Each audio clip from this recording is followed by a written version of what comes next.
Good morning to all attendees. Ladies and gentlemen, welcome to the Livestock Series webinar, Livestock Management Day, organized by Informa Market, hosted by Asia Livestock Hub. Thank you so much for your presence today. My name is Michelle. Together with my colleague Mia in Philippines will be your moderator today. Before we start, I'm going to walk you through some helpful tips so that you can maximize your benefit at our webinar. So for some session that's supported with Vietnamese or English translation, please use interpretation function found below of your screen. So you can choose whatever language you want to listen to. Second, please raise question to our speaker. Please type your question into our Q&A box found below of your screen. And lastly, after this webinar, if you want to obtain the certificate, please make sure you complete our survey form and send your request to us. Thank you. Ladies and gentlemen, to start with the first session today, livestock management has traditionally been known as running the business of poultry farm, dairy farm, cattle ranches, or other livestock-related business.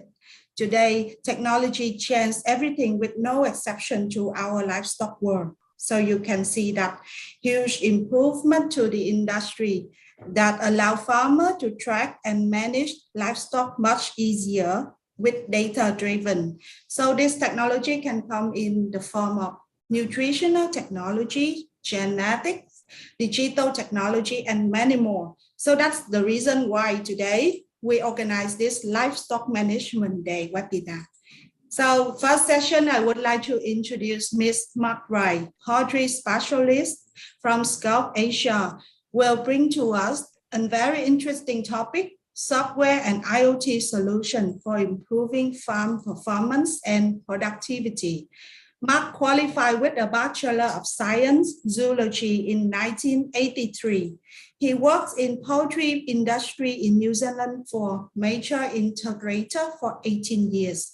So Mark gained practical and management experience with breeding and commercial operation for chickens, turkey, and layer while working for this integrator. Mark has more than 30 years experience within poultry production, and now he supports poultry produce in South Asia. Let's welcome Mark to join us here today. Mr. Mark, please open your camera and join in. Yes, can you see me? And hello, everyone. Yes, as I said, thank you for the introduction. And it's on behalf of Scope Asia, I'd like to thank you, the organisers, for allowing us to talk today. And I hope today it'll be of some interest to you in terms of what we're doing as Scope as a company and how we're helping you manage your livestock performance through digital solutions and improving your productivity and output.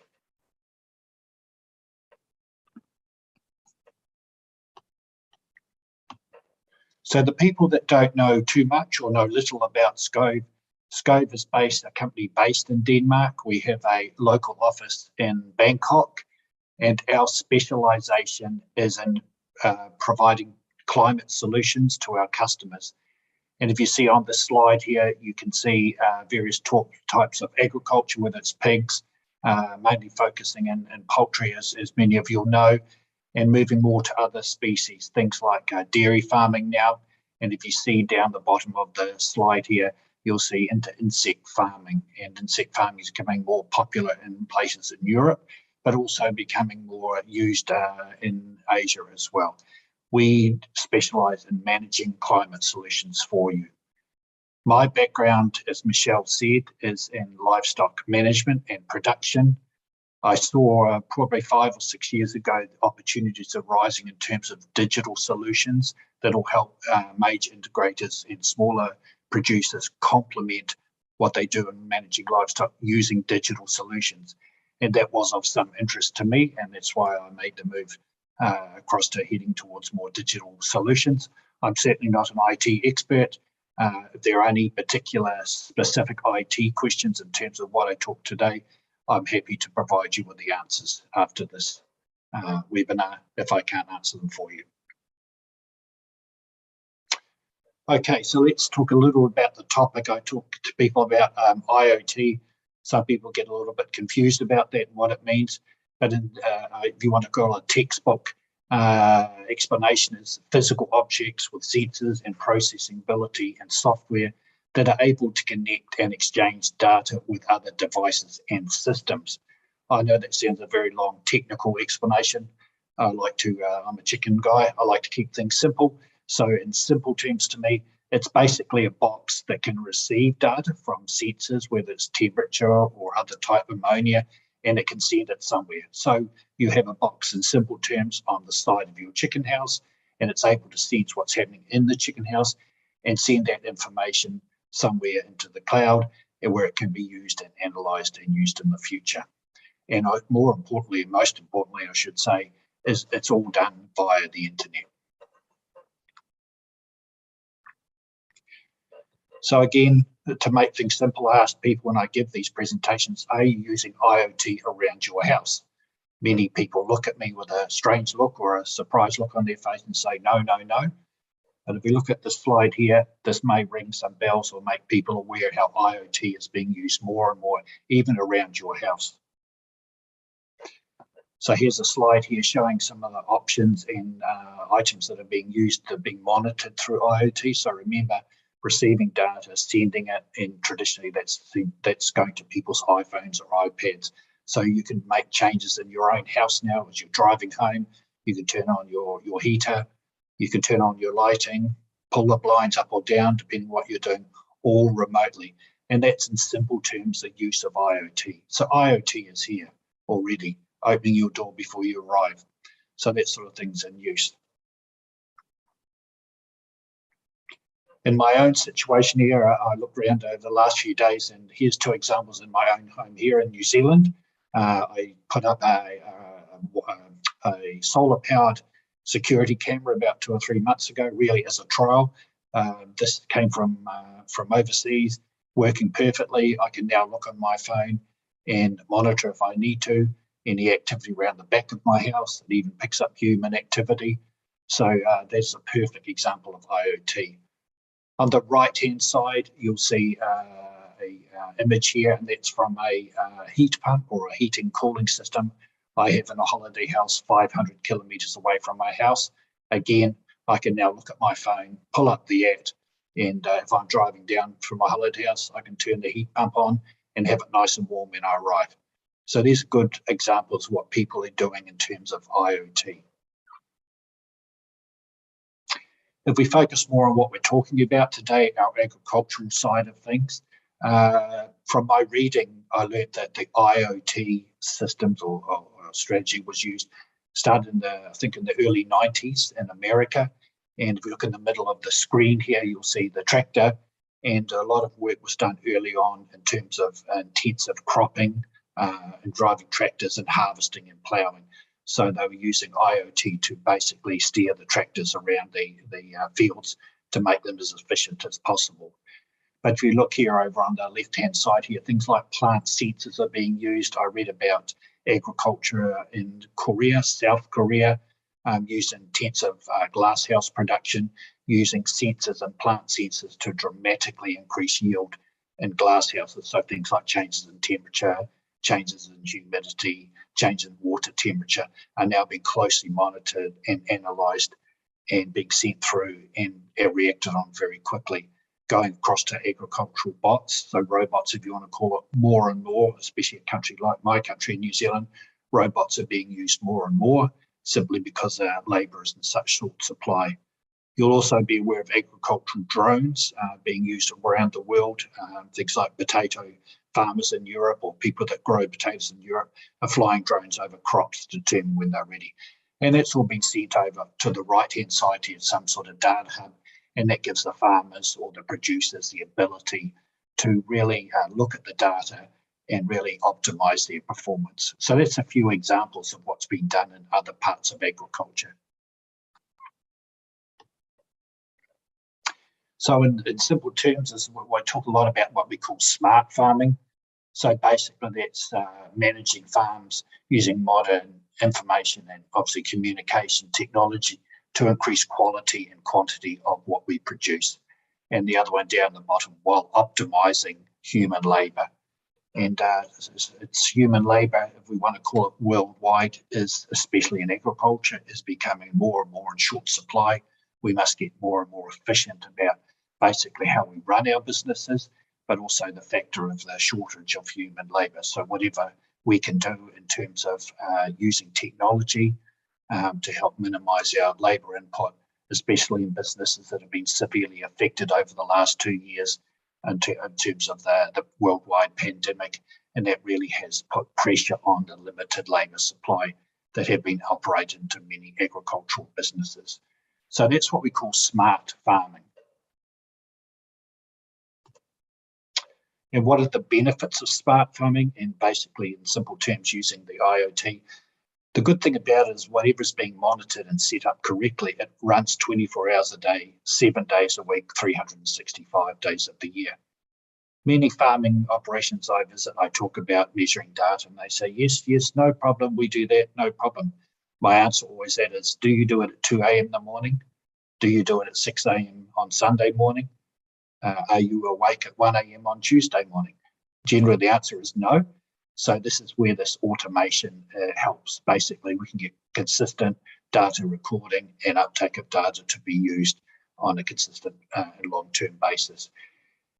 More and more integrations and larger businesses around Asia. I can think of obviously the big businesses in Thailand and Malaysia, the poultry business. They're expanding to other countries, other locations around their own countries, but also in countries within Asia. One company in Malaysia I know is growing birds and obviously now in the Philippines now and Vietnam, and looking for other expansion as well. So using this data and having it readily available is available within your own country, other countries, and right around the world. And the important thing there is the human factor versus automated data. We know humans make mistakes. No one's perfect. We all make mistakes. So data entry can have a series of mistakes or many mistakes, and we mitigate that by using digital services. We know that year by year, the cost of the hardware and monitoring gets less and less. I think the camera I showed you there, the security camera I showed there at the back of my house, was less than $50 to set up and operate. So that gives you some idea of basically how lower it cost these hardware items are to use in technology these days. And as mentioned before, there is about the challenges we face in terms of labour shortages. And as I said, not just your country, worldwide is becoming an issue, and driven a lot by COVID-19, and more requirements in terms of biosecurity and people's general needs and desires, I guess, to have private lives as well. And I gave you some examples there. We know already, I gave you the example of a huge increase in output in glasshouse growing of vegetables in Korea, and optimising harvest of potatoes around Europe using drone technology and other technologies. So we do know that we can increase output of what we're trying to do. And I'll give you some examples here today of improvement in poultry production as well, using the IoT and obviously flowing through to digital services that are on offer.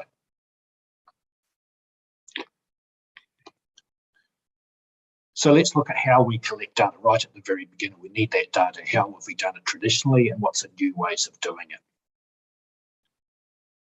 Okay, and the many farm visits I've made around Asia in the last 12 years, I see and have seen these big, large boards when you come onto a big farm, and data being manually transcribed onto a board, and then someone at the end of the week will put that data in and send it through to the office, generally on an Excel spreadsheet. Again, labour intensive and also prone for people making errors. So we'd like to think a lot of this manual input, especially when people are short of labour and very busy, we want to think that we can improve on that as a company. As I said, and Scove is certainly working towards making this a lot easier for the people on the farms, and also the people that are the key decision makers. People like the veterinarians, the feed mills, the nutritionists, they want to see this data. Very difficult to transcribe data and look at data when it's sitting on a whiteboard on a farm 400 kilometres away. So the people aware of Scove, you'll know, obviously we're well known for our ventilation systems, but also equally well known for our controllers, we'll call our client, whether it can be a climate or a production controller or both. I like to think this, I like to call this as the brain. This is the brains of the operation, if you want to call it that. You can see an example of our DOL 539 controller. And what that controller is able to do, it's able to take up or use those sensors that we've got throughout the poultry house. And you can see all sorts of examples here, whether it's feed weighing, whether it's egg counting, whether it's a light sensor inside your house, weighing the birds automatically. Obviously, looking at key things like measuring water intake, feed intake is important, whether it doesn't matter what species of bird you're growing, very, very important. Things like CO2 and ammonia, very important in terms of animal welfare, that's being looked at more and more. So this controller's got the ability to send data, collect data, and send it through to where it wants to be, obviously through our internet system. Also, the controller has the ability to also have manual entries as well. So you may want to put in your mortality for the day, the number of floor eggs if you are producing, obviously hatching eggs, or table eggs, and also things like manual entries of feed delivery. So it can be automated, obviously, which is what we want, and also can be manual, which is less and less what we want. So this is what is on offer in terms of to our customers, our existing customers and new customers, in terms of using this information to run digital services. So when we go to a potential customer or a customer that may have some SCOVE controllers, we say to them, they say, look, we can't use your systems because we haven't got a SCOVE controller. We do have a solution for that, and this is really the topic of today's talk, is the IoT box. Remember, as I said in simple terms, it's a box and it's used to collect the data or the sensing data. You can see here some examples here, whether it's light, whether it's ammonia, whether it's CO2, and that can go into the box, obviously, and that information can be sent through the cellular network up into the cloud and can be used for, as we said, for the data analysis and also producing our solutions and applications. So this is a viable option in terms of specifically not using one of our own products. Okay, so when we're looking at our digital solutions, we need a platform, and basically, I'm call it, I like to try to make it similar to something like an iPhone. We need an operating system. We need a platform to run what we do in our application. So, as I said, what's the advantage of once we implement a platform, or what we call in SCOVE, our platform is Farm Online Plus. So that's what we use. And so what does that do is a bit repetitious here, but it gives the ability to access real-time data from the farms. And also it gives the option to have validated and structured data, as we've talked about before. And also we're trying to eliminate the manual data capture. And also it gives you the opportunity, as I said before, you're not running around spending 2 hours putting entries into spreadsheets every week. This is all automated for you. And also the things like using the IoT box, that can also help to avoid things like cyber attacks onto your farm PCs.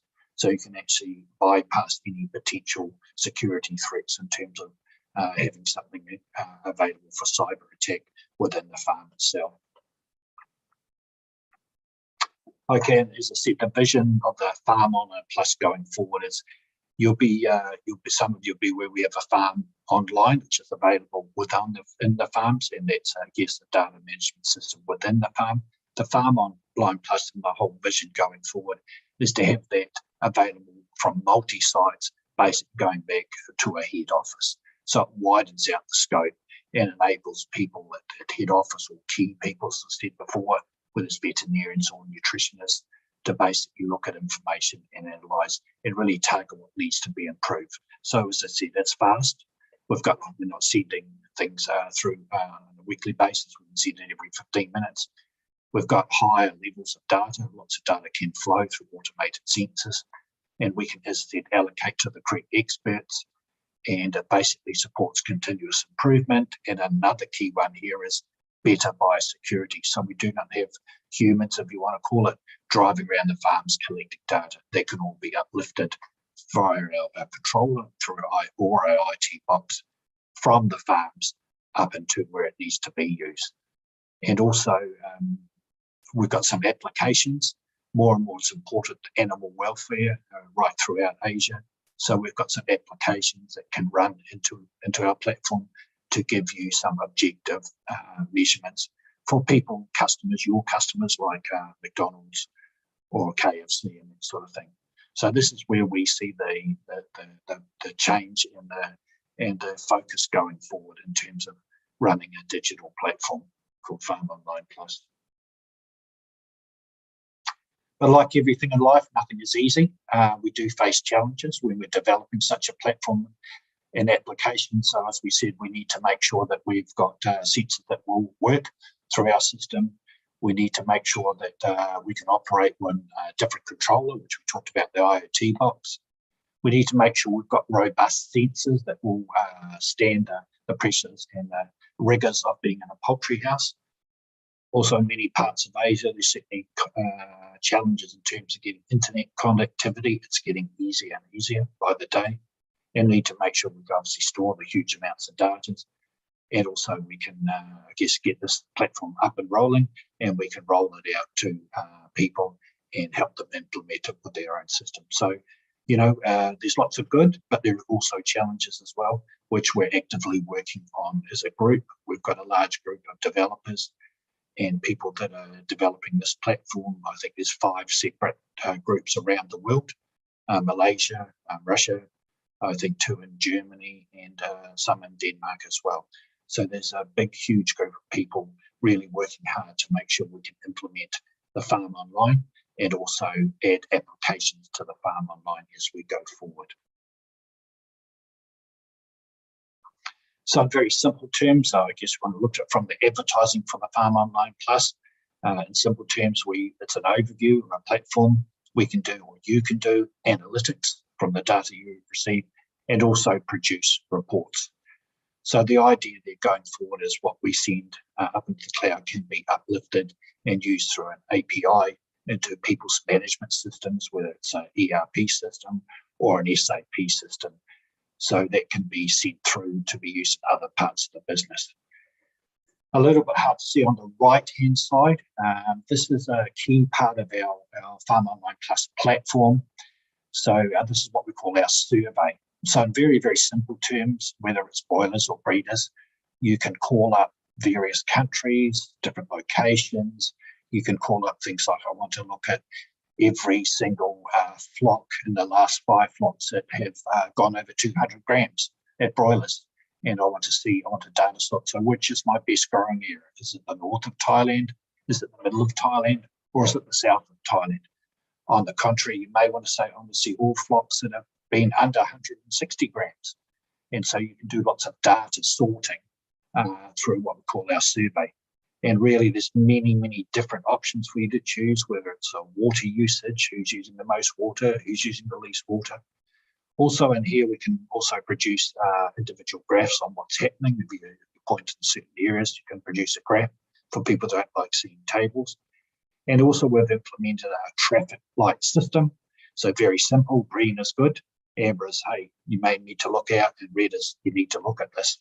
And you can set your own parameters or your limits, I guess, in terms of that traffic light system. So very quickly, as you create your own screenshot of what you're interested in, you can see what is green, what is red, and what is amber. So people like a broiler manager that's got a lot of farms, a lot of locations, he can quickly have his own, you can individualize what you want to see. So obviously the feed mill manager may not see what you want to see. He may be interested in other parts you're interested in first week weights. So you can individualize your desktop view to see what you want to see. So all sorts of data sorting, you can historically review data as well, and also monitor current flocks as well. So that's just one screenshot of what the survey and the Farm Online Plus can offer you as a manager.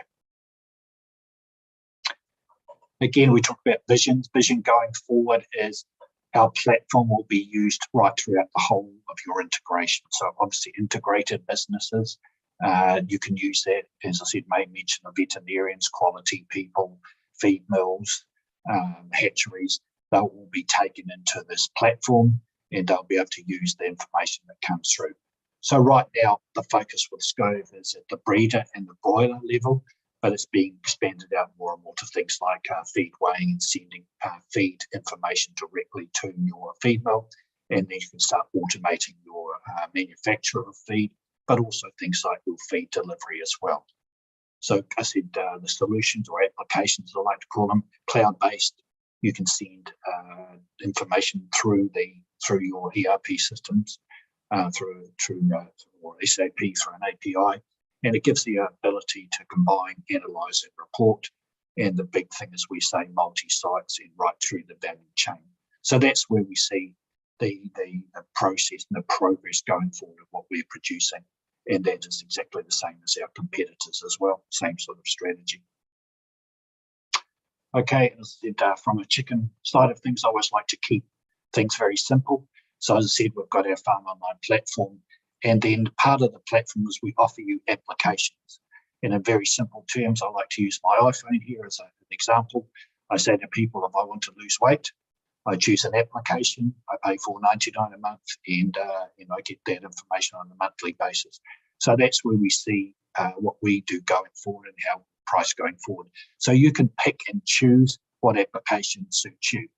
So obviously, if you're a breeder operation, you're certainly not interested in a broiler weight predictor. So what we'll do is we'll provide different applications for different parts of the value chain, and people can choose whatever they like. So it's subscription-based and similar to what you'll see on any iPhone. Okay, so I think it's important to look at how we actually go about developing smart farming solutions. Just look at the process. So just to repeat, we need to get that information, we need to handle it, we need to store it, we need to create the analytics and the data science of it, and also most importantly for people on the farm, we need to make it usable. It's got to be there on your iPhone or there on your iPad or there on your laptop, instantly available and make good sense to you.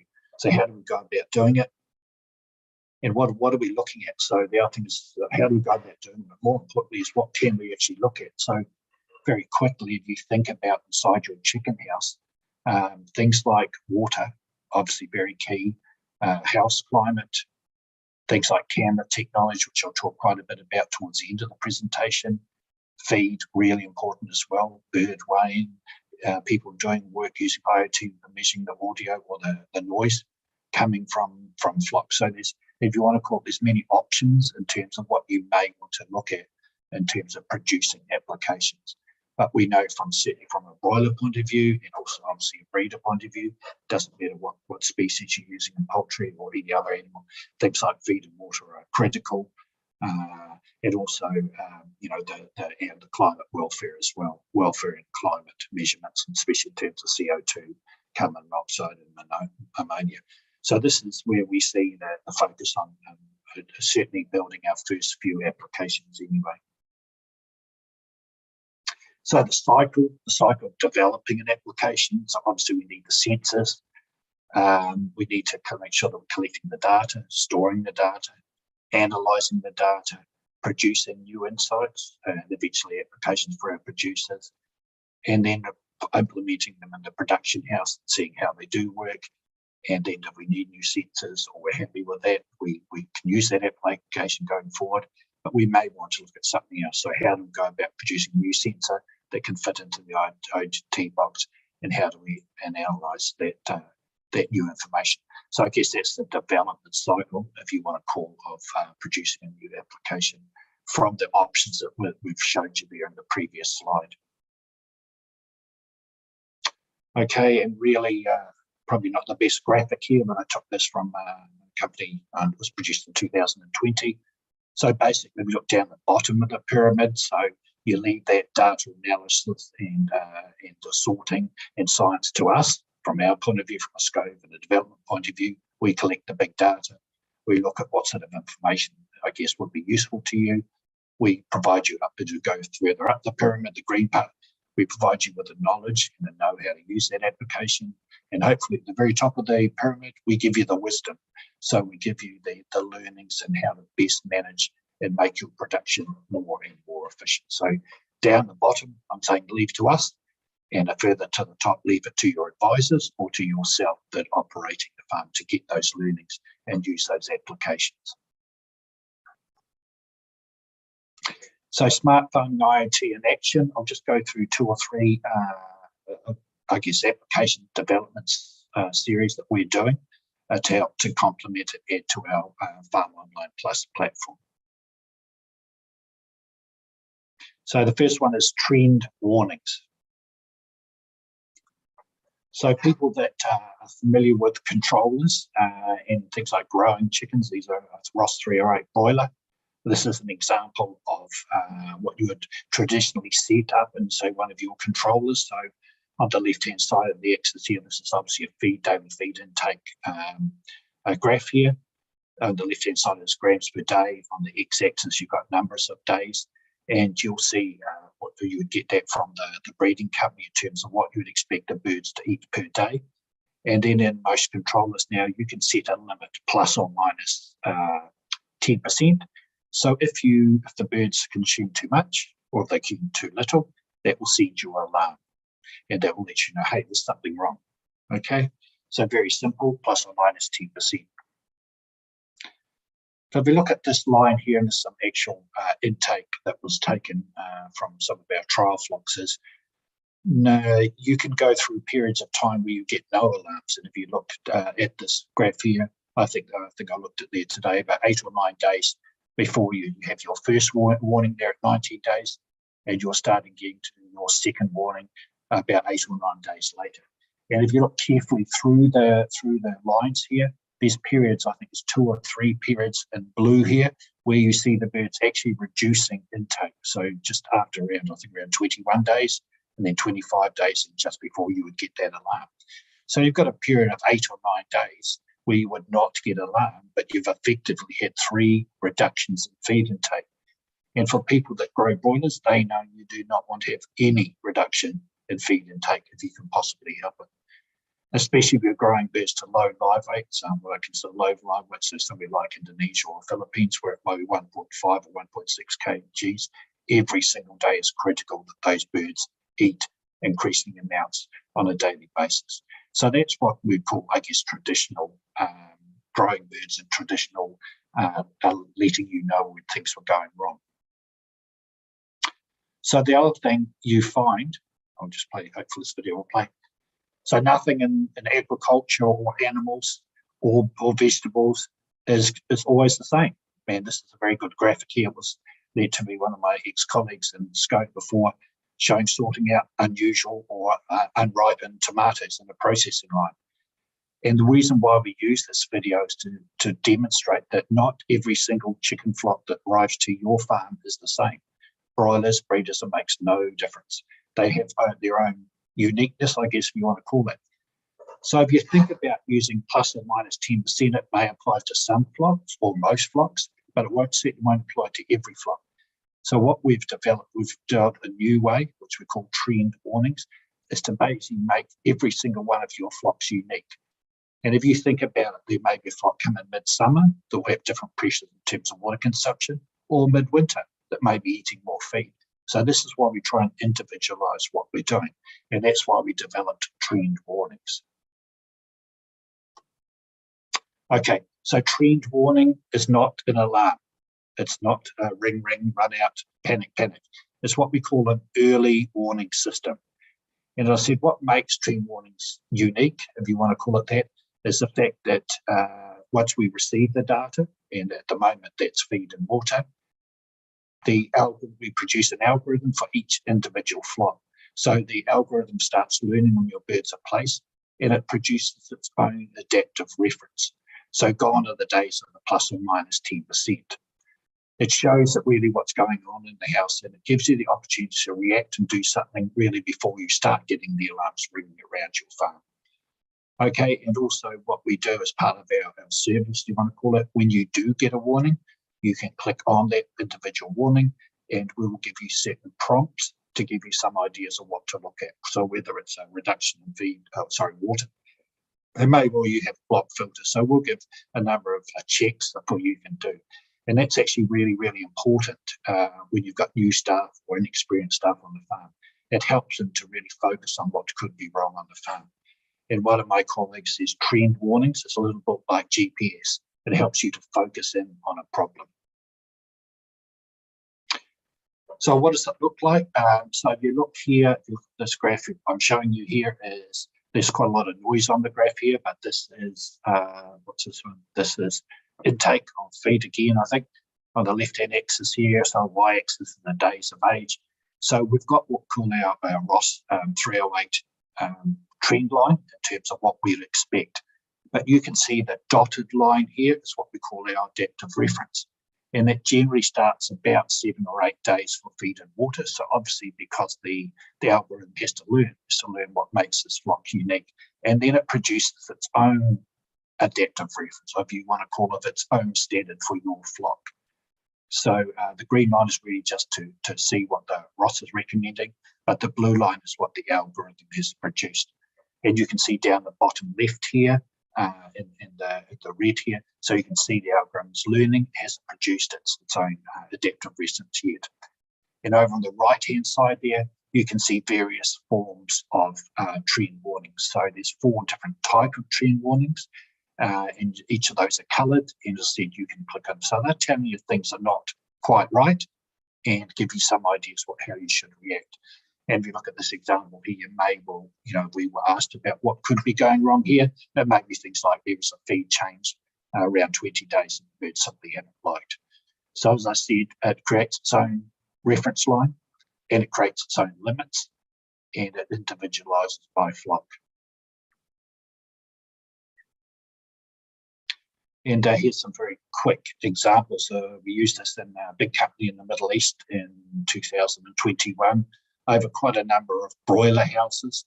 So if you look on the right-hand graph here, these are 6 houses. I think it was 100,000 birds total in these 6 houses. If you look on the left-hand side here, the start of the trial, so the very beginning of the trial before people really understood about the trend warnings, and you can see there's quite a few warnings here early on in the flock. As you look on the right-hand side, it's a bit of a before and after. You can see that the adaptive reference line and very few warnings on the right-hand side. So the company people started using the trend warnings, started making corrective actions, so they reduced the number of warnings on the next flock. And what did that mean? That mean dollars. There was definitely improvement in performance. So again, if you look at on average the before, I said there was 100,000 bulls before the beginning of before they started using the trend warnings. You can see some of the key performance indicators there, the PEF, livability weight, age and FCR. And after they got used to and used these for 3 batches, you can see improvements certainly in livability, a little bit in live weight, but also a small drop there in FCR. It doesn't sound much, but you'd appreciate over 100,000 boys, there's quite a significant improvement on average per house in terms of return for that particular grower or company. So around just over 4,000 euros. So quite significant. And I said these are 3 consecutive boiler batches. And another example here on another part of their operation. So again, 6 houses on farm 2. I think it was 100,000 birds in those houses as well. So you can see on the left-hand side here, you can see the blue adaptive reference line took some time to actually get going, but many warnings. And then you look on the far right-hand side there, the far ones at the end of the trial, very, very few warnings. Only at the very end of the production was probably when they started taking thinnings out. So again, significant improvement in what they did. And again, improvement here in the EPEF from beginning to end of the trial. There's certainly improvement in livability, live weight again, and a little bit in FCR as well. So similar sort of, increase in revenue from those houses just by using the trend warnings.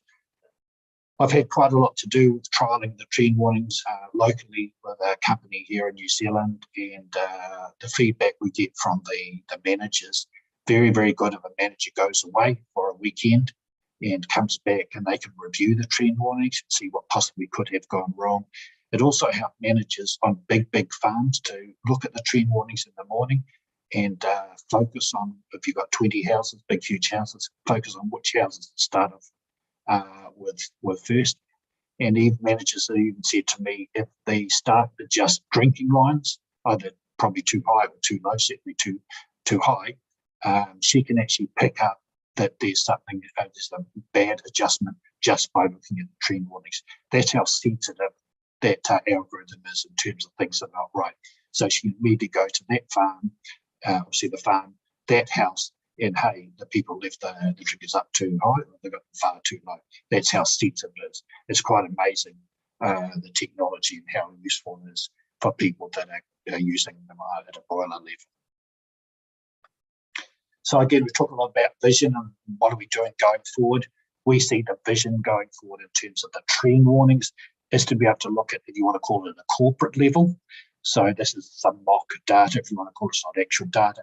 So you may be the broiler manager sitting in Thailand or somewhere in the Philippines, and you've got multi-sites in multi-countries. So you call the nutritionist or the veterinarian, you can quickly pull up, if you want to call it, a geographical area or a country area, and there'll be an accumulation of the different warnings. So remember, there's 4 types of warnings.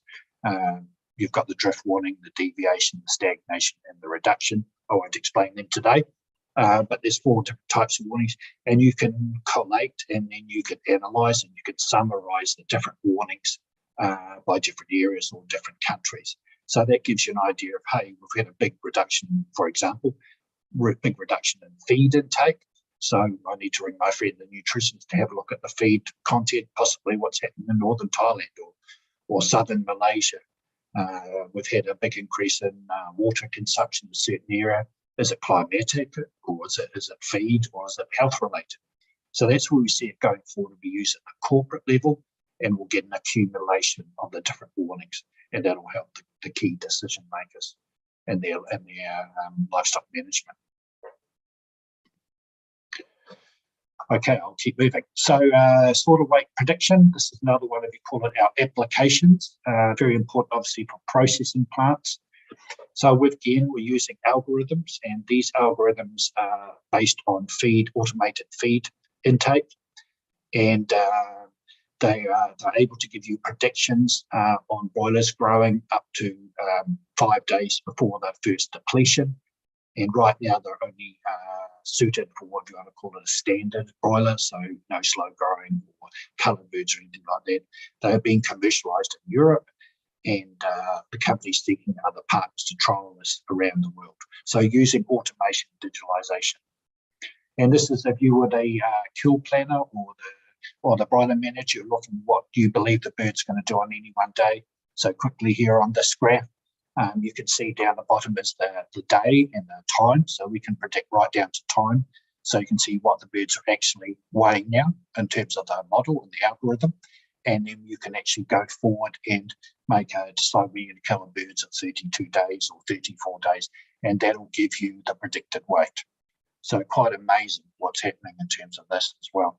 So this is, I would say, a traditional poultry farmer, very conservative person. Been growing birds for a long time, had the 308 bird, does 7 rotations a year. So you can see his statistics here, a hit rate, as he calls it, of 85%.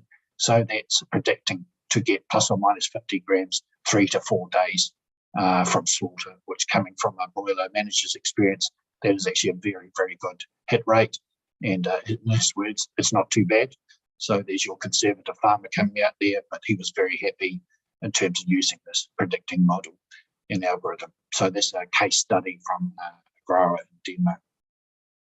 Okay, camera vision technology. Again, you're hearing lots and lots about how cameras are being used. As I said, I showed you an example there before in my own private life, but more and more it's being used for various reasons in poultry production as well.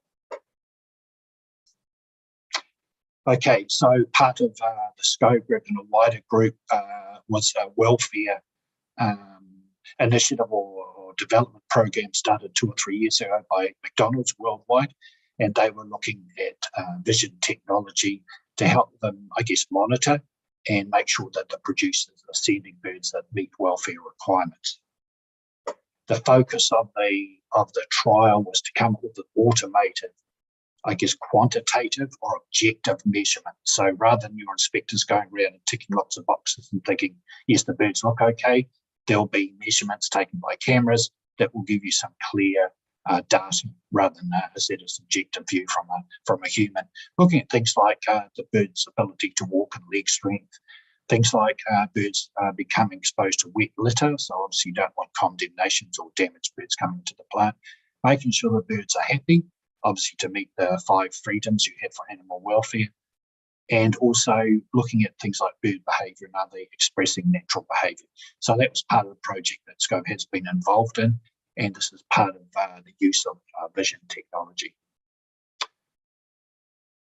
Okay, so the other work that we have been doing in conjunction with a partner in Japan and also going forward in Europe is looking at vision or camera technology for prediction of average live weight and uniformity for breeders. So I won't go through this in too much detail.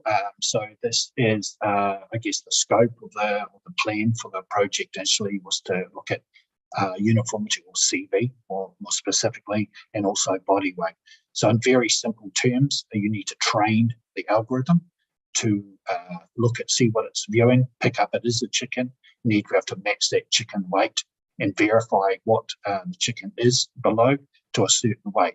So you can see up the very, very top here, people basically have had to draw around images around birds. Then what we do is we measure that image on a weigh scale. You'll see in the next video on a weigh scale, and also that's verified on the weigh scale coming through automatically as well. But it's also verified with some actual manual body weight as well. So there's if you want to call it a development cycle, where you continue training the model to get more and more accurate. So all sorts of different cameras have been, or potentially can be used in terms of trying to improve what the camera does pick up. So we can play this. So you can see this is a breeder house somewhere in Asia. And if you've got the light there, sort of towards the left, you can see a weigh platform. So to verify what we're measuring and identifying, the weigh platforms take individual recordings. So through the night here, taking a few recordings, and once the lights come on, you can see the blue weigh scale there. So it's a matter of verifying what they're picking up on the weigh scale, matching what has been drawn up, and verifying that against the weight. So that's part of the development process, and that's being more moved towards broiler housing now as well. Okay, so again, a lot of data on these two different graphics here. On the left-hand side, if you want to call it this, to me, is a before and after. So on the left-hand side, the early part of the trial work, you can see that our part of our development group, we were doing our predictions from the model in the blue, and the company was showing their actual weights. So you can see quite a bit of variance between blue and the orange there on the left-hand side. Once we completed the 4th trial, so that was over 2 years, again, you can see blue on our modelling and what the company was actually verifying with manual weighing. So you can see that model got more and more accurate going forward. So it proves it can work and is a valuable tool in terms of future management of breeders, but also we see very important for broilers as well. Okay, I think that's it is everything from me. So thank you for your attention today, and you may be aware that SCOVE has recently launched Facebook pages. So if you've got your camera ready there, you can pick up a few QR codes, and you're welcome to join SCOVE on your individual country Facebook pages. So thank you for your time today. So thank you, Mark, for your valuable sharing. Looks like we have a lot of interest in your products, that I receive a lot of questions in the Q&A box. So I saw that many questions related to the internet connection, where some some country like Philippines, we have very poor internet connectivity, or some farm located in the rural area. So will this make your product like a big challenge for the farmers or for the farm owners? Yeah, I mean, that honestly is yes. I think it's like everything. Everything would have to be taken on an individual basis. We know technology is improving all the time. And just as an example, I know that the situation we had when we did the camera trial in a country in Asia, the conductivity of that particular farm was very poor, and we actually used some of our SCOVE equipment to enhance the network on that particular farm by using our own equipment, and that actually certainly helped to improve the internet conductivity. So it's a case-by-case basis, and as I said, we have got different methods that we can use to try and improve things. So yes, so it's, I said, case-by-case basis. That's my answer to that. Yes. Okay, thank you. So next question concerned about the security data production. So yes. Got the audience that asking about a question using this IoT solution. How is the data protection level? So who else can access to the data apart from the farm management? Can you share your ideas? Okay, that's a good question. Thank you for that question. I knew I should have studied up on this, but our company uses, it's a Microsoft product in terms of data and security, and that's used commonly by the bigger companies around the world. Also, they also create, have independent auditors or checkers to try and break into the system. So that's done on a regular basis. If people want individual information about security, just please email me later and I can share that with you. Also, what we have in place is only authorised people can have access to that information. So you've got to be set up as an authorised user within the company. So we just don't share it around to anyone. So you'd have to get particular permission from your supervisors or your bosses to have access to that data. So it's on a person-by-person basis, subject to the approval of our customers' company. All right, it's really amazing. So next question from Vietnamese audience. How many staff that need to operate this system? So what kind of skill that the staff need to equip before operating this system? Well, yeah, I guess the answer is to have as few staff as possible. So once everything's automated in terms of operating the system, there should be no staff needing to operate. We have what we call an onboarding manager. The key thing is to train people how to use the applications in the platform. So it's more an individual training process. And once it's up and operating, you shouldn't need people to be sitting there, adding in or putting information into the system. We've found that generally what we do is we work initially with the IT specialists within the company to set up what needs to be set up the email addresses, set up the API, and then what we can do, we can bring in our onboarding manager or managers, he's getting some assistance as well, to help the individual people train, whether it's the farm people, whether it's the nutrition person or the veterinarian. All right. So if you're interested further in buy this solution, please leave your contact detail in the chat box so that Scout team can contact you right after this webinar. Yes. So the next question, I think, about the farm population. So what is the farm population to consider for this smart farming to see the cost benefit? Yeah.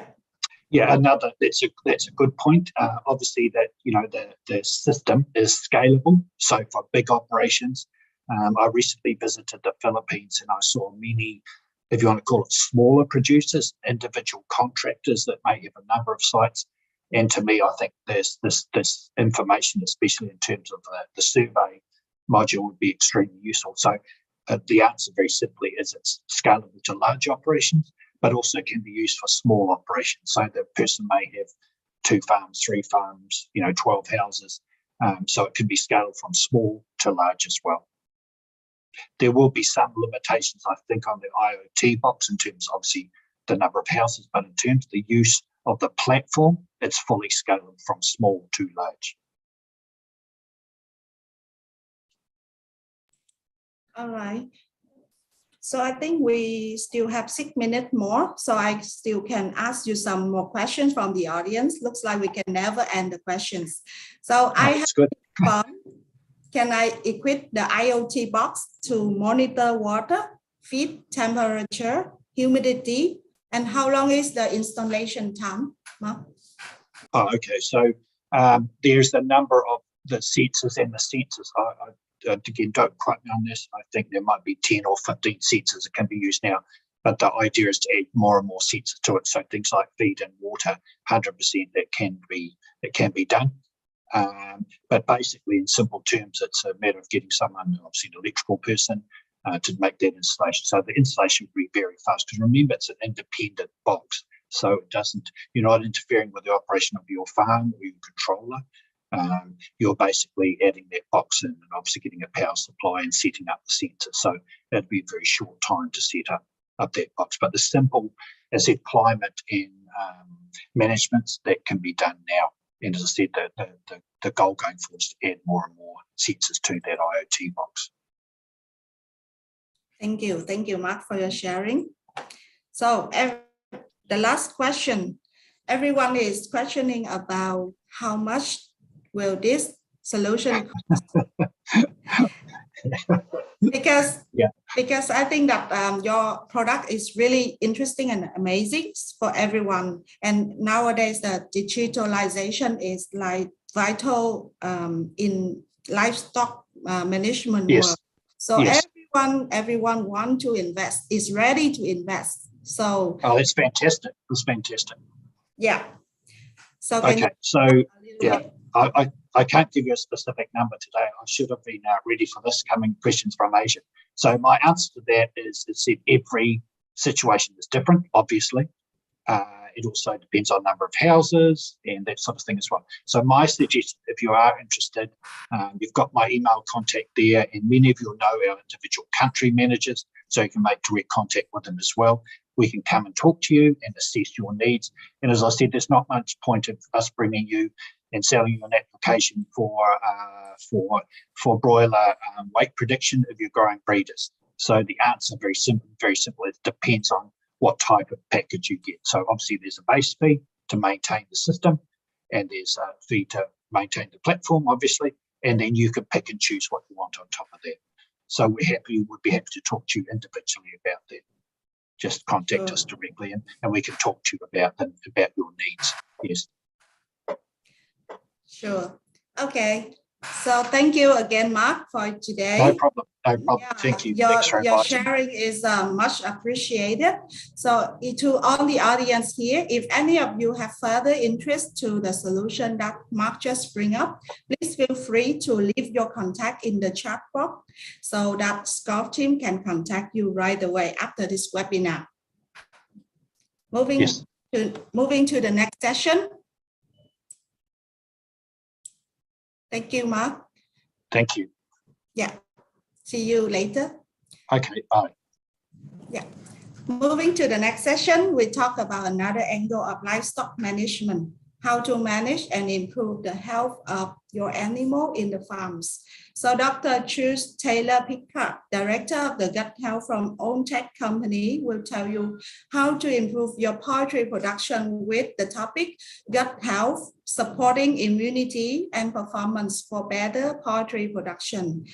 A little bit about Dr. Truls' bio. So Dr. Truls obtained her PhD specializing in piglets, gut health, philosophy, and immunity. Taylor-Pickard is the director of the Gut Health Platform in implementing OwnTech's gut health program globally across all species.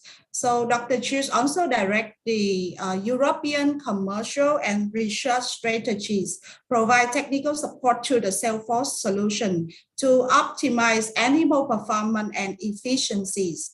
Her previous role she has held at OwnTech include Global Microscope Manager and Pig Technology Manager for Europe. So let's welcome Dr. Truls Taylor-Pickard to start her session.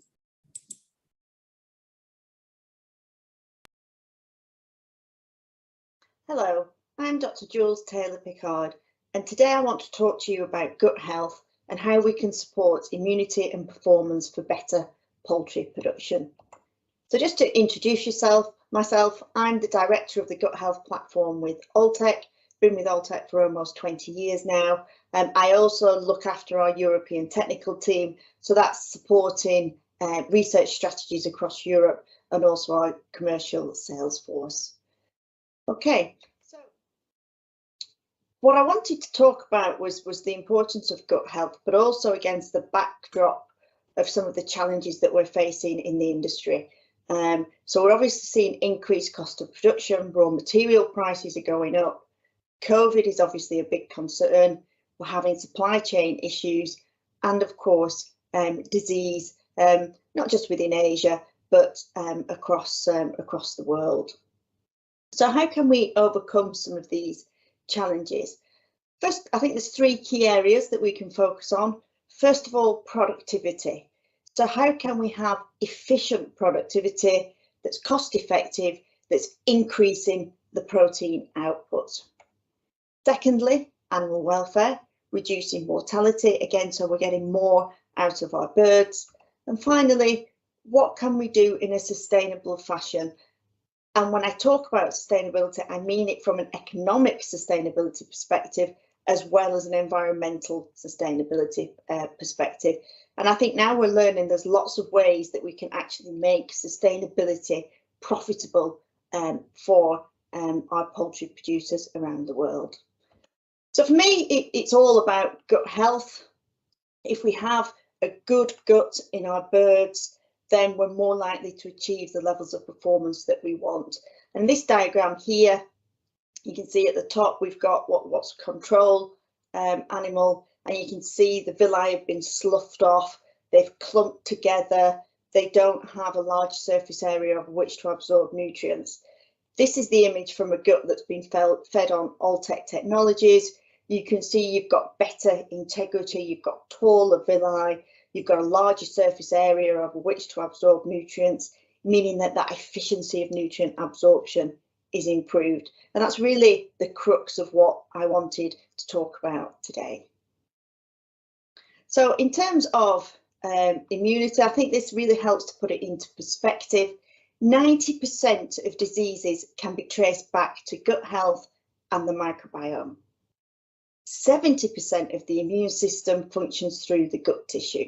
Yeah, 70% functions through the gut tissue, and 30% of energy requirements are by the gut. So I think that really does put things into perspective in terms of how important the gut is to the whole functionality of our animals. And in terms of what I focus on when I'm looking at gut health and the benefits, we want to stimulate early gut development and build natural immunity. We also want to support the gut microbial population, maximise the favourable bacteria, but also encourage a diverse microbiome, because that results in good gut health and function. We need to maintain the integrity of the gastrointestinal tract, and I'll come to that in a few moments later. Support optimal pH in the gut, maximising enzyme activity and activating fibre, protein and starch digestion, so that we really are able to get the most out of what we feed to our animals, and of course ultimately to improve performance, feed efficiency, weight gain, and ultimately profitability and the longevity of poultry producers. So as I keep saying, a healthy gut really is key, and we can break this down into three key areas. I've already mentioned we need a diverse gut microbiota. So the more diverse the gut, the healthier the gut, the less risk we have of pathogens colonising and proliferating in the gut. And within that, the protective barrier is really important. So that's the mucus layer that you can see here, which lines the epithelial cells in the gut, because that also helps to protect those villi and prevent those pathogens from attaching. We also need a strong immune system, where again the mucosal layer is very important in that regard, but also some of the T cells and some of the other immune cells to give us that improved health and performance. And of course, we need to ensure we have good morphology and integrity of our gut, which can also result in less inflammation. We know that inflammation is an energy expensive process, So it can divert energy away from growth and performance if we're having to deal with inflammatory reactions in the gut.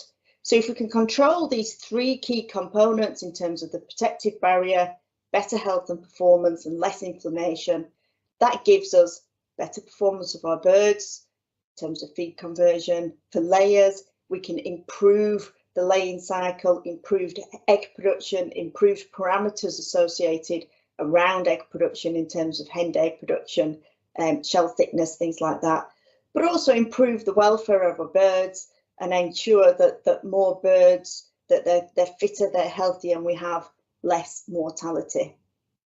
And one of the concepts that I work on is what we call the seed, feed, weed concept. This is where we're seeding the gut with the favourable microorganisms. We then feed those favourable microorganisms, and then we weed out the unfavourable microorganisms. What is the driving force behind profitable livestock production?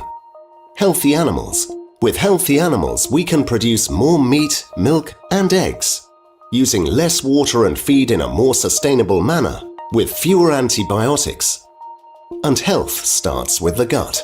An animal's gastrointestinal tract is a delicate ecosystem, and the water, pH, and bacteria must be stable. While the typical gut health solutions try to reduce overall bacterial loads, Alltech takes a different approach. We focus on providing nutrition that nurtures and balances this ecosystem throughout the animal's life cycle. We call this process seed, feed, weed. A healthy start in life can have a major long-term impact on an animal. This is why we must seed a young animal's gastrointestinal tract with the correct bacteria right after birth or hatch. With a diverse intestinal microflora now in place, your animals will show improved early growth, feed conversion, uniformity, and livability. The emphasis then shifts to feeding the favorable bacteria with weak acids and enzymes, helping the beneficial bacteria to outcompete gut pathogens and reduce protein accumulation. Once a beneficial microfloral community and intestinal ecology are established, the villi will flourish. This is critical for health and feed efficiency. The more villous surface area an animal has, the more efficiently nutrients are absorbed. The final step is to weed out unfavorable bacteria using molecules that mimic pathogen docking sites. These prevent pathogens from attaching to gut cells, suppressing acute inflammation and improving gut integrity. With a stabilized gut ecosystem, mortality rates and the need for treatments are reduced, and return on investment increases. Providing solutions for each step of the seed, feed, weed process, Alltech is a one-stop shop for gut health. Paired with effective biosecurity, water and farm management, Alltech's seed, feed, weed approach helps producers raise healthy animals, provide safe food while using less antibiotics, and build a profitable business.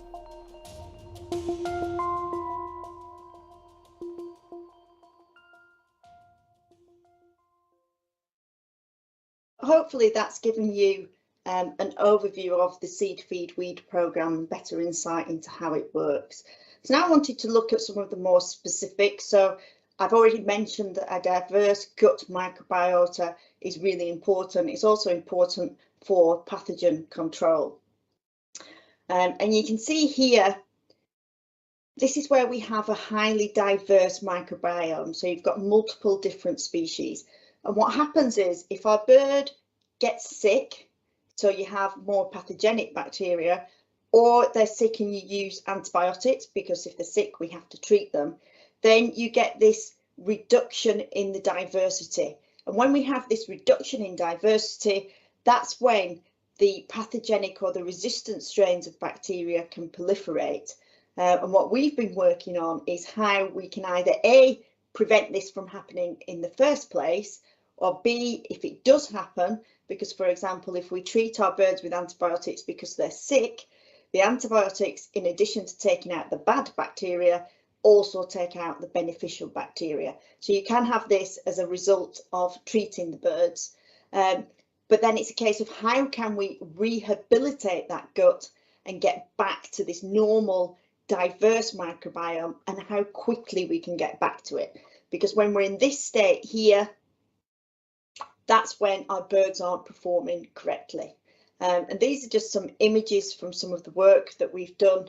So here's with the Alltech Gut Health Programme, the Seed Feed Weed Programme. These photos are courtesy of Professor Steve Collett. We work quite extensively with him. And you can see the guts from these birds. You've got good villi integrity, you've got good tonicity of that gut tissue, and the colour and thickness of the contents is really good. And these are the droppings that will be associated with it, where you've got good intestinal droppings. Conversely, without the Seed Feed Weed Programme, you can see the colour's different, the tenacity is different, you've got excess duodenal mucus, and you've got wet intestinal droppings contributing to wet litter. If we look at the cecal contents here, you can see you've got a nice pasty dark green colour, which is what we want to see. Good cecal droppings there towards the left. And if we're looking at it without a gut health programme, you can see there's a lot of gas, it's discoloured. And again, we've got wet or bubbly or cecal droppings. So you can physically see the improvements in the structures of the guts of the birds that have been on the Alltech Gut Health Programme. And it is really, really good to be able to physically see it for yourself once we open up the birds. And of course, gut health, it's important that it does translate into improved production. So here you can see we get increased hen day production by 4.6%, which does give us a good return on investment. So we're seeing more eggs. We're also able to produce those eggs using less feed, which does give us an increased return of just over 268,000 RM per 32,000 birds. So it is a very cost-effective programme to use with our birds. This is an example from one that we worked on in the UK. This is where I'm based, and you can see that we got an improvement in the weight of these birds. So these are Ross 308 birds. Average age at slaughter is 37 days. We've got an improvement in FCR, so a reduction in FCR, sorry. But more importantly, that improvement in economical performance. So you're getting that improvement in extra profit of almost 38,000. So significant response there from an economical perspective. What I wanted to do now was just home in a little bit more on gut health in terms of morphology and integrity. And we've done a lot of work in this area. And as I mentioned earlier, we typically see an improvement in the height of the villi. So you've got a taller, slimmer villus over which to absorb the nutrients. You've got deeper crypts, so you've got more cells coming to migrate up the villus, giving us a larger villus surface area over which to absorb nutrients. So you're seeing better digestion and absorption. This is one of the latest publications from 2021. We have numerous publications showing that we can improve the gut morphology, not just of poultry, but across all species. And we're also able to absorb pathogenic bacteria. I've talked about the importance of weeding out the bad bacteria and making sure we feed the good bacteria. Well, what happens when you have pathogenic bacteria is they have what we call lectins that recognise surface carbohydrates, which are on the intestinal cells. And what they do is they attach to these surface carbohydrates. That's how they can then colonise, proliferate and exert their detrimental effects. And what Alltech does with our products is they basically act as a decoy. So with the Seed Feed Weed Programme, the Alltech technology will bind to the pathogenic bacteria. So you can see those receptors have been occupied, which means they cannot then attach to those surface carbohydrates, and that pathogenic bacteria simply passes out of the body. So it acts as a decoy to stop them from colonising the gut, proliferating and exerting their detrimental effects. Gut integrity is also really, really important. So here you've got your epithelial cells and you've got the mucus layer above the top. And what we found is we can increase the number or the density of these goblet cells in the epithelial cells. And this is important because those goblet cells produce mucin, and mucin forms this mucus layer. So we have an increased density of goblet cell numbers to produce mucin. We've got data showing that we can increase the gene expression of genes associated with mucin production. So we're further increasing mucin production, and we've demonstrated that we increase this thickness of this mucus layer, which protects those epithelial cells and also acts as a barrier to stop those pathogenic bacteria getting through, attaching to the epithelial cells and damaging them. So that gives us reduced pathogen colonization. Because the pathogens aren't binding to those epithelial cells, you're getting less inflammation at gut level. You're getting less damage because the pathogens aren't binding to those epithelial cells, and when they do, they damage them and cause sloughing. Also means less energy is required to repair that damage, which further improves digestion and absorption. So we're working at a number of levels to improve not only the structure of the gut, but also the integrity of the gut. And if we look at when things go wrong, so at the right hand side here, you've got a healthy gut. And between these epithelial cells, we have what we call tight junctions. So the best way to think of them really is like a zip. So when they're zipped up, they're tight, which means pathogens and things can't get through into the bloodstream. But when things start to go wrong, for example, you've got pathogens or you've got mycotoxins, then that can cause these tight junctions to break apart. And that's when you've got a passage for the pathogenic bacteria, for toxins and other things to get through the gut and into the bloodstream. So what are the outcomes when we have that in our birds? That's when you'll start to see wet litter. Now, if you've got wet litter, birds, they can't do dust bathing, they've got a reduced ability to express their natural behaviour, which is a stress problem, also a welfare problem that a lot of welfare authorities are looking at here, because they don't have access to that fine litter to dust bathing. Can see things like pododermatitis and hock burns. If we're talking about layers, if they lay on the floor, the eggs are dirty, which can cause problems for the subsequent processing of those eggs. And ultimately, you can see things like necrotic enteritis. So that ability to have good tight junctions is really important. And we've got data showing that we can increase the expression of those genes associated with those tight junctions. So we really are working on the gut at a number of different levels to ensure that we have good gut health. And of course, it's all about what responses do we see in the bird.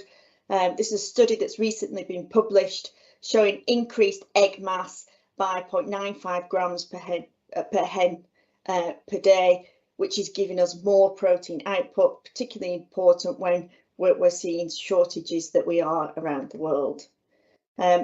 We are then able to relate this to the Sustainable Development Goals. So this one in particular, in terms of protein output, that we can increase the edible protein output through the Seed Feed Weed programme. And of course, that means that this is based on a 100,000 layer flock, that we're achieving 1.34 million eggs, saleable eggs produced, giving us 9.8, almost 10 tonnes of edible protein, which is the equivalent to the daily protein requirement of 500 women or 400 men for 62 weeks. Okay, just briefly on immunity. This is a study that was published in 2018 looking at immune responses to both Newcastle disease and infectious bronchitis in broilers when they were on the Alltech Gut Health programme. And when we take these birds, we see better responses, better titer levels to both Newcastle disease and infectious bronchitis. Also see a reduction in mortality. Again, this is published recently, earlier this year, which again is important. We can link that back to improved welfare of our birds as well. And of course, in terms of profitability, this is looking at broilers. Again, this is from some studies that we did in the UK. So typically you're looking, this is 2 different facilities that we worked on, a return on investment of 4 to 5 to 1, just looking at that improvement in feed conversion and then reduced culls and feed conversion as a result of cocci. But when we then add in less mortality and less antibiotic use, that return on investment increases significantly to 9 to 1. So there's lots of different parameters that we are able to improve on when we're using the Seed Feed Weed Gut Health programme. And of course, we're backed by science. Alltech's been working in this area for over 3 decades. We have over 800 research papers conducted globally, of which more than 150 of those are peer reviewed. So there's a huge body of scientific data behind the technologies and behind the strategies that we're using to improve gut health in our birds. We have recently published a meta-analysis with our technologies. It was published in Poultry Science in February of this year, looking at the performance responses, which are really well established in terms of improved hen day production, less feed required to produce the eggs, less mortality, better egg mass and better eggshell thickness. But what we were also able to do here was look at the environmental impact. So through these improved efficiencies, we're able to reduce the CO2 equivalents by 890 tonnes. And that's really significant. And to put it into perspective for you, that's over 1,000 intercontinental return flights, almost 600 fewer cars on the road, and the electricity use of 600 houses. So that's just to put it into perspective for you. And this is something that we're starting to work more on, is making sustainability profitable. So we can have all these performance benefits, which are really important for our producers to make sure they're profitable, but we can also at the same time improve our carbon footprint and reduce our emissions. So just to finish up, talked about productivity, how we can have cost-effective, efficient production with more protein output, improving the welfare of our birds, reducing mortality, for example, and sustainability, both from an economic perspective, making sure that everything's profitable, but also the improvements that come along with that in terms of the environment. And I think if people aren't ready for environmental sustainability, I would say let's just focus on the performance benefits and the profitability benefits. The sustainability piece is there as a bonus. And when that particular company or individual is ready to move on to sustainability, they're in a good place to do so. So with that, I thank you for your attention and we'll happily take any questions.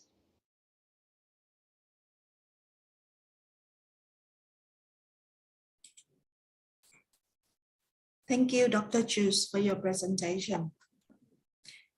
To continue with the Q&A session, I would like to invite Dr. Richard Liu, Regional Director of OnTech Malaysia, and Dr. Ameline, Corporate Account Manager, to join us here. Please open your camera and unmute so that we can proceed with the Q&A session.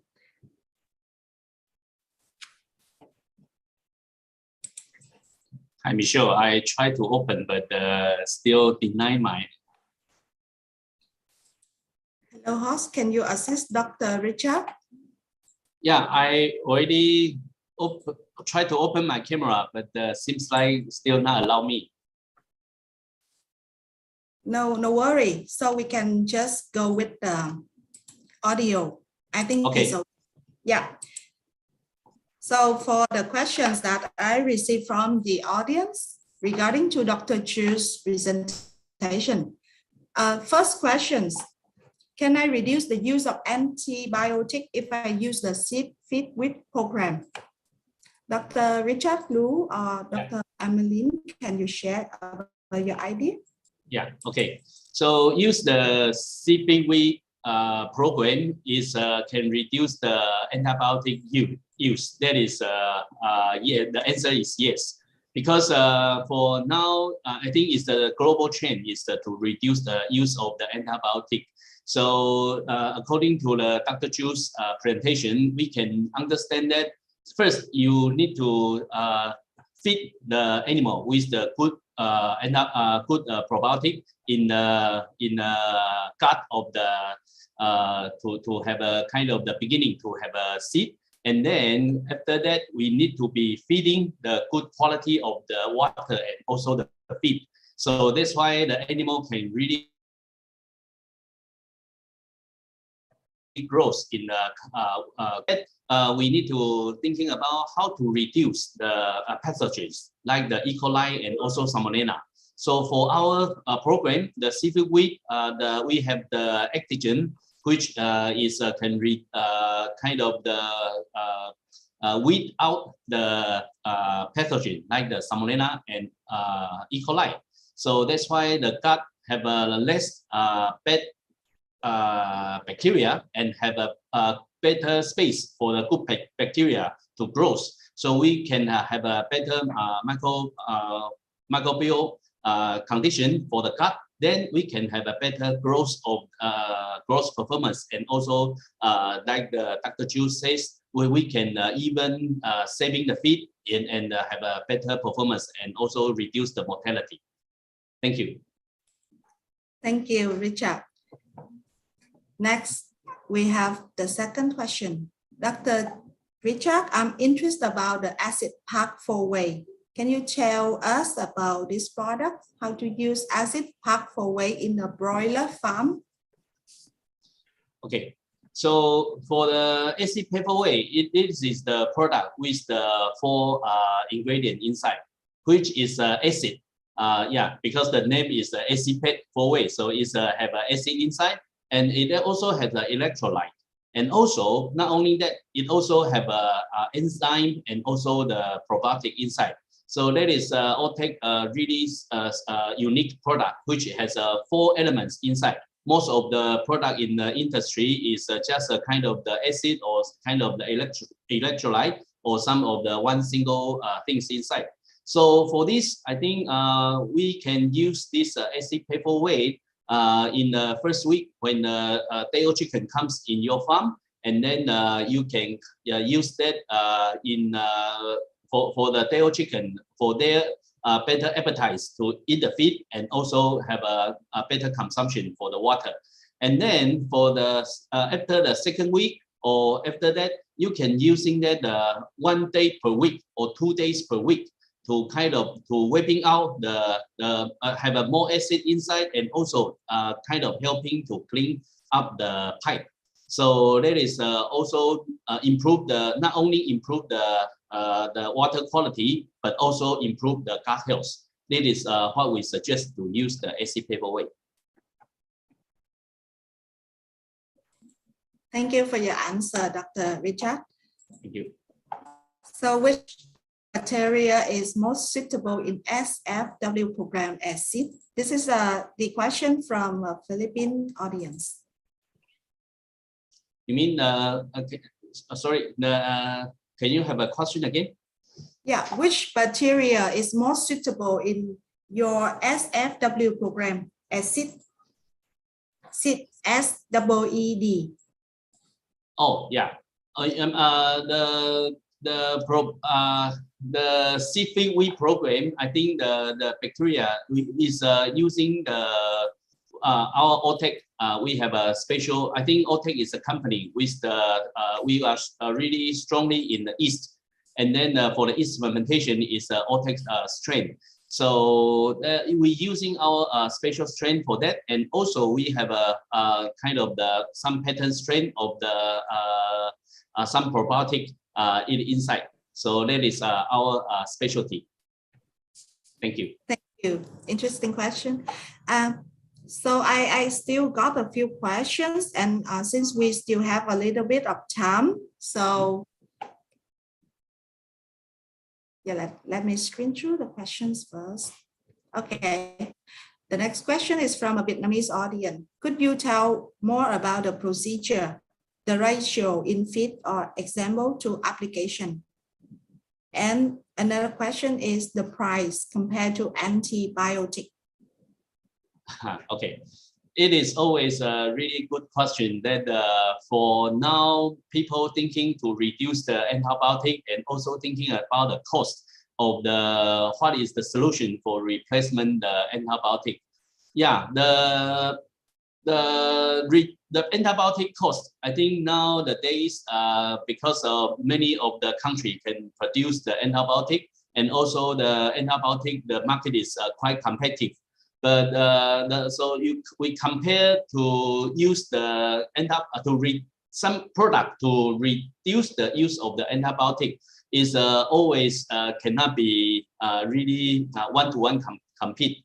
Why I saying that is antibiotic reduce program. I think is not just one product to reduce the antibiotic. You need to thinking about how is your water quality, how is your feed quality.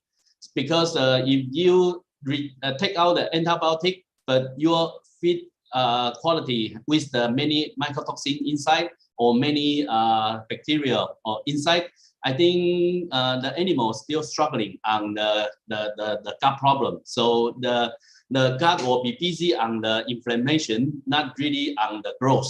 So that is the things that we need to thinking on what's the solution to improve your feed quality.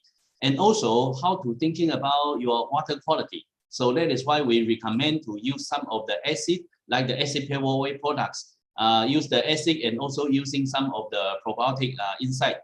So the pathogen we will be considering about is what we majority thinking is the Salmonella and E. coli, because we know that I think the E. coli in the water is everywhere. Just depends on how is level high or low of your E. coli levels. So I think for that that is just sometimes it's not enough. And also about the Salmonella, I think the Salmonella always the out and the beverage. So Salmonella control is the release, especially for poultry or even for the egg industry. So Otec has a product called Actigen, which is already have a many research paper to really proven that it is really can reduce and control the Salmonella. So that's why I think that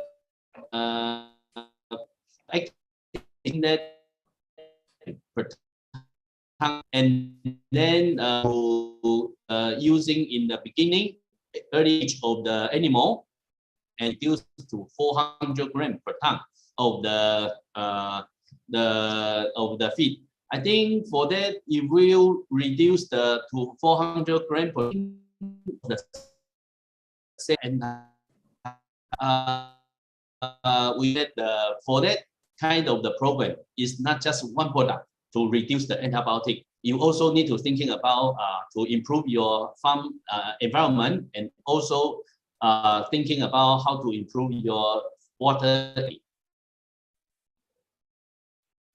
Thank you, Richard. I think there is some interaction, like some interruption from your side because of the internet connection. So for the audience have this question, if you want to have the clear answer, please leave your contact detail in the chat box so that later on tech team can contact you after this webinar. Yeah, so maybe the further question can answer by Dr. Emily. Yeah, sorry for my poor connection. Yeah, it's okay. It's always sometimes it's like happen like this, but I guess that everyone understand it. Yeah, thank you, Richard, for today. So the next question, as I know, probiotic can enhance human health and protection weight.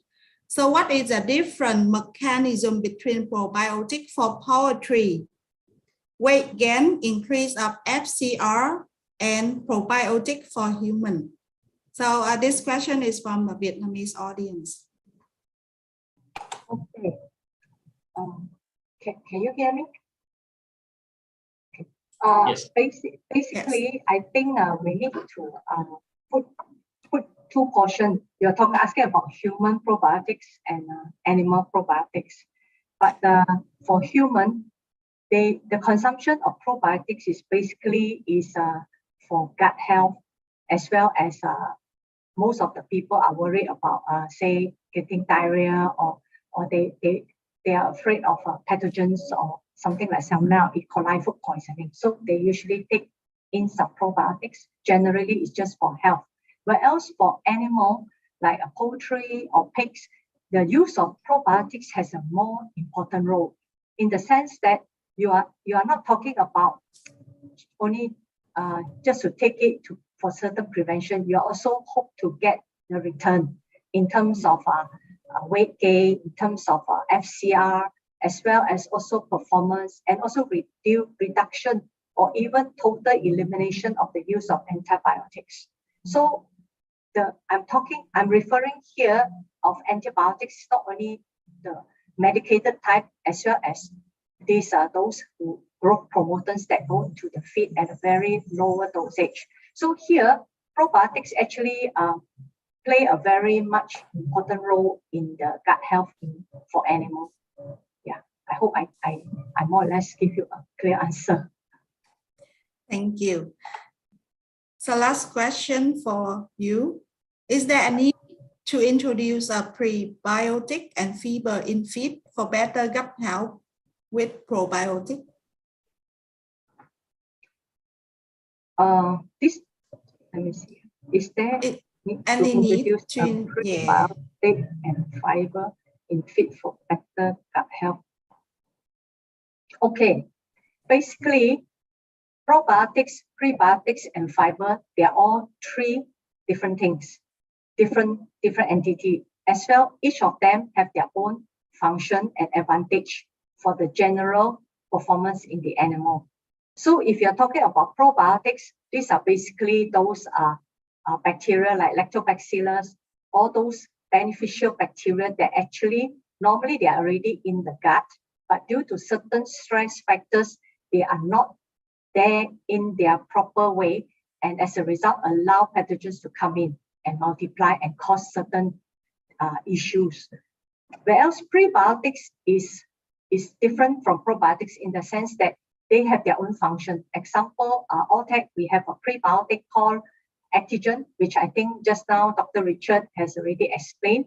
This prebiotic, which is Actigen, they have a different role in the sense that when they are in the gut, they act as a decoy, which means that actually they mimic those attachment, those ingredients that usually Salmonella or E. coli that has type 1 fimbriae, they will attach to the villi.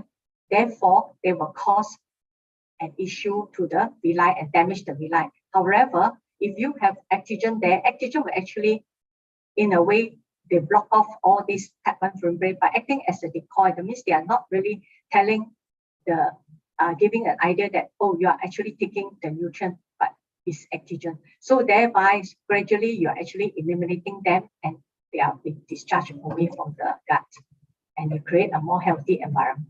So these are different things. And fiber, basically, I believe that fiber are more for the hindgut, and then they have their own function, which I will not elaborate on that. Thank you. Thank you, Dr. Emmeline. Since we got a few more questions, I would like to ask, we have the question from Thailand audience. Please explain what is better between SPW and antimicrobial peptide. Okay, I think I will give this question a pass, and I would hand this question over to our Dr. Jules, and then we will reply through the email. Kindly leave your email behind. Thank you so much. So our past Chai Yaku, please leave your contact detail in the chat box so that OnTag team can take care of you later. Thank you. The question, what does it mean by MOS and MRF in the slide? I'm not sure if you can answer this question? Or if I were to answer this question, it will take quite some time. Do we have time? Because yeah, this is a little bit technical. Okay, all right. Can I give it to Dr. Jules to answer the question? Yeah. Yeah, I think well, I can answer this question just in a few minutes. Okay, Yeah, so the Thank you, MOS, Richard. yeah, MOS is the short term of the mono-oligosaccharide. So the mono-oligosaccharide is the, I think, OTEC since 20 years ago, we start to study this product and also launch this product as a biomos in the market. So in 20 years ago, we already mentioned this product can be a good strategy to control the kind of the diarrhea problem, and also we just realized it really helped for the gut health. And then about 10 years ago, which is in 2009, I think 2009, OTEC start to thinking about what's the second generation to improve this product. So we from the mono-oligosaccharide, and then to improve, then to find out what is the special fragment, which we call it the Manus-Richmond fragment. So it is called MRF. So MRF stands for Manus-Rich fragment. So we just realized that this fragment is, I think, is a more small molecular and also more functional. It can not only kind of the reduce the gut, the pathogen like the E. coli and Salmonella in the gut, but also can improve the gut health, and also to kind of enlarge the global cell, and also to enhance the mucus production, and also the gut health also can improve. That is why in this recent, I think since 2009 till now, already 13 years, and then we continue to promote this kind of the product in the industry. And then we not call it MOS anymore. Then we call it MRF at this stage. Yeah, thank you. Thank you, Richard. It's such a long history. Thanks for sharing this. And ladies and gentlemen, as the limit of time, so if any of you have further questions to Richard and Emmeline, please leave your questions in the Q&A box or the chat box, or you can leave also your contact details so that the ONTAC team can take care of you right after this webinar. So thank you again for today. Really hope to see you again or welcome you in another webinar in the upcoming time. Dr. Richard and Dr. Emmeline. Thank you. Thank you, Michelle. Thank you. Thank you, everyone. Moving to the last session of this morning, I would like to introduce to you Mr. Nguyễn Văn Minh from Vet 24 Hour. He's an animal health consultant. He's from Vietnam. And today he will bring us a topic, biosecurity management for swan farms in the battle of African swan fever, ASF. And Mr. Nguyễn Văn Minh will present this topic in Vietnamese. So for audience that may wish to listen in English, please choose the interpretation function found below your screen and click choose English.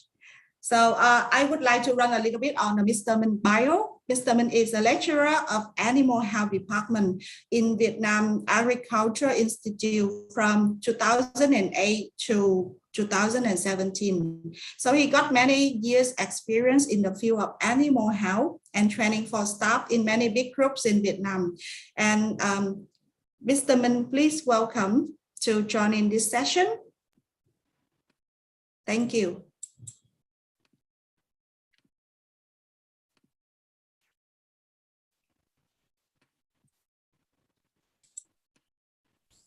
Mr. Minh, can you open your camera? Thank you. Okay.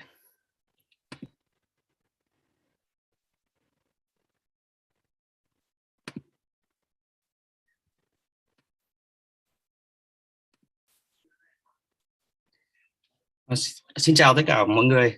Tôi tên là Nguyễn Văn Minh. Tôi đến từ công ty Vet 24 giờ và tôi làm trong lĩnh vực về tư vấn và đào tạo về sức khỏe động vật. Và theo cái chương trình thì hôm nay tôi sẽ chia sẻ với các bạn một cái chủ đề về dịch tả heo châu Phi, mà cụ thể ở đây là các cái lỗi thường gặp trong cái quá trình mà chúng ta thực hiện các cái công việc an toàn sinh học trong trang trại. Thì tôi xin lỗi một xíu ạ. Mr. Minh, can you share the slide again? Okay. If possible, can you open in the presentation mode so that everyone can follow?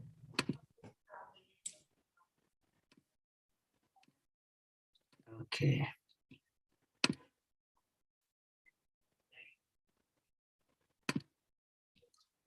Trong chủ đề này thì tôi xin phép được trình bày bằng tiếng Việt và nhờ ban tổ chức sẽ phiên dịch sang tiếng Anh để các bạn có thể cùng theo dõi. Thì như ban tổ chức đã giới thiệu thì cái chủ đề ngày hôm nay tôi muốn chia sẻ với các bạn là về những cái lỗi an toàn sinh học thường gặp ở trong trang trại, và cụ thể là những cái vấn đề thực tế hay gặp ở những cái trang trại ở Việt Nam trong cái thời gian 3 năm vừa qua khi mà dịch tả heo châu Phi xảy ra, và các trang trại đã thực hiện là có những cái bài học mà để chúng ta có thể điều chỉnh và áp dụng tốt hơn cho những cái bước sau này. Thì như chúng ta đã biết thì dịch tả heo châu Phi thì đã xuất hiện ở Trung Quốc vào năm 2018 và đến năm 2019 vào tháng 2 thì bắt đầu xảy ra ở Việt Nam, và nó kéo dài từ đó cho tới nay. Dịch tả heo châu Phi vẫn là một cái nỗi ám ảnh đối với các cái trang trại chăn nuôi heo ở Việt Nam, và đến thời điểm này thì vẫn chưa có một cái giải pháp hữu hiệu nào để có thể ngăn chặn cái dịch bệnh xảy ra ở trong trang trại, và chỉ có biện pháp chúng ta thực hiện cái vấn đề về an toàn sinh học sẽ giúp cho chúng ta ngăn ngừa được các cái thiệt hại cũng như là khống chế được cái dịch bệnh xảy ra ở trang trại. Qua rất nhiều các cái hội thảo và các chia sẻ của chuyên gia cũng như là từ thực tế vận hành sản xuất thì chúng ta thấy rằng là có rất nhiều các cái con đường khác nhau lây nhiễm dịch tả heo châu Phi vào trang trại, từ vấn đề về con người, rồi các cái thực phẩm chúng ta đưa vào trong trang trại, các cái dụng cụ công cụ chúng ta đưa vào trong trang trại cũng là những cái nguồn lây nhiễm, phương tiện vận chuyển, phương tiện vận chuyển heo, phương tiện vận chuyển thức ăn, phương tiện vận chuyển của con người đều là những cái vector có thể mang mầm bệnh vào trong trang trại. Rồi thức ăn cũng là một trong những yếu tố lây lan mang cái mầm bệnh ở trong trang trại, đặc biệt là các cái nguồn thức ăn mà không được kiểm soát cái đầu vào chặt chẽ thì cũng có thể gây ra những cái ổ dịch trong trang trại. Các cái động vật nuôi trong trang trại và đặc biệt là các cái nguồn để chúng ta thay đàn là những cái vector mà có thể mang cái mầm bệnh trong trang trại. Các cái động vật trung gian truyền bệnh, ví dụ như chuột hoặc là ruồi, muỗi, côn trùng là những cái trung gian truyền bệnh mà chúng ta thấy là thời gian gần đây đã gây ra rất nhiều cái ổ dịch ở trong các cái trang trại ở Việt Nam. Rồi các cái yếu tố như nước, chất thải cũng là những cái yếu tố mà đưa cái mầm bệnh trong trang trại. Thì đó là những cái con đường, có rất nhiều những con đường khác nhau đưa cái mầm bệnh vào trong trang trại heo. Chính vì thế cái việc mà chúng ta kiểm soát các cái yếu tố rủi ro lây bệnh trong trang trại rất là khó khăn, đặc biệt là với những cái trang trại nhỏ, những cái trang trại mà đầu tư về hạ tầng chưa được tốt, và những cái trang trại nằm ở những cái vùng mà cái mật độ chăn nuôi nhiều thì cái hàng rào về an toàn sinh học sẽ rất là khó khăn. Và chính vì thế thời gian gần đây là cái dịch tả heo châu Phi vẫn nổ ra rất là thường xuyên ở các trang trại. Và qua rất nhiều các cái nghiên cứu người ta chỉ ra rằng thì các cái yếu tố mà có nguy cơ truyền bệnh vào trong trang trại thì nó có nhiều cái nhóm nguy cơ khác nhau, và người ta tổng hợp cái tỷ lệ các cái nguy cơ này có thể đưa cái mầm bệnh vào trong trang trại. Thì liên quan đến cái vấn đề luân chuyển heo, phân bổ công nhân và vệ sinh chuồng trại thì nó chiếm tới 67% các cái ca mà lây bệnh vào trong trang trại. Rồi cái việc mà khách viếng thăm hoặc là công nhân đi về nó chiếm tới 16%. Các cái phương tiện vận chuyển chiếm 3%. Hậu bị nguồn tinh là những cái ta thường ở các cái trại heo nái thì xảy ra với khoảng 7%. Và cái vị trí chúng ta xây dựng trại cũng rất quan trọng. Cái vị trí nó cũng góp phần cho cái việc là có nguy cơ lộ ra dịch tả châu Phi hay không. Đặc biệt là những cái khu vực trại ở những cái vị trí mà cái đảm bảo về an toàn sinh học kém thì cái nguy cơ lây nhiễm bệnh là rất lớn. Để cập nhật cho các bạn những cái lỗi an toàn sinh học mà thường hay xảy ra ở trong trang trại thì chúng tôi chia làm hai cái nhóm.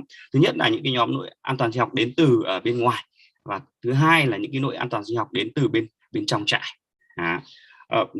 Những cái lỗi an toàn sinh học đến từ các yếu tố bên ngoài, ví dụ như cái yếu tố về vị trí và thiết kế xây dựng chuồng trại cũng ảnh hưởng tới cái an toàn sinh học trong trang trại. Cái việc chúng ta kiểm soát người ra vào trại bao gồm cả quản lý, kỹ sư, bác sĩ và công nhân, rồi kiểm soát các phương tiện ra vào trại là cái yếu tố thứ ba mà chúng ta hay gặp lỗi nhất. Và yếu tố thứ tư là chúng ta kiểm soát cái nguồn thức ăn, thuốc, vaccine khi chúng ta đưa vào trong trại. Và yếu tố thứ năm là chúng ta kiểm soát vấn đề nhập đàn, thay đàn. Và yếu tố thứ sáu liên quan đến các yếu tố bên ngoài, đó là kiểm soát những cái động vật trung gian truyền bệnh vào trong trang trại. Đấy là những yếu tố bên ngoài. Tôi sẽ đi chi tiết từng cái phần một mà tại sao chúng ta hay gặp phải. Thứ nhất là liên quan đến yếu tố về xây dựng, vị trí xây dựng trại. Thì ở Việt Nam thì các cái vùng chăn nuôi hiện nay mới có cái quy hoạch vùng chăn nuôi tập trung. Tuy nhiên thì trước đây có những trang trại cũ thì họ phát triển nó tự phát, và ở các cái vùng chăn nuôi tập trung thì cái mật độ trang trại nhiều, vị trí các cái trang trại san sát với nhau, thì cái hàng rào đảm bảo về an toàn sinh học nó phải đòi hỏi cao hơn và chắc chắn hơn để ngăn ngừa cái vấn đề lây nhiễm từ trại nọ sang trại kia. Và thực tế thì ở những cái vùng mật độ chăn nuôi cao thì hay xảy ra các cái dịch bệnh hơn là ở những cái vùng cái vùng mà mật độ chăn nuôi thưa. Và hiện nay thì cái xu hướng của các cái trang trại ở Việt Nam thì người ta dịch chuyển dần các cái trang trại quy mô lớn sang những cái vùng xa khu dân cư và có cái quỹ đất rộng, và thường là nằm xa những cái đường quốc lộ để mục đích là đảm bảo cái vấn đề an toàn sinh học về vị trí. Chứ hiện nay các cái vùng chăn nuôi tập trung, ví dụ ở phía Bắc như là Hưng Yên, Hải Dương hay là Hà Tây cũ và Hà Nội hiện tại, thì người ta ít phát triển các cái trang trại tập trung quy mô lớn, mà người ta dịch chuyển dần đến các tỉnh miền núi phía Bắc hoặc các tỉnh ở phía miền Trung hoặc là miền Trung Tây Nguyên là những khu vực mà sẽ tập trung xây trại. Nên là đây cũng là một cái để cho các cái đơn vị mà người ta phát triển trại hoặc là các cái trang trại mình muốn nâng quy mô hoặc là mình muốn phát triển cái mảng chăn nuôi heo thì chúng ta phải nghiên cứu cái vị trí rất là kỹ. Và với cái vị trí xây dựng trại thì chúng ta trước khi xây dựng thì chúng ta phải lưu ý là cái khoảng cách gần nhất từ trại của chúng ta tới các cái trại liên quan nó là bao nhiêu. Nếu mà ít hơn 500 mét thì rất có vấn đề, khi mà cái trại bên cạnh nổ ra là cái áp lực mầm bệnh lên cái trại của chúng ta là rất lớn. Còn nếu trong trường hợp mà khoảng từ 500 mét cho đến 5 km từ trại nọ đến trại kia thì đây là một cái khoảng cách đủ để đảm bảo các cái vấn đề về an toàn sinh học, đặc biệt là đối với dịch tả heo châu Phi. Còn nếu mà cách trại nọ cách trại kia được khoảng trên 5 cây số thì đây là một điều rất là tuyệt vời. Và hiện nay chỉ có ở những cái vùng các cái tỉnh miền núi hoặc các cái tỉnh trung du hoặc là những tỉnh một quỹ đất rộng thì chúng ta có khả năng đảm bảo được cái yêu cầu là trên 5 cây số. Còn hầu hết các cái trang trại hiện nay nếu mà ở những vùng chăn nuôi tập trung thì chúng ta đạt được cái tiêu chí tối thiểu là khoảng 500 mét cách trại nọ trại kia đến 5 cây số là quá tuyệt vời rồi. Và một cái lưu ý nữa là cái khoảng cách từ trại chúng ta đến các cái đường công cộng. Nếu mà trong trường hợp mà từ trại mà khoảng cách đến đường sát đường chỉ khoảng 200 mét thôi thì rất có vấn đề, rất dễ lây lan từ các cái phương tiện di chuyển ở đường mà cạnh cái khu vực trại của chúng ta. Còn trong trường hợp mà khoảng cách khoảng từ 200 cho đến 500 mét thì đây là một khoảng cách vừa đủ để chúng ta có thể thiết lập những cái vành đai an toàn sinh học, cũng như là thiết lập những cái biện pháp an toàn sinh học để có thể bảo vệ cái trang trại của chúng ta đáp ứng được các cái điều kiện về an toàn sinh học. Còn nếu trên 500 mét khoảng cách đường thì rất là tuyệt vời. Còn nếu xa hơn quá thì chúng ta sẽ khó khăn trong vấn đề vận chuyển cũng như là đi lại. Đó. Một cái vấn đề nữa là về chúng ta phải lưu ý đến một số cái vấn đề khác, là nếu trang trại chúng ta không có hàng rào bao quanh, hoặc là không có cái đường vào, thì hoặc không có cổng, thì đây là một cái vấn đề rất lớn và rất nguy cơ cho việc là chúng ta không kiểm soát được các cái yếu tố lây lan từ bên ngoài vào, ví dụ như là các cái động vật trung gian, ví dụ như là người, ví dụ như các phương tiện khác có thể xâm nhập và mang theo mầm bệnh vào trong trang trại chúng ta. Còn trong trường hợp mà nếu mà không có hàng rào xung quanh nhưng có cổng mà đường vào nhưng mà không có khóa, thì đây cũng là một cái vấn đề mà có thể xảy ra cái việc là cái mất an toàn sinh học, đúng không? Còn trong trường hợp mà không có hàng rào xung quanh, cổng vào khóa, thì chỉ gọi là đủ thôi, chứ chưa phải là tốt. Bởi vì sao? Bởi vì chúng ta chỉ kiểm soát được vấn đề là người và các cái phương tiện vào chủ động mà theo cái đường vào. Còn những cái vấn đề liên quan đến các cái động vật xung quanh, ví dụ như là các cái động vật hoang dã, rồi các cái động vật nuôi khác, nó có thể xâm nhập vào trong trại và mang theo mầm bệnh. Còn trong trường hợp mà chuồng trại được đảm bảo an toàn bằng khóa và có tường rào xung quanh, thì đây là một cái điều rất là tuyệt vời, để chúng ta vừa đảm bảo được việc ngăn ngừa các cái yếu tố lây lan từ con người cũng như là phương tiện, cũng như là chúng ta ngăn ngừa được các cái động vật trung gian truyền bệnh khác có thể xâm nhập vào trong trại và mang theo mầm bệnh. Những cái yếu tố liên quan đến an toàn sinh học ở bên ngoài trại này, yếu tố tiếp theo là liên quan đến cái việc kiểm soát phương tiện ra vào trại. Thì hiện nay sau khi mà dịch tả heo châu Phi xảy ra, thì các cái trang trại chăn nuôi heo quy mô lớn ở Việt Nam thì họ đã rất ý thức và thiết lập được những cái quy trình kiểm soát cái phương tiện ra vào trại khá là chặt chẽ. Và cũng theo các cái nghiên cứu đã công bố, thì liên quan đến phương tiện vận chuyển mà gây dịch cho trại thì có tới 27,8% liên quan đến xe heo chết, xe heo loại và xe phân, xe chở phân, là những cái xe đấy là nguy cơ nhất, là tới 27,8%. Xe loại heo, xe heo thịt chiếm tới 11,1%. Con người ra vào trại không tắm, không kiểm soát, có nguy cơ xảy ra bệnh tới 27%. Rồi hậu bị cách ly, không đủ thời gian, không đủ tiếp xúc, thì cái nguy cơ xảy ra tới 22,2%. Và 4 cái nhóm nguy cơ này là 4 nhóm nguy cơ chiếm tỷ lệ cao nhất trong số các nguyên nhân xảy ra dịch. Chính vì thế, việc kiểm soát phương tiện ra vào trại cũng như là kiểm soát con người ra vào trại sẽ góp phần bảo vệ được cái an toàn cho trại của chúng ta. Ở đây là cái hình ảnh minh họa cho cái việc là cái phương tiện khi mà di chuyển vào trong các trại. Thì hiện nay đối với những cái hệ thống công ty chăn nuôi thì họ thường bố trí những cái điểm trạm rửa xe ở cách cái trại khoảng từ 1 cho đến 2 cây số. Mục đích để làm gì? Để rửa sạch và sát trùng lần đầu tiên trước khi đến trại. Và khi đến trại thì sẽ được rửa và sát trùng một lần nữa trước khi vào trại. Thì đối với các cái phương tiện cá nhân thì người ta sẽ đỗ ở phía bên ngoài trại. Còn đối với các phương tiện mà phải đi vào trực tiếp trong trại, ví dụ như xe chở thức ăn, xe chở thuốc, thì sẽ phải thực hiện cái quy trình vệ sinh sát trùng ở phía cổng, và phải đảm bảo cái thời gian cách ly tối thiểu từ 30 phút cho đến 1 tiếng tùy theo cái loại thuốc sát trùng người ta sử dụng trước khi mới được đưa vào trại. Thì cái kiểm soát phương tiện ra vào trại hiện nay ở các trại quy mô lớn đang được thực hiện rất là nghiêm túc.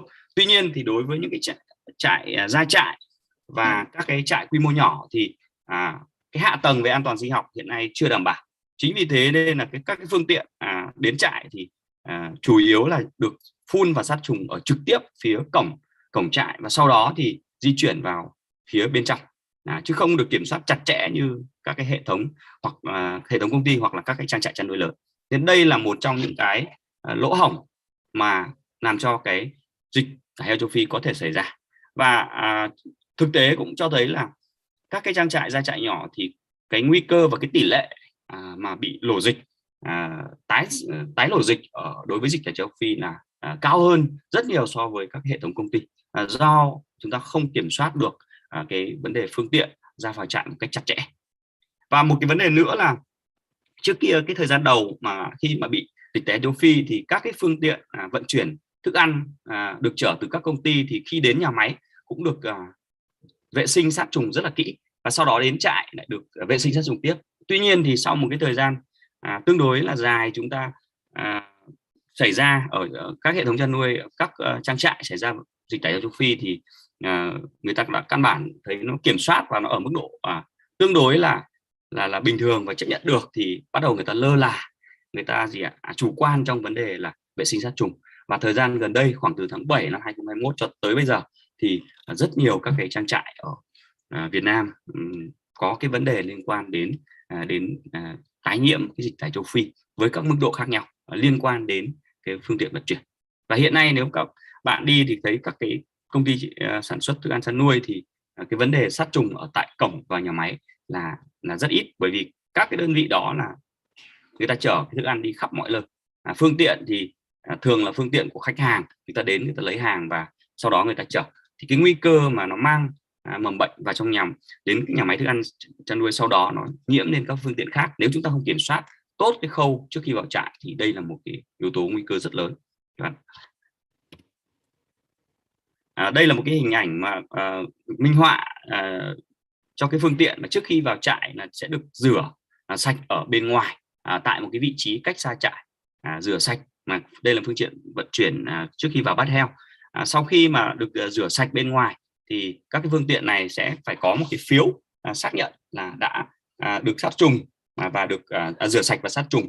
Sau đó thì mang tới trại thì tiếp tục qua cái nhà sát trùng ở tại cổng trại, được kiểm soát một cách chặt chẽ, sau đó đảm bảo thời gian cách ly thì mới được di chuyển vào phía bên trong. Đây là một cái bước là người ta vệ sinh sát trùng, rửa rất là kỹ từ tất cả xung quanh xe, bên trong xe, đặc biệt là đối với các cái xe vận chuyển heo. Sau đó là tại cổng thì người ta tiếp tục người ta rửa và đi qua cái hố lăn sát trùng, và cuối cùng là đưa vào cái sát trùng ở bên trong, cái nhà sát trùng bên trong trước khi đi vào cổng trại. Và đây là các phương tiện mà sau khi thực hiện cái việc là rửa trước khi vào trại, cách xa trại khoảng 1-2 cây số thì được rửa sạch, rửa sạch sẽ, và sau đó thì có kiểm tra xác nhận thì mới bắt đầu được di chuyển vào trại. Đối với các cái đơn vị mà người ta làm chặt chẽ được các cái bước như thế này thì hạn chế được rất nhiều cái vấn đề lây lan sang các cái trang trại, đặc biệt là đối với các công ty chăn nuôi.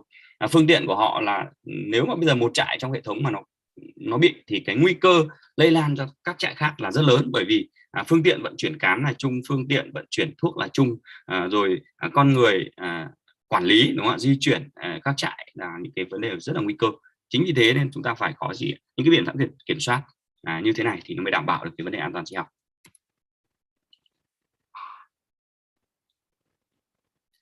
Yếu tố tiếp theo là liên quan đến kiểm soát thuốc, vaccine và thức ăn khi đi vào trại, đặc biệt là đối với thuốc vaccine. Đối với thuốc vaccine thì hiện nay được mua từ các cái đơn vị cung cấp, vận chuyển tới trại thì có một số cái điểm lưu ý là gì ạ? Một số đơn vị người ta hay đánh thẳng cái xe vận chuyển thuốc vào trong cái kho thuốc, tiếp xúc rất gần với cái trang trại của chúng ta như này là rất nguy cơ, và đây là cái lỗi mà ở rất nhiều trang trại gặp phải. Đối với tất cả các cái thuốc thì chúng ta bố trí cái điểm nhận thuốc ở phía ngoài cổng, không cho thuốc xe cám vào trong trại. Tất cả các cái vỏ hộp đựng thuốc chúng ta phải bỏ ở ngoài trại và phải không cho vào bên trong kho. Ví dụ như cái vỏ thùng cát tông này là đối với cái hệ thống mà trước kia chúng tôi quản lý hoặc là chúng tôi tư vấn thì tất cả những cái vỏ thuốc này các cái vỏ hộp cát tông này sẽ bỏ bên ngoài, và sau đó lấy những cái chai thuốc này cho vào trong phòng và tiến hành xông khử trùng tùy theo từng loại với các điều kiện khác nhau để trước khi chúng ta nhập kho. Và sau đó thì định kỳ một tuần một lần thì chúng ta sẽ tiến hành xông cái kho thuốc, xông cái kho cám bằng phóc môn để đảm bảo được cái việc là kho thuốc, kho cám nó sạch cái mầm bệnh, Đó là một cái hiện nay thì các cái công ty mà các cái trang trại mà khi mà chúng tôi đến kiểm tra, tư vấn, check farm cho họ, kiểm tra trang trại cho họ thì thấy là các cái thùng cát tông hiện nay vẫn để rất nhiều ở trong. bởi vì cái thùng cắt tông này từ nhà máy thuốc chuyển về nhà phân phối, từ nhà phân phối chuyển đến trại, nó tiếp xúc với rất nhiều các cái nguồn khác nhau, và đây là một trong những yếu tố nguy cơ rất là lớn. Và những cái thùng cắt tông này tuyệt đối không được đưa vào bên trong trại, mà chúng ta sẽ phải đốt nó đi. Nhưng mà khi mà đi kiểm tra ở các trại, chúng tôi thấy cả cái thùng cắt tông này nằm ở trong các cái chuồng nuôi thì rất là nguy cơ. Thì chúng ta lưu ý, đây là một trong những cái lỗi mà chúng ta cần phải điều chỉnh. Một yếu tố tiếp theo là liên quan đến yếu tố về nhập đàn, đúng không ạ? Thay đàn, hậu bị thay đàn. Thì như các bạn đã biết thì trong khoảng thời gian từ 2019, cả năm 2019 và đến đầu 2020 thì dịch nổ ra rất là mạnh ở cả 3 miền ở Việt Nam, và lúc đó cái thiệt hại là rất lớn. Và dịch nổ ra thì xảy ra ở các cái đàn heo nái và gây ra tình trạng là chúng ta bị tụt giảm cái đầu heo. Và sau đó thì khoảng từ giữa 2020 cho đến 2021 thì các trại bắt đầu tiến hành tái đàn, nhập đàn. Thì khi mà chúng ta tái đàn nhập đàn một cách ồ ạt như vậy, rất khó để trong vấn đề chúng ta kiểm soát đầu vào, thì nó sẽ gây ra cái lỗ hổng, và khi đó thì không chỉ dịch tả châu Phi và các cái bệnh khác nó cũng có nguy cơ đi vào trong trang trại.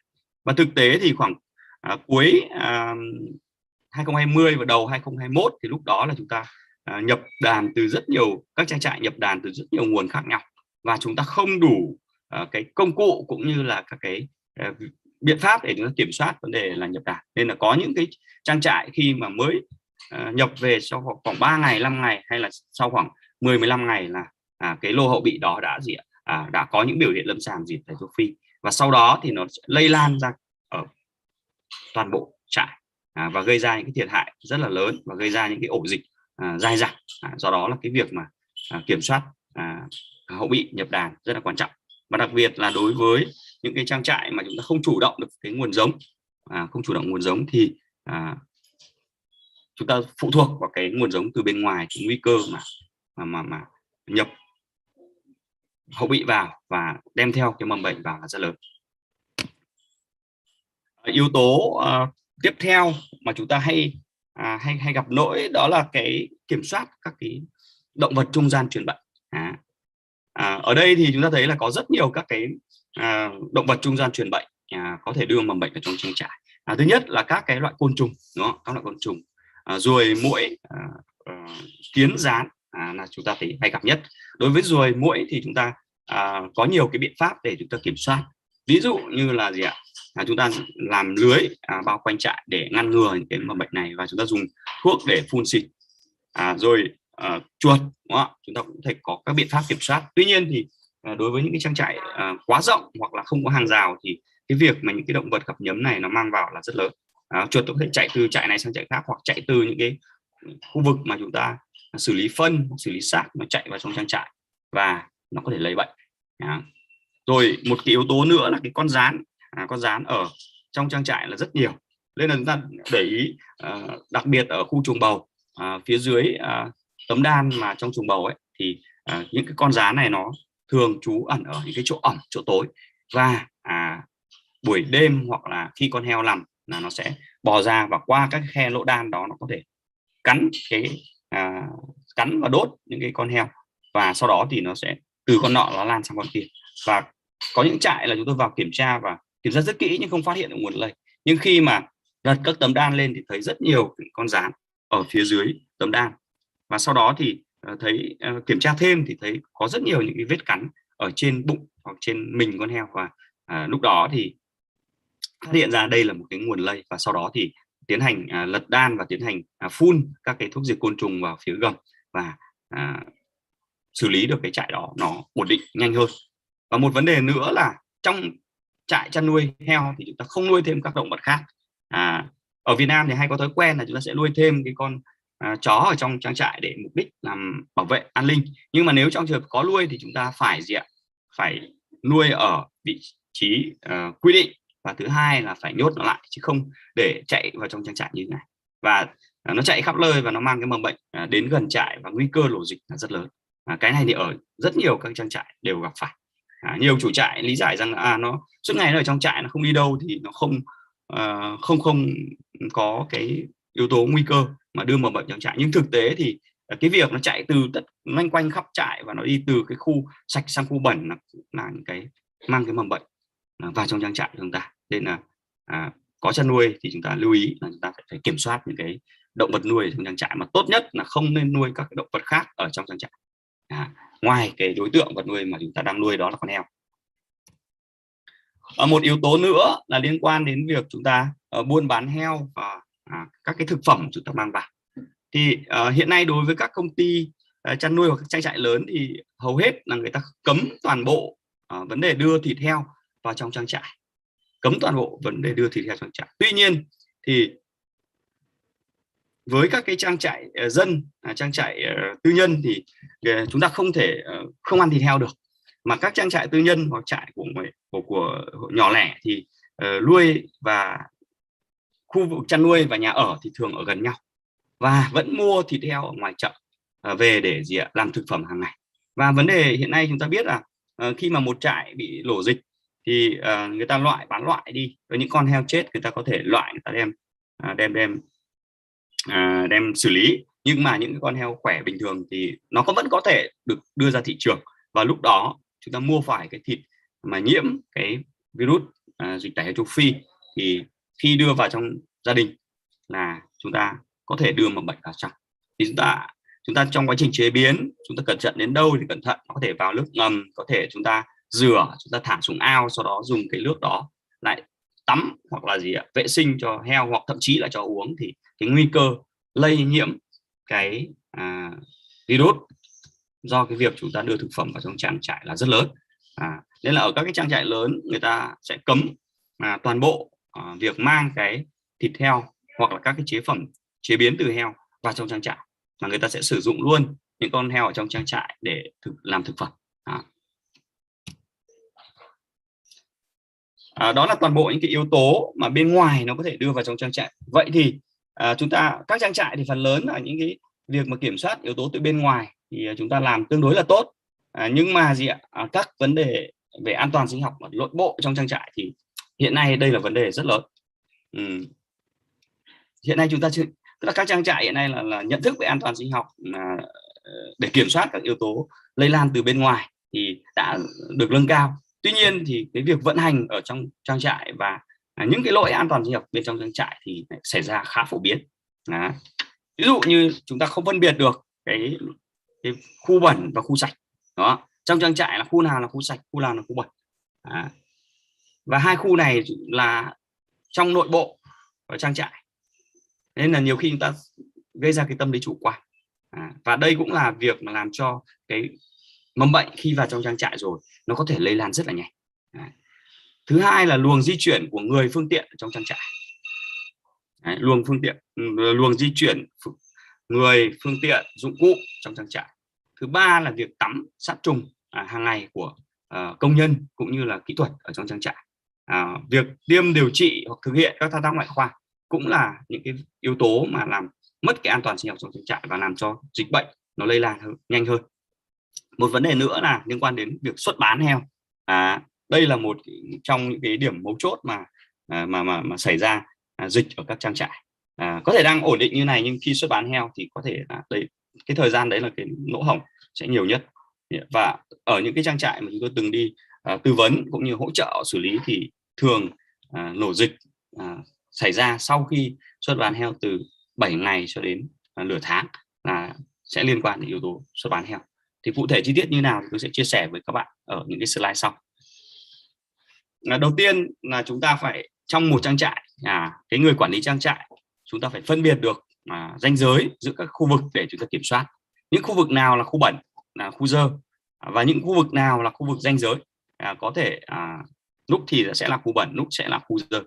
Và một cái khu quan trọng nhất là khu sạch. Lúc nào chúng ta phải giữ cái khu này nó sạch, sạch các cái mầm bệnh để đảm bảo an toàn cho trang trại, và sạch ở từng cái khu này nó sẽ đảm bảo việc là nếu mầm bệnh có xâm nhiễm vào một khu nào đó chúng ta kiểm soát chặt chẽ thì nó sẽ không lây lan. Đối với các cái khu vực được xếp là khu dơ, đó là gì ạ? Nhà để xe của cán bộ, công nhân viên, nhà để xe của công nhân. Đó. Thứ hai là khu vực cổng trại. Khu vực cổng trại là khu tiếp xúc con người, phương tiện ra vào trại, nên khu vực cổng trại là khu vực mà có cái nguy cơ rất là cao. Rồi nhà ở công nhân, nhà ở công nhân là cái khu cũng là khu dơ. Rồi căng tin nhà ăn, liên quan đến thực phẩm, liên quan đến sinh hoạt chung, rồi phòng khách là những khu dơ. Thế là trong một trang trại chúng ta phân biệt những cái khu này là những khu dơ, và những cái khu dơ này thì chúng ta phải có những cái biện pháp kiểm soát cho từng cái khu đó để đảm bảo là nó không mang mầm bệnh vào những cái khu sạch ở trong trang trại. Và những cái khu vực ranh giới, ví dụ như là cầu cân bán heo, cái thời điểm mà chúng ta xuất bán heo là cái thời điểm mà khu này là sẽ trở thành khu bẩn. Và sau khi bán heo xong chúng ta phải tiến hành vệ sinh sát trùng sạch sẽ để nó không lây lan vào trong trang trại. Rồi nhà sát trùng xe, nhà sát trùng người, nhà tắm là những cái khu mà sẽ là khu dơ. Rồi kho cám, kho thuốc, tủ UV là những khu dơ, khu ranh giới, và các cái khu chuồng cách ly. Bởi vì có thể là chúng ta kiểm soát tất cả các yếu tố xét nghiệm nhập heo về là an toàn. Tuy nhiên thì có thể là do một là cái mầm bệnh ở trong cơ thể nó chưa đủ để cho các phương pháp xét nghiệm chúng ta phát hiện ra, thì sau thời gian chúng ta nuôi ở chuồng cách ly thì nó có thể nhân lên và nó bùng lên, và ở chuồng cách ly cũng là cái chuồng mà ranh giới. Rồi hàng rào, khu vực hàng rào là khu tiếp giáp giữa trang trại với bên ngoài, cũng là khu ranh giới chúng ta cần phải kiểm soát. Khu sạch thì được xếp những cái nhóm nào được vào khu sạch. Thứ nhất là gì ạ? Chuồng trại. Chuồng trại bắt buộc nó sẽ là cái khu mà sẽ phải là khu lúc nào phải đảm bảo sạch sẽ, sạch về mầm bệnh, đúng không? Cách ly với bên ngoài. Bể nước, đây là một cái khu rất quan trọng. Các bạn biết là khi dịch tả châu Phi thì xảy ra ở những cái vùng mà các vùng trũng, vùng sông nước, thì cái nguy cơ bùng phát bệnh và mức độ thiệt hại sẽ rất là lớn. Rồi kho thuốc, đúng không? Tủ thuốc, tủ vaccine là những cái khu sạch. Rồi phòng tinh là những khu sạch. Thì trong một trang trại chúng ta phải phân biệt ranh giới các khu này rõ ràng. Khu sạch thì ai sẽ được đến, khu dơ thì ai sẽ làm việc ở đó, và đến khu dơ rồi thì có vào được khu sạch hay không. Tất cả những cái đó là chúng ta phải có cái quy định rất là rõ ràng thì chúng ta mới kiểm soát được cái an toàn sinh học ở bên trong trang trại.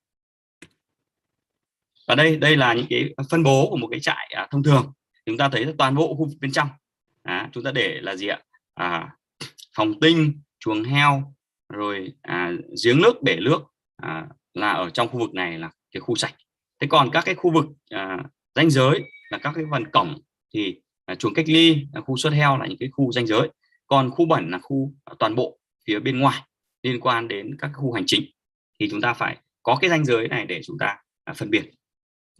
Và chính phân biệt được cái khu sạch, khu bẩn này, khu sạch, khu dơ này thì chúng ta mới bố trí sắp xếp được cái luồng người, luồng phương tiện di chuyển làm việc ở trong trang trại để đảm bảo cái việc là nó không lây từ khu này sang khu khác. Và cái vấn đề tiếp theo đó là kiểm soát cái người và phương tiện bên trong trang trại, đúng không? Thì trong một cái trang trại chăn nuôi heo như thế này thì chúng ta thấy là nó có hai cái khu là khu bẩn, khu dơ. Thì khi chúng ta bố trí người làm việc ở trong trang trại này thì chúng ta phải cố định công nhân ở cho từng cái chuồng này, và cố định công nhân ở từng chuồng này thì họ làm việc ở chuồng nào thì họ sẽ phải chỉ đến cái khu vực đó thôi, không được di chuyển sang các cái chuồng, các cái khu vực khác. Và ở những cái hệ thống các công ty thì hiện nay người ta đã từng cái khu vực nuôi thì người ta phân biệt bằng cái màu quần áo để biết rằng là cái người này sẽ làm việc ở khu này, người kia làm việc khu kia, và nhìn như vậy là họ sẽ không được phép đến những cái khu vực mà không phải phận sự của mình.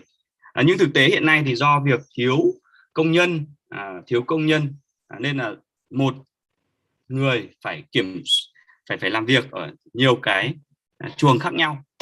Chính vì thế nó làm cho cái dịch tễ ở trong trang trại nó cũng bị phức tạp. Và thứ hai nữa là trong những thời điểm mà bị thiếu nhân sự trầm trọng, nhất là dịp lễ Tết thì có thể là phải huy động người ở các khu vực khác nhau đến làm việc cho nhiều khu, và chính thế làm cho cái dịch tễ nó rất là phức tạp. Và thứ hai nữa là các cái phương tiện dụng cụ chúng ta dùng chung thì nó cũng là cái yếu tố nguy cơ mà làm cho cái mầm bệnh ở trong trang trại nó có thể phát tán đi khắp trại. khắp trại, đúng không? Nên là chúng ta cố gắng làm sao sắp xếp các cái dụng cụ ở khu vực nào thì cố định ở khu vực đó, không gì dùng ở chuồng này xong lại mang sang chuồng kia thì sẽ mang cái mầm bệnh đi khắp cái trang trại của chúng ta. Chính vì thế nếu trang trại nào mà kiểm soát được cái luồng người, luồng phương tiện di chuyển ở bên trong này thì khi chẳng may có dịch xảy ra ở một khu vực nào đó thì người ta kiểm soát và xử lý rất là nhanh. Còn nếu trong trường hợp mà người cứ di chuyển rất là lộn xộn ở phía bên trong trang trại này, không phân biệt được khu sạch khu dơ, không phân biệt được cái khu vực làm việc cố định thì cái nguy cơ bùng dịch là sẽ rất lớn ở trong trang trại.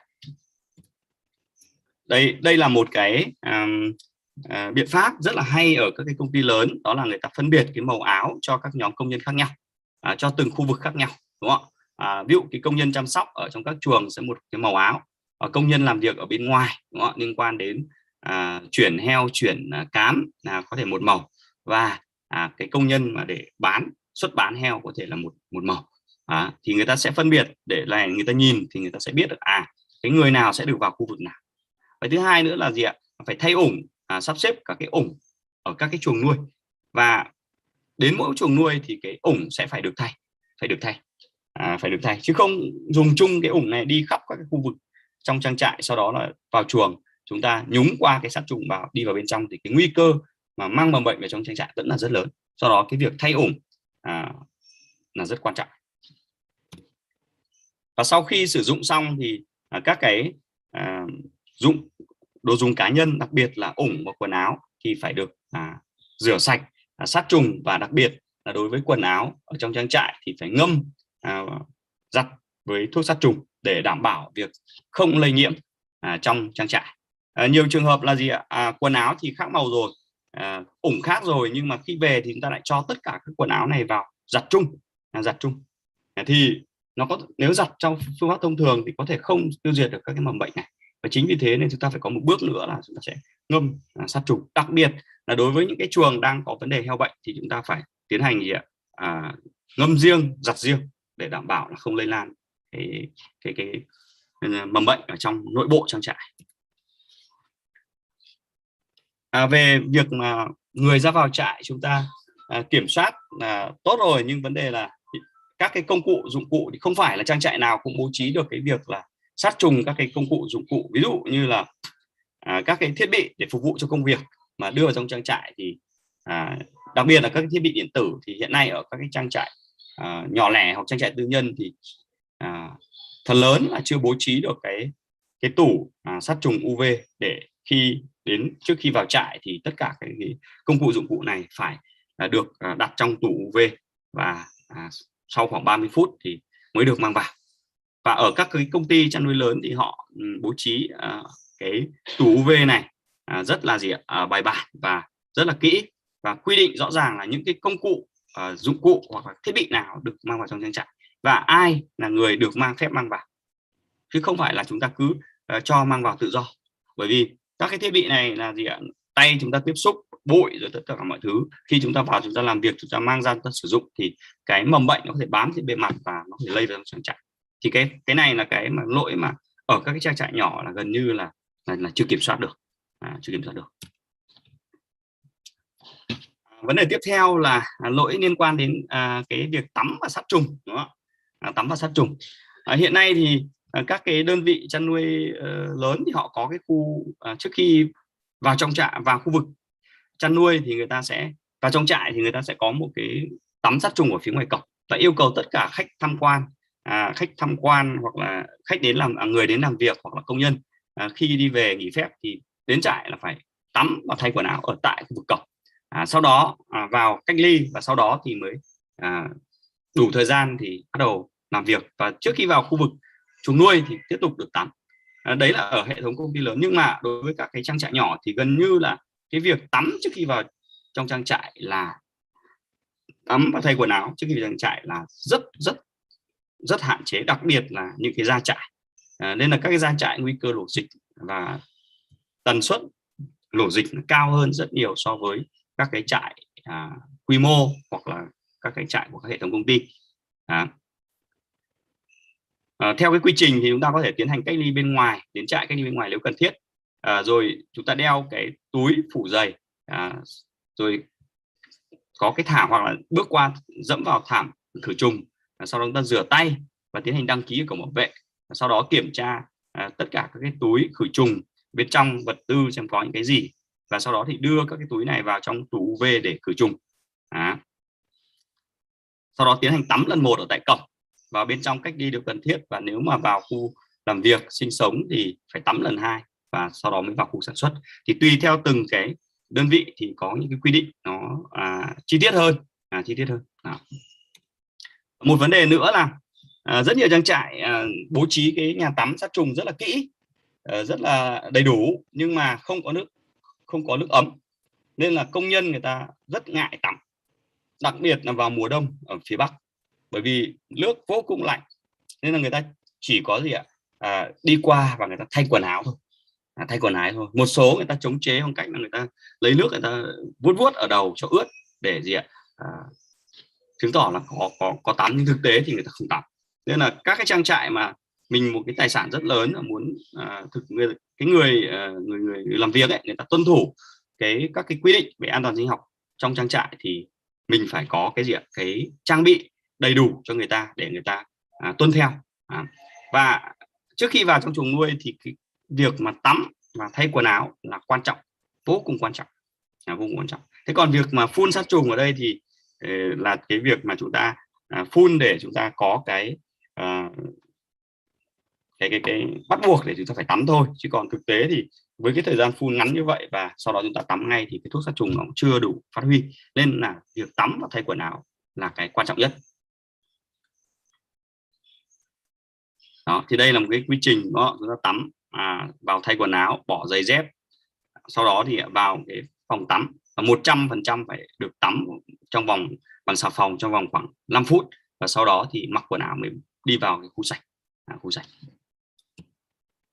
Đây là những cái quy trình chi tiết, vào cởi quần áo, sau đó là tiến hành tắm, sau đó thì bắt đầu thay quần áo trong trang trại mới bắt đầu đi vào trong trang trại. Thì đây ở các cái hệ thống công ty hoặc trang trại lớn là người ta làm rất là chi tiết và bài bản, đầy đủ cả nước ấm, xà bông, rồi các cái khăn để người ta lau.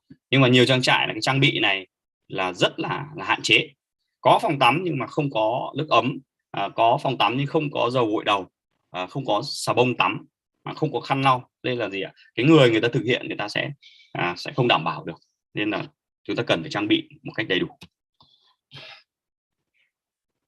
Một trong những cái lỗi nữa ở các trang trại hiện nay rất hay gặp phải, đó là khi chúng ta thực hiện các cái thao tác điều trị, tiêm vaccine hoặc ngoại khoa, thì vô tình chúng ta làm lây lan cái mầm bệnh trong trang trại. Trước kia thì chưa có dịch tả châu Phi thì hầu hết các cái việc mà tiến hành tiêm vaccine, đặc biệt là tiêm vaccine tổng đàn trên nái thì đều dùng trung kim. Tuy nhiên thì sau khi mà có dịch tả châu Phi thì ở các cái hệ thống công ty lớn hoặc là các cái trang trại người ta cập nhật được thì người ta chấp nhận cái chi phí về dụng cụ tiêu hao nó sẽ lớn hơn, và người ta tiêm mỗi con một kim thì nó đảm bảo được vấn đề không lây lan mầm bệnh đi các trang trại. Và thời gian vừa rồi thì tôi gặp rất nhiều cái trường hợp là sau khi tiêm vaccine tổng đàn dùng trung kim thì lổ ra dịch tả châu Phi, liên quan đến việc là nó lây lan thông qua cái mũi kim. Vì khi tiêm trung kim nó có thể chảy máu nó bám vào và có virus, và khi chúng ta tiêm sang con vật khác thì nó sẽ gây ra lây bệnh. Thì đấy là cái mà chúng ta phải lưu ý. Rồi các cái thao tác làm ngoại khoa, chúng ta tiến hành bấm lanh, cắt đuôi, rồi thiến là cũng là những thao tác mà lây nhiễm. Nên là khi mà chúng ta ở trong trang trại chúng ta tiến hành ngoại khoa thì mỗi một cái ổ heo, mỗi cái ổ đẻ đó thì chúng ta tiến hành một cái khay sát trùng, chúng ta đổ thuốc sát trùng vào đây. Chúng ta không dùng đổ sát trùng một lần mà chúng ta dùng cho tất cả các bầy trong một ổ, bởi vì khi mà chúng ta chúng ta sát trùng thì máu rồi dịch tiết nó có thể làm cái thuốc sát trùng ở đây nó không còn đủ cái nồng độ hàm lượng để phát huy tác dụng nữa, và nếu chúng ta cứ để đó nó tích tụ thì cái nguy cơ mà lây nhiễm mà thông qua việc là chúng ta làm ngoại khoa này là rất lớn. Mặc dù là chúng ta có thuốc sát trùng nhưng mà cái thuốc sát trùng đấy nó không phát huy được cái hiệu quả đó, thì chúng ta lưu ý. Tiếp theo là một cái vấn đề mà chúng ta thấy là đau đầu nhất, mỗi khi mà xuất bán heo là có nguy cơ mà lây bệnh trong trang trại là rất lớn. Thì trong khu vực xuất bán heo thì cũng chia ra làm cái khu sạch và khu bẩn tại nơi bán heo.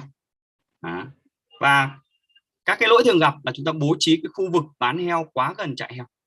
Cái này thì chúng tôi đi ở các cái trang trại, gia trại đông hộ tư nhân hoặc các cái trại kiểu cũ thì cái khu vực xuất bán heo thì thường hay bố trí ngay khu vực cổng vào, và cũng là cái khu vực mà sát với khu vực chuồng nuôi. Thì những cái trại đó thì cái tần suất cũng như là cái nguy cơ lổ dịch là rất cao. Thứ hai là gì ạ? Công nhân chăm sóc heo và bán heo không được gì ạ? Công nhân xuất heo bán heo thì để tiếp xúc với người bắt heo thì nguy cơ lây lan dịch vào trong trại là rất lớn, nên là phải phân bổ cái công nhân bán heo. Cái thời điểm bán heo là bán heo xong là họ không có vào khu chăn nuôi nữa. Rồi khi xuất heo thì chúng ta lại gì ạ? Đuổi số lượng heo ra thừa, và sau đó chúng ta đuổi ngược lại chuồng nuôi thì cái nguy cơ mà cái con heo mà nó ra khu vực bán rồi nó quay đầu trở lại vào trong chuồng nuôi thì nó có thể mang mầm bệnh vào trong trại. Thứ tiếp theo nữa là cái việc vệ sinh khử trùng ở khu bán heo là rất nhiều trại thực hiện chưa tốt. Tức là gì ạ? Bán heo xong nhưng để cả mấy ngày sau rồi một thời gian sau mới tiến hành vệ sinh sát trùng thì vô hình chung là nó mang cái mầm bệnh vào trong khu vực trang trại. Thì ở đây là một cái sơ đồ về một cái khu vực bán heo. Thì đây là khu vực chuồng nuôi thì heo được đuổi ra đây, và sau đó thì vào khu vực chờ xuất bán. Khu vực chờ xuất bán này thì cái quạt gió là chúng ta sẽ hút từ bên trong và thổi ra bên ngoài, và sau đó đưa đến cái khu vực cầu cân, và khu vực xe mua heo nó sẽ nằm ở đây. Nằm ở đây thì luồng đi nó sẽ như thế này, đúng không? Vào đây chờ, và sau đó thì ra khu vực chuẩn bị cân và đưa lên xe để xuất bán. Đây là một cái trang trại bố trí cái khu bán heo cũng tương đối là bài bản, đúng không? Trại làm phía trong, và sau đó thì có xe tăng bo chuyển heo từ trong trại, không cho xe heo từ phía ngoài vào, và sẽ tăng bo heo ở từ các chuồng nuôi này đến cái khu chờ xuất bán. Thì từ cái khu này vào trong là khu sạch, và bên ngoài phía xe mua heo là khu dơ, và bố trí những cái trạm rửa sát trùng xe ở bên ngoài. Và với những cái xe tăng bo mà không có đối với một số trại người ta không bố trí được cái khu vực chờ xuất bán thì người ta có thể gì ạ? Thiết kế những cái cầu để không cho tiếp xúc giữa cái xe mua heo và xe tăng bo ở trong trại như thế này. Đó. Sau đó người ta đuổi cái heo di chuyển từ cái xe heo trong trại ra cái xe bên ngoài thông qua một cái cầu liên kết như thế này, và khoảng cách tối thiểu phải 5 mét, và làm sao đó là cái người công nhân phía bên trong là công nhân bán heo không tiếp xúc với người mua heo để đảm bảo là vấn đề dịch bệnh không lây lan. Tiếp theo nữa là gì ạ? Các cái lỗi nhiễm do tiếp xúc từ cái người bán heo và công nhân. Đây chúng ta thấy là xe đánh thẳng vào phía gần trại nuôi, và cái người mua heo thì đây, và cái ông bán heo thì đây, tiếp xúc gần như nói chuyện với nhau rất là gần. Và những cái trại như thế này thì nguy cơ lổ dịch là rất lớn, không chỉ đối với dịch tả châu Phi mà với tất cả các bệnh khác. Và thậm chí là công nhân ở trong trại còn chuyển cả heo lên trên xe heo cho khách. Như vậy thì nó sẽ nguy cơ lây bệnh là rất lớn. Rồi khi mà xuất bán xong thì tiếp xúc với xe heo thì lại quay lại phía trại luôn, quay về phía trại làm việc luôn. Thì đây là một cái điều tối kỵ trong chăn nuôi, đặc biệt đối với dịch tả châu Phi. Thì khi chúng ta phân công công việc cho những người công nhân làm việc ở trong các trang trại này thì chúng ta lưu ý là khi phân công họ hôm nay là ngày đến lịch xuất bán heo thì chúng ta cho họ làm việc, và sau đó thì xuất bán heo xong sẽ nghỉ một ngày, và sau đó thì ngày hôm sau mới quay lại làm việc. Và tất nhiên là phải thực hiện tất cả các cái khâu vệ sinh sát trùng, thay quần áo, đảm bảo được cái yêu cầu về an toàn sinh học thì mới quay lại trại để chăn nuôi. Nhưng ở đây là vừa xuất xong thì chúng ta quay lại luôn thì cái nguy cơ mà mang mầm bệnh ở trong trang trại là rất lớn.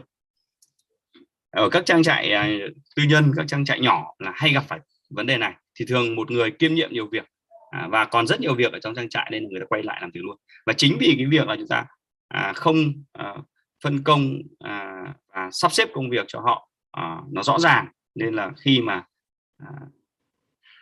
có những cái công việc mà liên quan tiếp xúc với mầm bệnh như thế này thì nó nguy cơ lổ dịch là rất lớn. Đối với những cái công ty chăn nuôi lớn ấy thì người ta xây các cái khu vực chờ xuất bán rất là bài bản. Và đặc biệt là với những cái công ty có những hệ thống các trang trại chăn nuôi thì người ta sẽ xây dựng các cái trung tâm bán heo. Các trung tâm bán heo thì các trung tâm bán heo này thì cái xe nội bộ của công ty người ta sẽ vận chuyển heo từ các trang trại, và ở mỗi trang trại cũng có cái khu vực chờ bán như thế này, cũng có khu dơ, cũng có khu sạch, và sau đó chuyển đến cái trung tâm bán heo. Và tại trung tâm bán heo này thì nó cũng phân ra làm khu dơ, khu sạch, và chuyển heo vào khu chờ xuất bán, và sau đó khách thì sẽ mua ở trung tâm, không mua ở tại trại. Thì đối với những đơn vị lớn người ta hình thành các trung tâm này thì nó giảm thiểu được cái rủi ro trong cái quá trình xuất bán heo mà mầm bệnh có thể vào trong trang trại là rất lớn. Và trong những cái hệ thống chăn nuôi đó thì người ta sắp xếp cách sắp xếp công nhân khi xuất bán heo cũng rất là rõ ràng, đúng không? Người ta có thể chia làm nhóm từ 2-3 người là những người làm việc ở trong trang trại là sẽ đuổi heo hoặc là di chuyển heo lên cái xe tăng bo.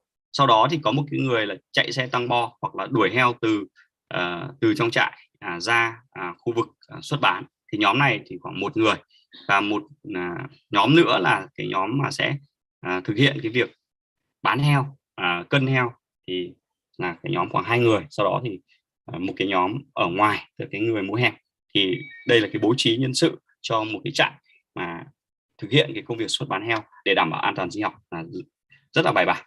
Và sau đó những cái nhóm này thì người ta sẽ quay trở lại và người ta không quay lại chuồng nuôi. Như vậy là tôi vừa mới chia sẻ với quý vị về một số các cái lỗi an toàn sinh học thường gặp khi mà chúng ta thực hiện cái an toàn sinh học trong chăn nuôi heo liên quan đến vấn đề dịch tả châu Phi. Thì qua cái phần liên quan đến các cái lỗi an toàn sinh học thì tôi có tổng kết lại một số cái vấn đề. Thứ nhất là gì ạ? Quy trình an toàn sinh học ở trong trang trại phải được quy định giống như các cái điều luật ở trong trang trại, và bắt buộc, đã là luật thì bắt buộc mọi người phải làm theo. Thứ nhất là luật chỉ có một và phải thống nhất và không chồng chéo. Như vậy là chúng ta phải ban hành ra một cái quy trình về an toàn sinh học, nó như là một cái điều luật và yêu cầu tất cả mọi người phải tuân theo. Đấy là đối với một trại. Còn đối với hệ thống nhiều trại trong một công ty thì tất cả các trại phải áp dụng một cái quy trình an toàn sinh học thống nhất để có thể kiểm tra, có thể check chéo được. Và khi cái quy trình này được ban hành ra thì tất cả phải được thấu hiểu, tức là chúng ta phải đào tạo, huấn luyện cho cái người thực thi để người ta thấu hiểu và người ta phải đồng thuận và phải thực thi, thì cái luật này là một cái giá trị. Thứ ba là luật này phải công bằng, thực tế và dễ áp dụng. Chúng ta đưa ra những cái điều nó phải thực tế và áp dụng được, chứ không đưa ra những cái điều mà chỉ là ban hành thành giấy tờ nhưng mà cái việc thực hiện thì lại không thực hiện được, thì nó sẽ tạo ra những cái lỗ hổng. Và các cái quy trình an toàn sinh học này nó phải đo được, phải kiểm tra được, phải giám sát được, đúng không? Ví dụ như là phun sát trùng thì phải phun với liều lượng bao nhiêu, với tần suất bao lâu, và phải cách ly đảm bảo cái thời gian là bao lâu. Tức là các cái quy trình đó nó phải đo được, kiểm tra được và giám sát được. Cái thứ 5 là không tạo kẽ hở, tạo cơ hội cho hành vi vi phạm. Đấy. Ví dụ như chúng ta quy định là vào trong khu vực tắm sát trùng mà chúng ta phải tiến hành tắm và thay quần áo, nhưng vì chúng ta không trang bị đủ cái điều kiện cho người ta tắm, ví dụ như là bình nóng lạnh chẳng hạn, thì người ta sẽ có những cái hành vi người ta sẽ trốn hoặc người ta thực hiện không nghiêm túc bởi vì tắm nó lạnh quá. Và khi có luật thì chúng ta phải có cái thưởng phạt rất là nghiêm minh khi mà cái người thực hiện cái quy trình an toàn sinh học này. Làm tốt thì được thưởng và làm sai thì sẽ phải bị phạt. Và đối với tất cả các cái quy trình về an toàn sinh học hiện nay ở bất kỳ cái trang trại nào, dù quy trình ở cấp độ bao nhiêu, chặt chẽ như thế nào, thì cái việc quan trọng nhất là phải được giám sát chặt chẽ. Nếu quy trình mà không có người giám sát để xem là thực hiện đúng hay không, để có cái hiệu chỉnh, thì quy trình đó cũng sẽ có những cái lỗ hổng rất lớn. Thì để giám sát chặt chẽ thì người quản lý trang trại, những người quản lý trang trại từ quản lý, kỹ sư, bác sĩ, công nhân thì đều phải tuân thủ. Và đặc biệt là những người quản lý trang trại thì phải là người thực hiện đầu tiên, nêu gương cho nhân viên. Chứ ông cậy ông làm quản lý mà sau đó đến trại ông không không tuân thủ các quy định an toàn sinh học, không tắm sát trùng thì người khác người ta sẽ không tuân theo. Và thứ hai là áp dụng triệt để theo thực tế. Tùy theo từng cái điều kiện của từng trang trại thì chúng ta áp dụng một cách triệt để theo những cái điều kiện thực tế và cố gắng bổ sung hoàn thiện nếu có gì điều kiện làm là chúng phải làm ngay. Tiếp theo là có hệ thống giám sát thực hiện, ví dụ như các cái báo cáo về ghi chép về sát trùng ra vào, rồi có hệ thống camera giám sát nếu có, kiểm tra hoặc là các cái phần mềm. Một số đơn vị người ta đã phát triển các cái phần mềm để theo dõi cái việc di chuyển người ở trong các khu vực trong trang trại, nên là ông di chuyển nó định vị GPS, ông chỉ đi lệch cái thôi là sẽ phát hiện ra ngay và có những cảnh báo. Thứ tư là chúng ta phải họp bàn để rút kinh nghiệm, để áp dụng, cải tiến, hoàn thiện. Quy trình là chúng ta phải liên tục chúng ta hoàn thiện, chúng ta điều chỉnh hoàn thiện để chúng ta cho nó sát với thực tế hơn. Và một cái bước nữa, đối với các cái trang trại lớn hoặc các hệ thống công ty có thể tiến hành chấm điểm an toàn sinh học, sau đó chúng ta tiến hành cải thiện tiếp các cái điều kiện về an toàn sinh học. Và làm được như vậy thì nó sẽ giúp cho cái việc mà chúng ta kiểm soát các cái mầm bệnh vào trong trang trại sẽ rất là tốt và đảm bảo an toàn sinh học cho trong trang trại. Và cùng với cái việc mà tiêm phòng vaccine cũng như là chăm sóc nuôi dưỡng ở trong trang trại tốt và thực hiện an toàn sinh học tốt thì chúng ta sẽ ngăn ngừa được các cái thiệt hại do dịch bệnh gây ra, và đồng thời là sẽ giảm được các cái chi phí sản xuất đầu vào và sẽ cạnh tranh được với thực tế. Như các bạn biết hiện nay thì giá cả nguyên liệu rất là leo thang nên nó đội cái chi phí sản xuất lên rất là cao, và nếu mà chúng ta kiểm soát an toàn sinh học không tốt thì cái mầm bệnh vào trong trang trại, đặc biệt đối với dịch tả châu Phi thì cái thiệt hại của chúng ta là vô cùng lớn. Chúng ta sẽ mất tiền nhiều hơn rất nhiều so với trước đây.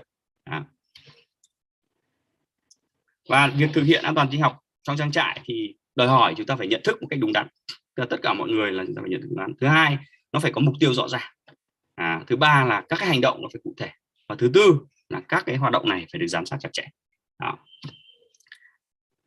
Và với tất cả các cái yếu tố nguy cơ mà như chúng ta vừa mới chia sẻ hoặc là chúng ta đã biết thì tất cả các cái yếu tố nguy cơ, ví dụ như là chúng ta phải có các cái biện pháp an toàn sinh học để kiểm soát vấn đề nhập heo, kiểm soát nguồn tinh, chúng ta phải sát trùng phương tiện vận chuyển, chúng ta phải tắm sát trùng người, kiểm soát người ra vào trang trại, chúng ta phải sát trùng các cái có tủ UV để sát trùng các cái dụng cụ, công cụ cá nhân, rồi chúng ta phải có biện pháp kiểm soát và tiêu diệt côn trùng cũng như là động vật trung gian, rồi không nuôi các cái vật nuôi khác.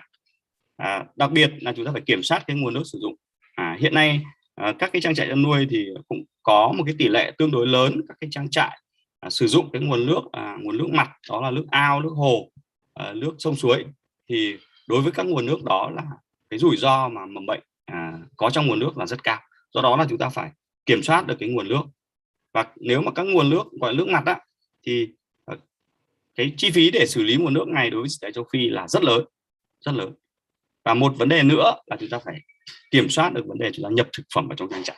Thì nếu chúng ta làm tốt được các cái kiểm soát các cái yếu tố nguy cơ này thì trang trại của chúng ta sẽ rất là an toàn. Và thực tế thì trang trại nào kiểm soát được cái yếu tố nguy cơ này thì cái trang trại đó vẫn an toàn, hoặc là nếu có xảy ra dịch thì người ta xử lý rất là nhanh. Nên là an toàn sinh học vẫn là cái biện pháp quan trọng và biện pháp tối ưu hiện nay để kiểm soát dịch tả châu Phi vào trong trang trại. Và tôi xin phép được trình bày chia sẻ mình ở đây, và các quý vị có cái câu hỏi nào cần trao đổi thì chúng ta có thể đặt câu hỏi. Và xin trân trọng cảm ơn ban tổ chức đã dành cơ hội cho tôi hôm nay chia sẻ với các bạn những cái vấn đề thực tế ở khi mà vận hành cái trang trại chăn nuôi, vận hành các quy trình an toàn sinh học mà chúng ta có thể gặp phải các vấn đề như tôi vừa nêu. Và hy vọng rằng những cái thông tin này ít nhiều sẽ có những cái hữu ích cho các bạn khi mà các bạn áp dụng vào trong thực tế trang trại của mình. Và xin trân trọng cảm ơn. Cảm ơn anh Minh ạ. Thank you, Mr. Minh, for your experience sharing.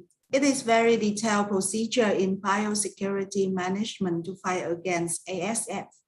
So for Q&A session, I would like to invite all attendees in English room, please join back in the main room so that we will start the Q&A session in consecutive translation.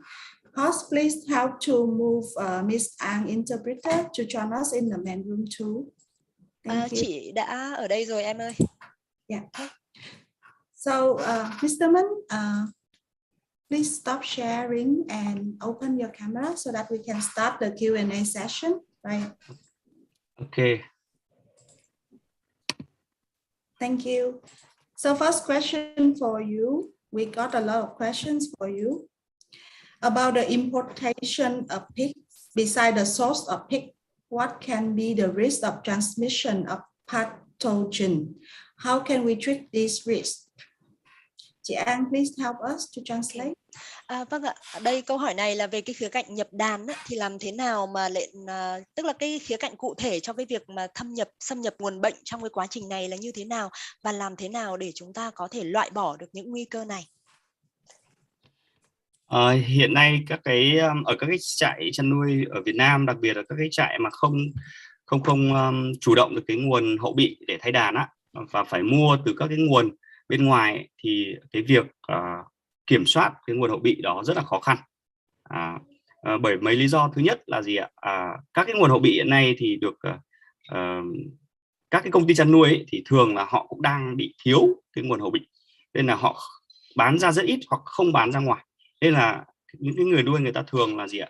Mua ở các cái nguồn không rõ ràng, và các nguồn không rõ ràng đó thì hiện nay thì người ta giao kèo với nhau là trong vòng khoảng 7 ngày, người ta bảo hành 7 ngày là không có vấn đề gì về dịch tả heo châu Phi, và xét nghiệm thì âm tính.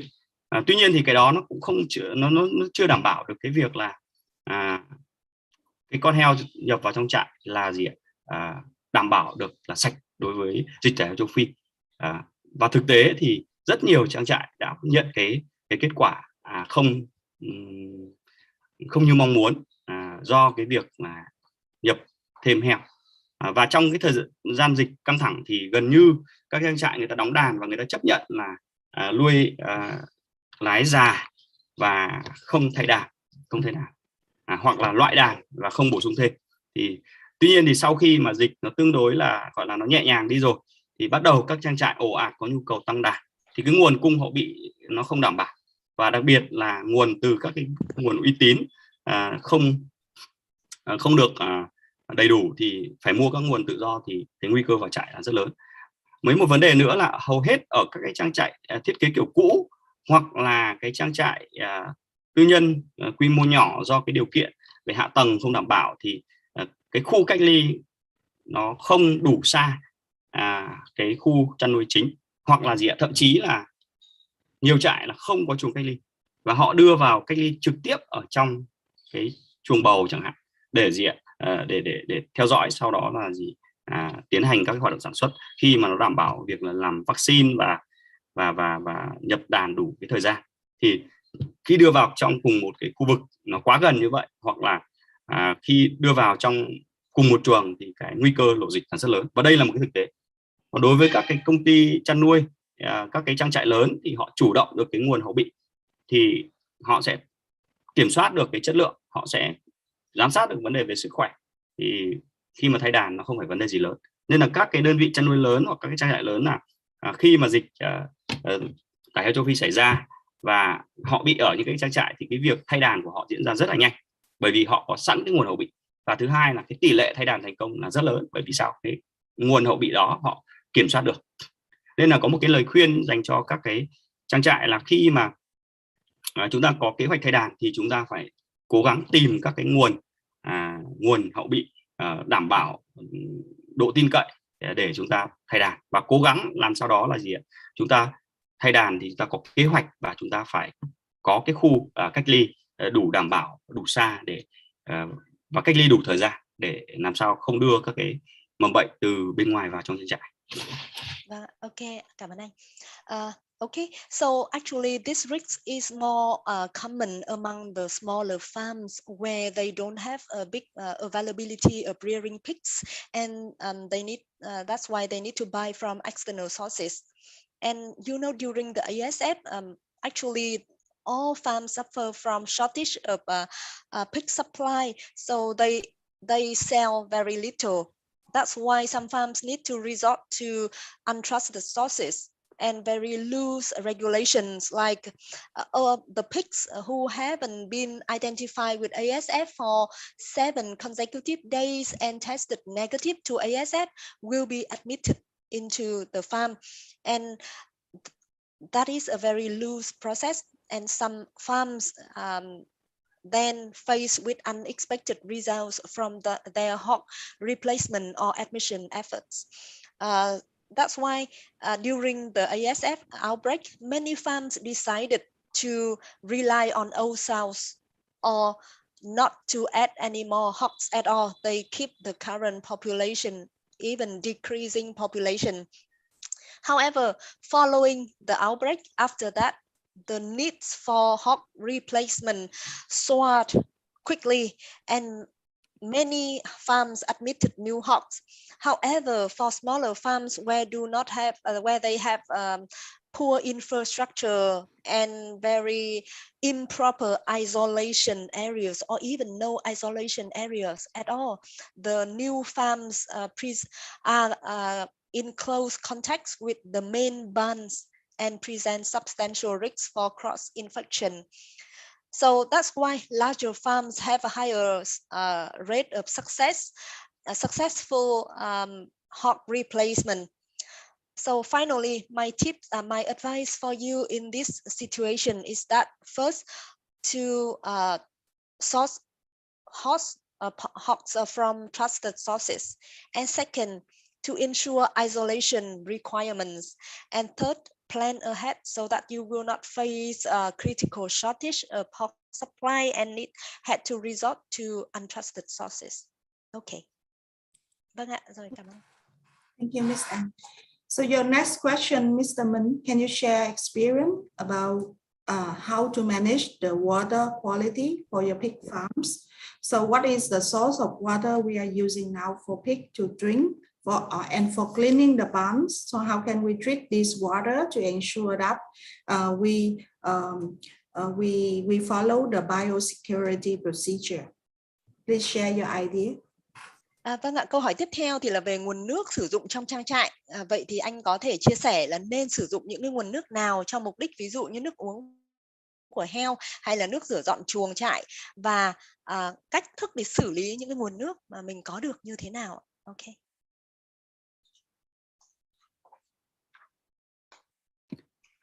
Cảm ơn câu hỏi của bạn Giang Lê. Thì đối với cái nguồn nước sử dụng cho heo thì đây là vấn đề mà khá là nan giải hiện nay đối với các cái trang trại chăn nuôi, đặc biệt là các cái trang trại chăn nuôi ở các cái khu vực mà cái nguồn nước nó không được dồi dào. Nên là một cái lời khuyên cho những cái dự án mới của các bạn, khi các bạn thực hiện chăn nuôi thì chúng ta phải có những cái bước chúng ta khảo sát cái dự trữ nước ở khu vực chăn nuôi. Với thực tế khi chúng tôi đi tư vấn cho các cái trang trại hiện nay thì có rất nhiều trang trại là sau một thời gian vận hành thì cái khả năng cung cấp nước từ các nguồn nước, kể cả nguồn nước ngầm, nó chỉ đạt cái mức độ là khoảng 50 đến 70%, thậm chí có những trại chỉ đạt 30%. Và lúc đó chúng ta không đủ nguồn nước, chúng ta phải tìm kiếm các nguồn nước khác, và chủ yếu sẽ đến từ các nguồn nước mặt. Thì các bạn biết là trong nhiều công trình công bố thì cái nồng độ virus mà nó lây qua nguồn nước là rất thấp, nó đã có thể gây bệnh cho con heo. Chính vì thế nên là cái giai đoạn đầu của dịch các bạn thấy là vào tháng 2, đúng không? Tháng 2 2019 thì tất cả các cái tỉnh ở miền núi ở phía Bắc của chúng ta, ở hạ nguồn của sông Hồng chẳng hạn, là chúng ta thấy nó đều lộ dịch hết, vì nó liên quan đến vấn đề nguồn nước.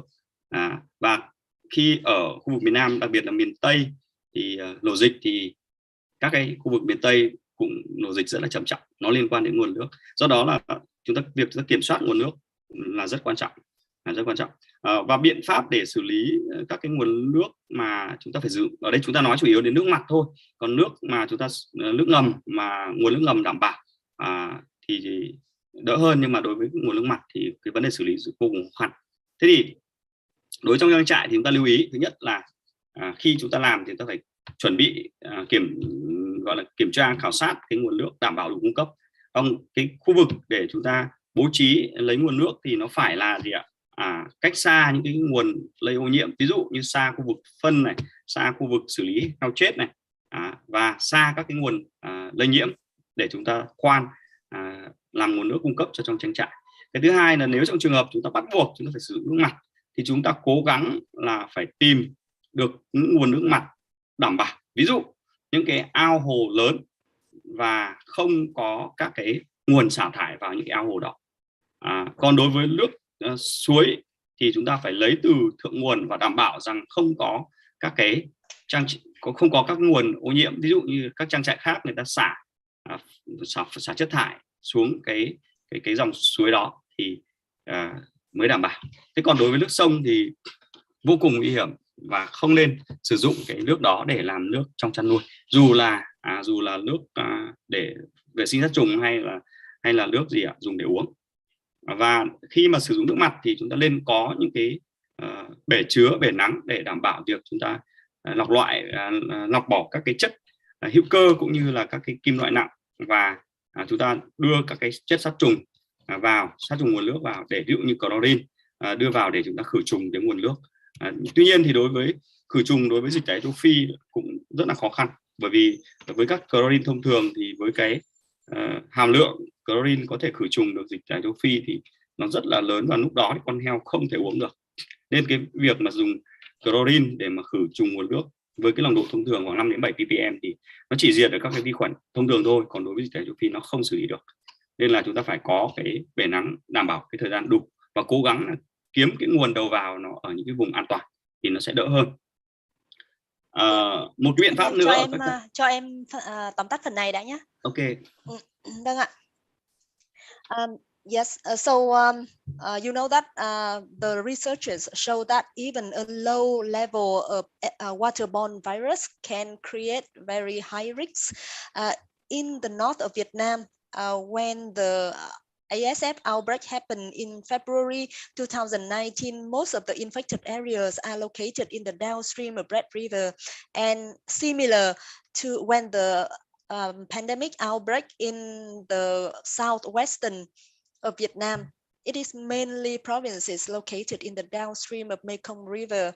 So that's why we need to pay attention to the water source even before we decide to build our farm. For example, to conduct some survey or inspection about the water reserve in the farming area, whether they meet the minimum threshold to serve our water supply. Otherwise, we will need to resort to unsafe surface water.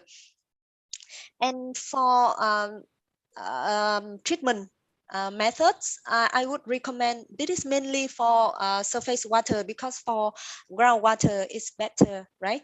So for surface water, we can apply the following strategy. First, conduct survey and investigation, as I said earlier.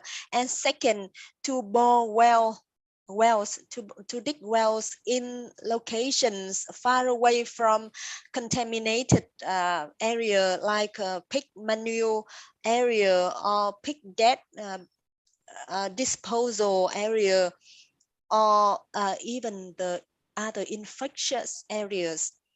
And next, when you need to use surface water from ponds, please pay attention to the location around that, whether it is located at the downstream of any like waste discharging facility or other farms, etc., to ensure the hygienic conditions around that area. And surface water from rivers is strictly prohibited, even for cleaning the farms, because they are very dangerous water sources. And another tip is that you need to have clarifier tanks or to let all the sediments settle down, including heavy metals or other pathogen sources, and use disinfection chemicals like chloramine B. However, please note that this will not work for ASF virus, but we need to apply other supplementary methods as well to eliminate the ASF risk. Ok, vâng ạ. Tiếp theo anh ạ. Hiện nay thì có nhiều các trang trại thì cũng đang áp dụng một số cái biện pháp điều chỉnh cái nguồn nước để sử dụng cho từng cái mục đích khác nhau để mình giảm cái việc là gọi là tiết kiệm nước ạ. Thì một là đối với các cái trang trại khu vực không đủ nhiều nguồn nước ấy, thì người ta có thể sử dụng cái công nghệ xây chuồng hầm hạn chế việc rửa chuồng để chúng ta tiết kiệm nguồn nước. Thứ hai nữa là nếu mà chúng ta cái nguồn nước sạch mà đảm bảo không đủ thì sẽ sử dụng cái nguồn đó cho mục đích cho heo uống là chính. Thế còn chúng ta có thể sử dụng các cái nguồn nước mặt khác và chúng ta khử trùng kỹ để làm nước rửa vệ sinh chuồng trại. Và ngoài ra thì một số các cái trang trại lớn thì người ta có thể thiết kế cái hệ thống xử lý nước bằng tia UV. Tuy nhiên thì với một cái trang trại chăn nuôi heo lớn thì cái việc mà xử lý bằng tia UV thì cái chi phí cũng rất là lớn, nên là cố gắng làm sao nếu trong chăn nuôi thì chúng ta cố gắng là tìm khảo sát được cái nguồn nước đảm bảo thì cái chăn nuôi của ta mới hiệu quả, không chỉ đối với ASF và với rất nhiều các cái bệnh khác nữa, nó đảm bảo an toàn. Và nước ở đây thì nó được không chỉ là một cái nguyên liệu đầu vào cái tiêu hao đầu bình thường, mà nó còn làm liên quan đến dinh dưỡng, nó là một yếu tố dinh dưỡng nữa, nó liên quan sức khỏe con heo, và nó cũng là một trong những cái yếu tố mà làm nguy cơ lây lan nhiều cái mầm bệnh ở trong trang trại, ví dụ như là PAD, ví dụ như là ASF, ví dụ như là tai xanh hoặc là các cái mầm bệnh do vi khuẩn khác. Yeah, and also another way for this is that we need to find other strategy to minimize and save, minimize water use and save water. For example, some farms now they adopt the technology to build farming bands underground, so that they can minimize the cleaning requirements, and thereby saving water on cleaning. And second, we need to focus on the drinking water for to serve the health drinking purpose, and use properly treated surface water for cleaning only. Some large firms, they even have like UV treatment technology for water. However, this involves very high costs as well, and not always be afforded. Not always afforded by farms. That's why, as I mentioned earlier, thorough survey of the water surface is a good strategy. And then use other biosafety measure and other technology to save water use. And please be mindful that water is not only an input for drinking or cleaning only, but it also a source of nutrients. So it has an impact on pigs' health as well. Okay. Thank you, Chăn. So thank you, Mr. Minh, for joining our session today.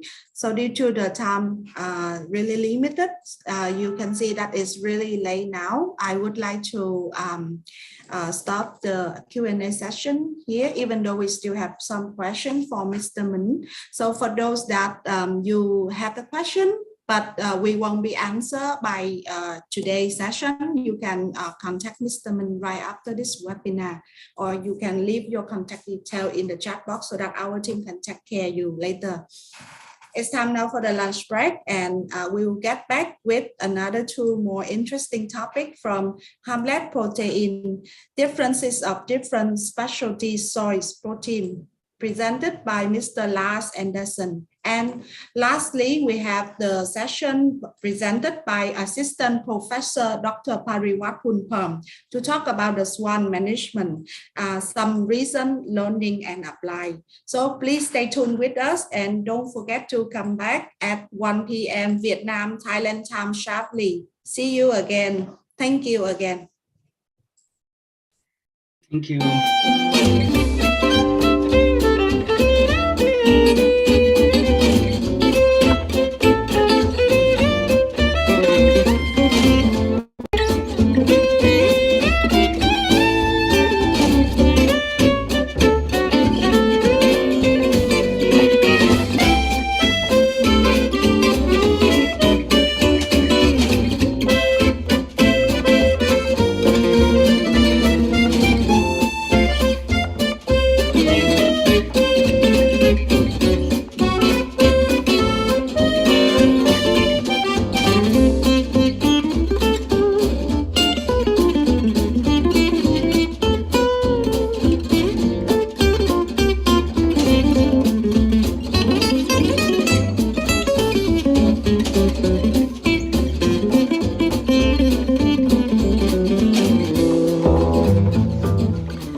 The story of Hamlet Protein starts more than 30 years ago in the rural parts of Denmark. Today, we are a multinational company specialized in young animal nutrition. We believe that the well-being of farm animals starts with health, and that healthy young animals result in healthy business for all stakeholders. We produce specialty soy ingredients for young farm animals. Young animals cannot digest soy as it contains anti-nutritional factors. Through our patented bioconversion process, we minimize these ANFS and produce products that the immature gut of young piglets, calves, chicks, and fish can absorb. At the same time, we leave the essential amino acids of the soy intact. Our fully automated production process ensures that our customers around the world receive the same high-quality product, whether it is produced in Findlay, Ohio, or Horsens, Denmark.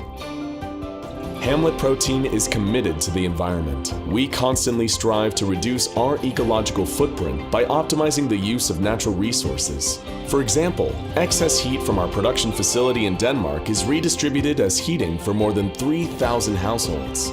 So whether you are a feed mill, premixer, integrator, or farmer, you can rely on us as your responsible and transparent partner when sourcing protein for efficient young animal nutrition. A healthy business starts with healthy animals.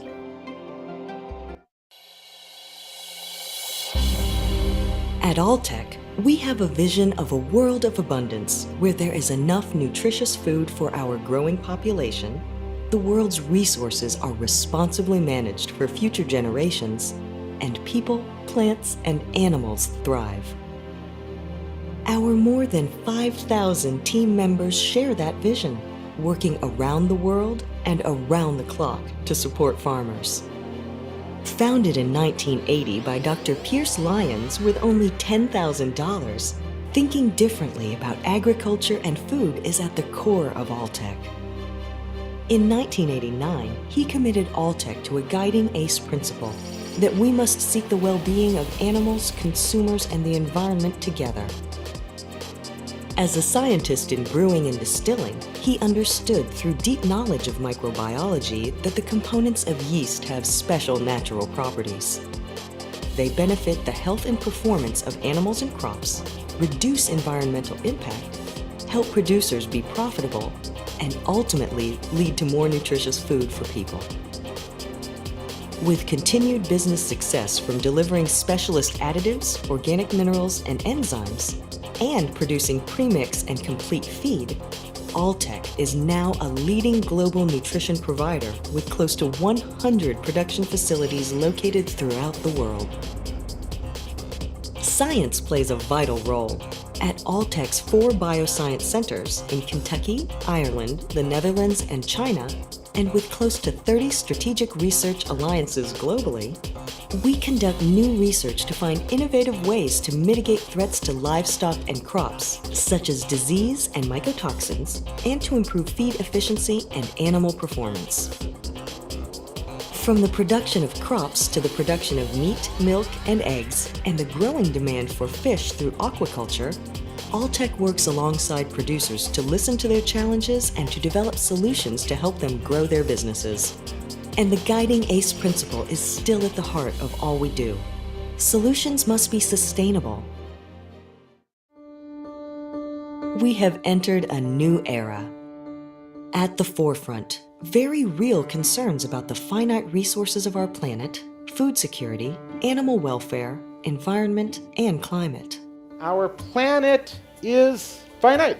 There's only so much land, so much water, but our ability to innovate is infinite. We see incredible opportunity.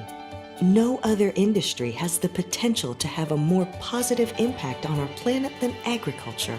We can have a much bigger impact on this entire dialogue than anyone else, but we have to take control of the situation. We have to collaborate across industries, across global boundaries. We have to use that infinite resource we have, our ideas. What if farms could be heroes? What if agriculture could help us beat climate change? Through new technologies and management practices, and the world's most valuable infinite resource, human ingenuity. My question to you, and I ask from you, is will you work with us? Will you collaborate with us? Will you use this platform and help us to build that planet of plenty? Working together for a planet of plenty.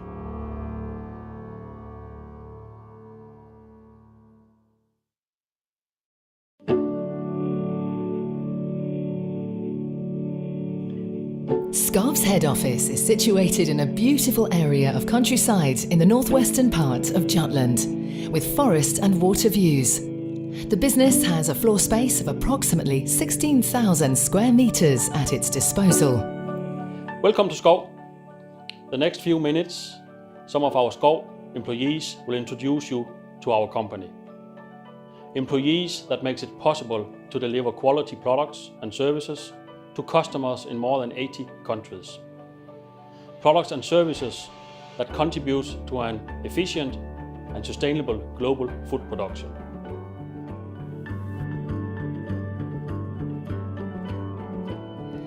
Scarf's climate and farm management solutions are sold globally by the company's own salespeople, distributors and partners.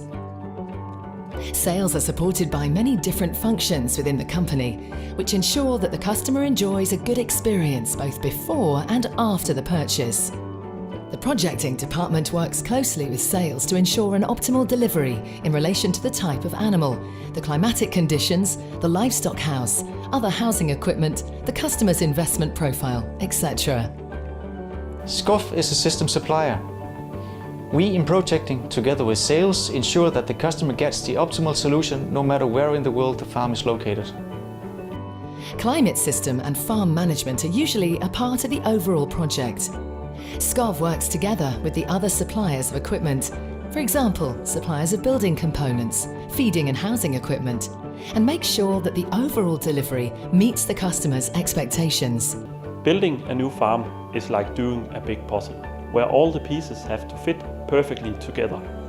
If required by the customer, we will assign a dedicated project manager to the job, who, together with other suppliers, will make sure that the project is on schedule and completed on time. SCOV has a large installation and service department at its disposal. Correct installation and commissioning of systems are necessary if the customer is to enjoy a good experience regarding the delivery. Our solutions give the producers many opportunities to increase productivity and earnings, but it is a prerequisite that the farm manager can use the equipment correctly to do so. At SCOV Academy, we hold courses for customers, our distributors and our own employees. The distributors learn how to install and set up the system, and the customer learn how to use the system and maximize their output.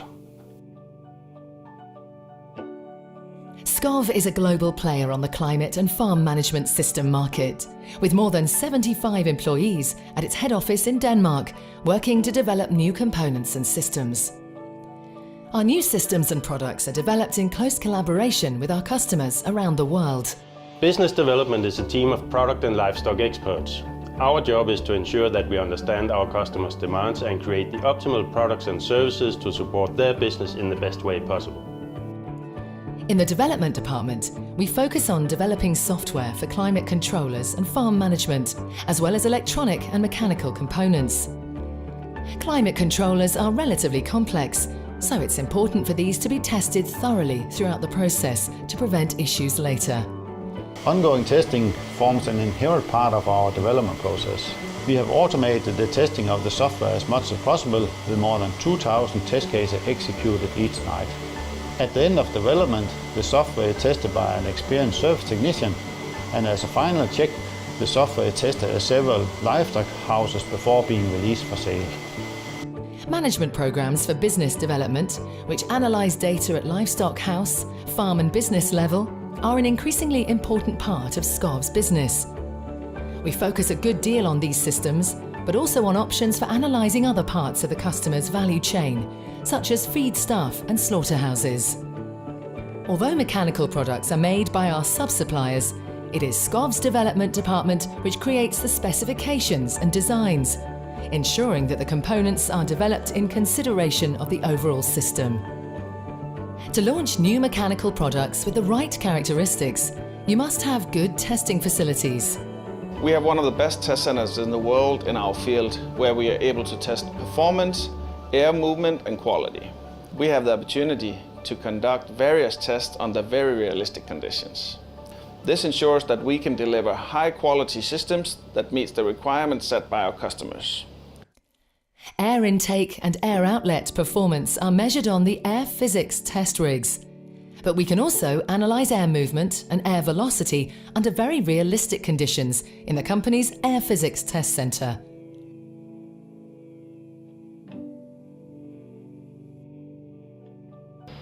It is important for us always to launch high-quality products. For this reason, the longevity and strength of new components are always tested thoroughly, including livestock house testing, before finally being released for sale.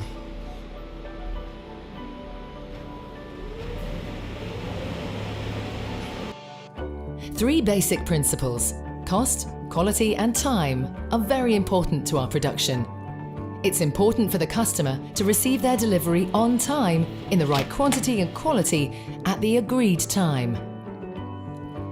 Working in the customer center at SCOV gives me the opportunity to talk to customers all around the world. We handle all orders for our sales organization, and together with production, purchase and warehouse, we secure a smooth order process for all our customers. The vast majority of electronic products are made in-house. SCOV has a fully automatic SMD line, including inspection of the finished printed circuit board. In our production operations, we are very flexible and we achieve to have a fast turnaround, which makes us very competitive according to other sub-suppliers. We measure ourselves against others on a regular basis. Planning and quality control are carried out by the production teams, with targeted efforts made to optimize processes and workflows. All components are developed and produced to withstand harsh livestock house environments. Skov produces around 250,000 climate and feed sensors every year on new production line that uses robot technology. A good 90% of Skov's turnover comes from exporting to more than 80 countries. Approximately 30 lorries are loaded and unloaded every day from the 8,000 square meters warehouse. Shipping and customs clearance are an essential part of the service we deliver to our customers.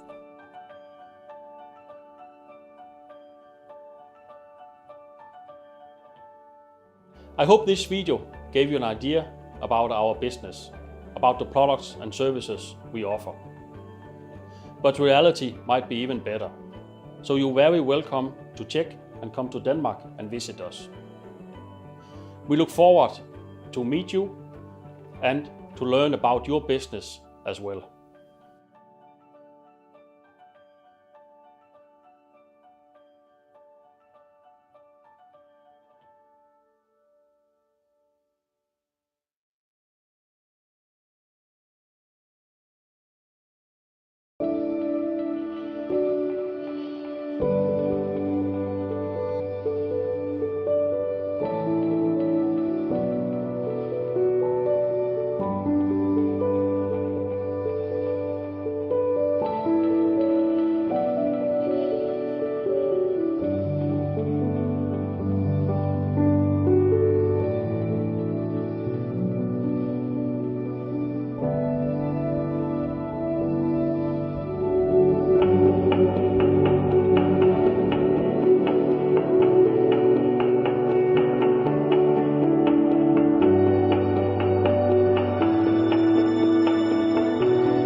The story of Hamlet Protein starts more than 30 years ago in the rural parts of Denmark. Today, we are a multinational company specialized in young animal nutrition. We believe that the well-being of farm animals starts with health, and that healthy young animals result in healthy business for all stakeholders. We produce specialty soy ingredients for young farm animals. Young animals cannot digest soy as it contains anti-nutritional factors. Through our patented bioconversion process, we minimize these ANFS and produce products that the immature gut of young piglets, calves, chicks, and fish can absorb. At the same time, we leave the essential amino acids of the soy intact. Our fully automated production process ensures that our customers around the world receive the same high-quality product, whether it is produced in Findlay, Ohio, or Horsens, Denmark. Hamlet Protein is committed to the environment. We constantly strive to reduce our ecological footprint by optimizing the use of natural resources. For example, excess heat from our production facility in Denmark is redistributed as heating for more than 3,000 households. So whether you are a feed mill, premixer, integrator, or farmer, you can rely on us as your responsible and transparent partner when sourcing protein for efficient young animal nutrition. A healthy business starts with healthy animals.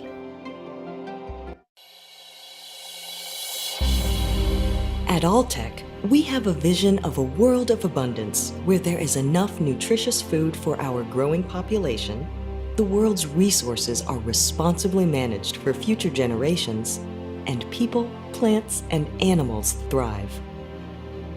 Our more than 5,000 team members share that vision, working around the world and around the clock to support farmers. Founded in 1980 by Dr. Pierce Lyons with only $10,000, thinking differently about agriculture and food is at the core of Alltech. In 1989, he committed Alltech to a guiding ACE principle that we must seek the well-being of animals, consumers, and the environment together.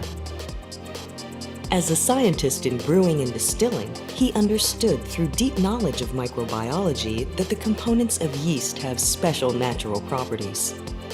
They benefit the health and performance of animals and crops, reduce environmental impact, help producers be profitable, and ultimately lead to more nutritious food for people.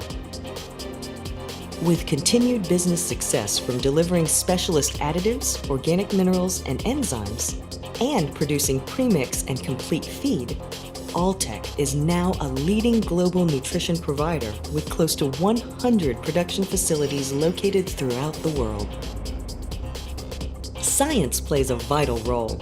At Alltech's 4 bioscience centers in Kentucky, Ireland, the Netherlands, and China, and with close to 30 strategic research alliances globally, we conduct new research to find innovative ways to mitigate threats to livestock and crops, such as disease and mycotoxins, and to improve feed efficiency and animal performance. From the production of crops to the production of meat, milk, and eggs, and the growing demand for fish through aquaculture, Alltech works alongside producers to listen to their challenges and to develop solutions to help them grow their businesses. And the guiding ACE principle is still at the heart of all we do. Solutions must be sustainable. We have entered a new era. At the forefront, very real concerns about the finite resources of our planet, food security, animal welfare, environment, and climate. Our planet is finite. There's only so much land, so much water, but our ability to innovate is infinite. We see incredible opportunity. No other industry has the potential to have a more positive impact on our planet than agriculture. We can have a much bigger impact on this entire dialogue than anyone else, but we have to take control of the situation.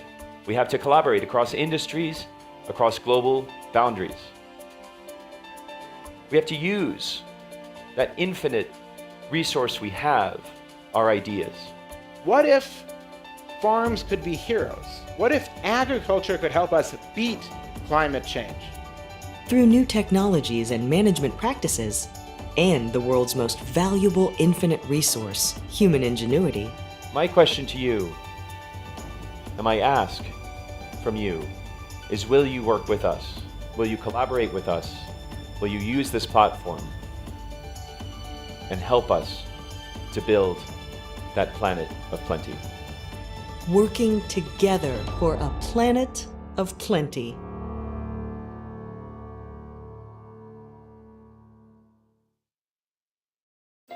The story of Hamlet Protein starts more than 30 years ago in the rural parts of Denmark.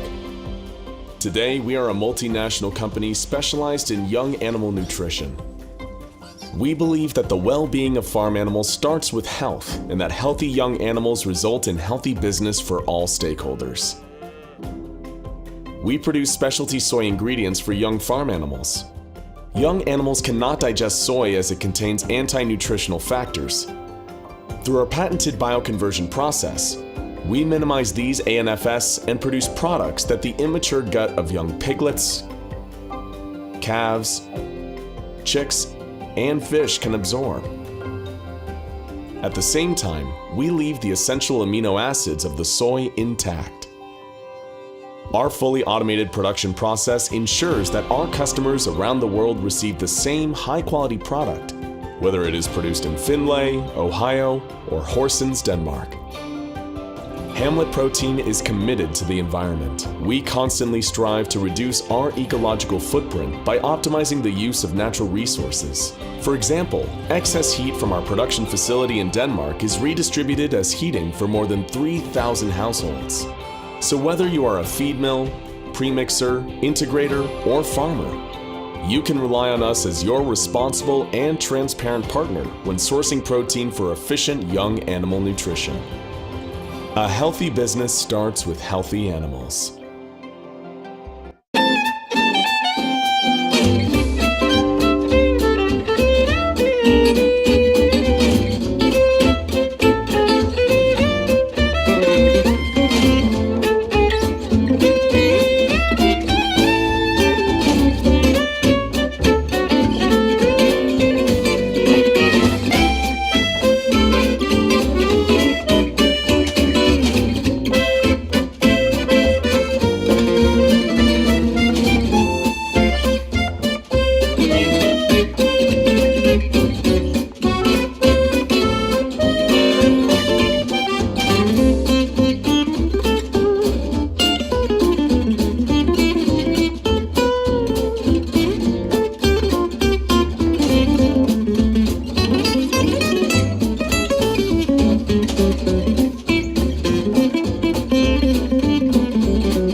Ladies and gentlemen, welcome back to the Livestock Management webinar.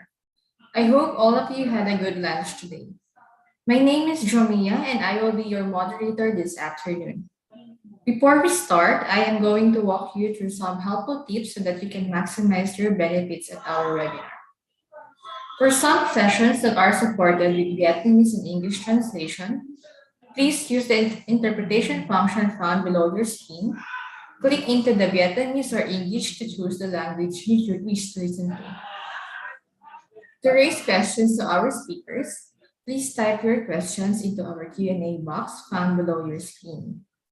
And after this webinar, if you want to obtain the certificate, please make sure you complete our survey form and send your request to us. So without further ado, I would like to call on our first speaker for the afternoon session. Mr. Lars Andersson is a nutritionist from Hamlet Protein. We'll be discussing the difference of different specialty soy proteins. Hamlet Protein promotes the health, welfare, and performance of farm livestock through soy-based specialty proteins for young animal feed. Around the world, our products are known to deliver an efficient, high-quality source of vegetable protein with a strong return on investment. So now, I'm giving the floor to Mr. Lars Andersson. Good afternoon, sir, and thank you for being here.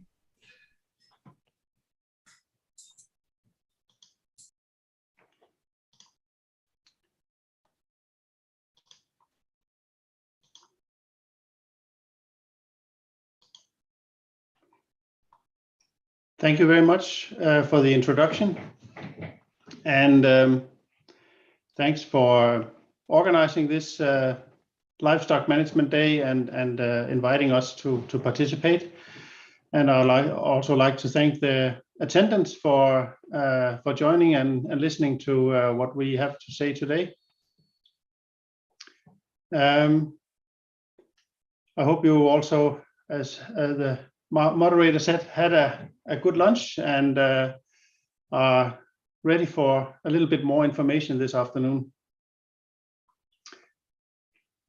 I would like to talk to you about the specialty soy proteins that are produced and used widely today in animal nutrition. The issue is at hand that depending on the processing method used for producing a special soy protein, the quality of that particular product can vary compared to other products. So it makes it hard to compare different soy proteins unless you are aware of which differences can actually occur. Also, knowing the process behind the actual product can be valuable in evaluating whether this or another product should be the one of choice in your particular feed. So what I will talk about is, first of all, soy as a raw material. You can hear a lot in different parts of the world regarding use of soy. In Europe, there is an anti-soy movement considering import of soy from South America, which is also largely what comes to Asia. Including, of course, also soy from the US, but especially the soy from Brazil is being criticized for costing a lot of rainforest to be cut down, and therefore there is a criticism of this soy. So I'll just talk a little bit about why it is that we're actually using soy in so many cases, and then about the processing and why we do the processing.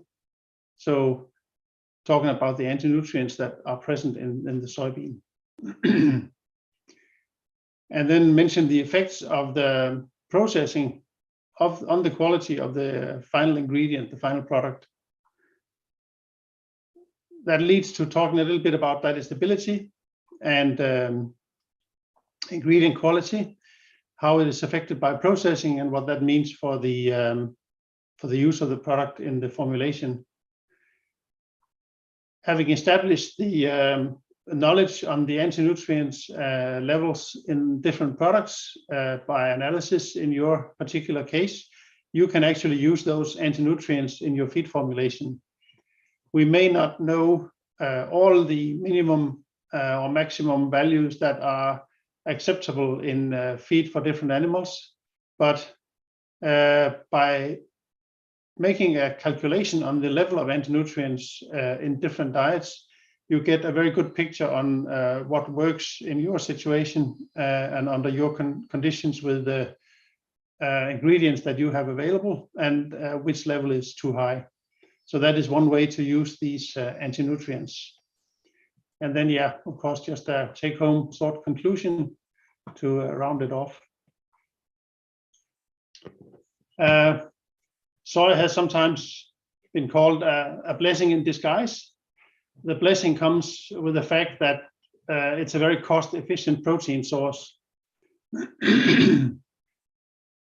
We have an abundant supply, as I will show in a second. And soy has a very favorable amino acid profile, which I'm sure a lot of nutritionists are very well aware of. The amino acid profile of soy fits quite well monogastric animals, with a few exceptions that has to be added, of course, but that is also why we do the feed formulation. But also from nature's side, soy has a number of anti-nutritional factors inherent in the bean, something that the bean produces as a response to the environment that it grows in. These anti-nutrients can decrease the use of the product and the usefulness in different animal feeds. And typically, the younger the animal is, the more important these anti-nutrients are, for two reasons. One is that they are not fully developed in the digestive system and therefore are not able to overcome the effect of the anti-nutrients as easy. The other thing is that the animals having the highest protein requirement and therefore often being offered the highest soy inclusion in the diet are the young animals. Chicks, piglets, calves, they all need more protein compared to energy in the feeds that they receive, because their muscle build-up and internal organ build-up requires a lot of amino acid, a lot of protein. Where older animals need more energy for maintenance and the fat growth that comes later in the animal development. Mentioning that soy is in abundant supply, I would say here that I calculated yesterday the production of soy worldwide in 21-22 so far. Adding the most important countries, we arrive at more than 350 million metric ton of soy produced in the world. And that is actually more than all other oilseeds put together. This brings an aspect to the discussion whether we should use soy, as we have in some countries at least. The problem here is then that if we don't use soy, what are we then going to use? Because there isn't an available alternative, at least not right now. So a lot of good efforts are made to introduce supplements to soy, like insect protein, bacterial protein, and all these attempts and productions are very good, but it is going to take a very long time before they can replace the 350 million metric ton of soybeans worldwide. So until now, we are still going to have to consider using some soy products, and therefore we might as well also look into why we use certain soy products preferable to other soy products. If we look at piglets, we know that we have what we call weaning stress. It has been described so many times, so I don't need to go into details with it. The truth is that weaning stress is a lot of things. It's a change of diet. It's exposure to these antigens that we find in several ingredients in the feed. It is also exposure to pathogens in the environment. It's social stress from being mixed with other animals from other litters, and typically also an environmental change that occurs at the weaning time.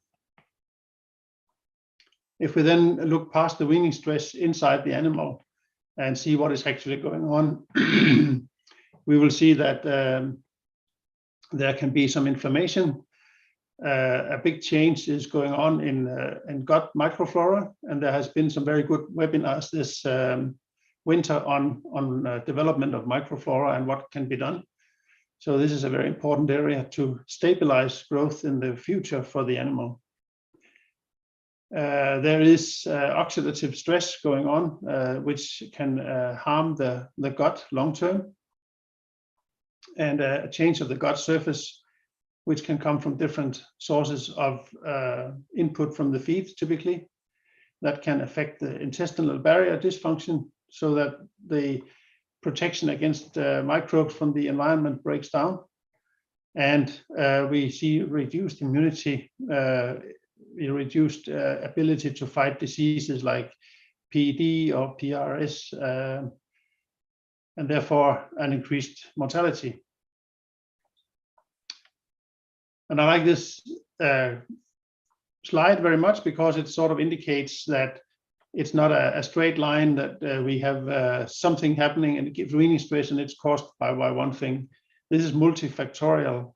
And if we can improve one or more of the impacts on the animal itself, that means we can help reduce weaning stress. And that means that we may have an effect on all the things going on inside the animal, and therefore the performance results that we get.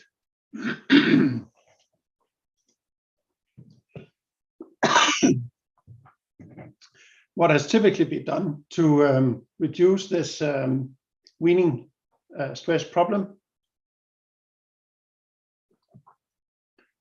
is to add either zinc oxide and or antibiotics to the feed. And just showing here the use of antibiotics in different countries in the world. You can see that there's a huge difference. I'm not pointing fingers at anyone, just showing that the use of antibiotics are very different from region to region. But that also tells you that if you look at the people using less antibiotics, there may be something to some knowledge to acquire that can be used to reduce the use of antibiotics. Today, as you probably know, in the EU region and certain countries in Asia, I know, have followed the EU on this decision, reduce the use of pharmaceutical levels of zinc oxide to maximum 150 ppm, where it was standard to use 2 to 2,500 ppm zinc oxide in the feed. This happens in June this year, and after 26th of June, there will be no allowed levels of zinc over 150 ppm. This we have to figure out how to work with and how to feed the animals according to those new regulations. Therefore, it's important to go and look at the ingredients that we put in the feed, if we can improve on that. Here is an overview of the different steps in soy processing, starting with the raw soybean and then having the hull, the shell removed, and typically some kind of heat treatment to what is known as full-fat soybean meal. Then the standard high-pro soybean meal, and I know that also comes in a low protein where the hulls have been put back. Then some companies extrude the soybean meal to give it further heat treatment. Others use fermentation to improve the soybean meal ingredient. In Hamlet protein, we use an enzyme treatment.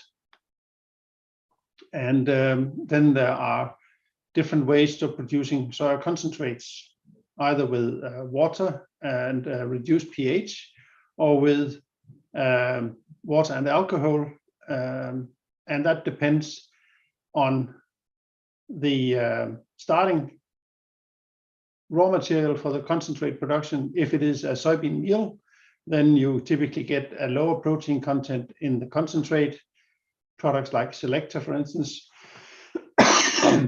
If you use what we call white flakes before they're being toasted, then you will see a higher crude protein content, like, for instance, in soy meal. And then finally, we see soya isolates that are produced in a different way, but are used mostly in human food, sports drinks, and so on. So they're usually also very expensive products. The content of these anti-nutrients that cause problems for the animals, they are highest the lower the processing level is.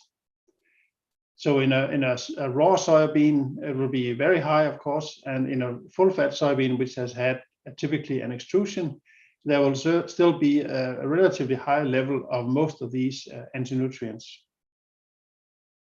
There are trypsin inhibitors blocking the protease in the gut, reducing protein digestibility. There are antigenic proteins causing damage to the gut wall. There are sugars, oligosaccharides, causing damage to,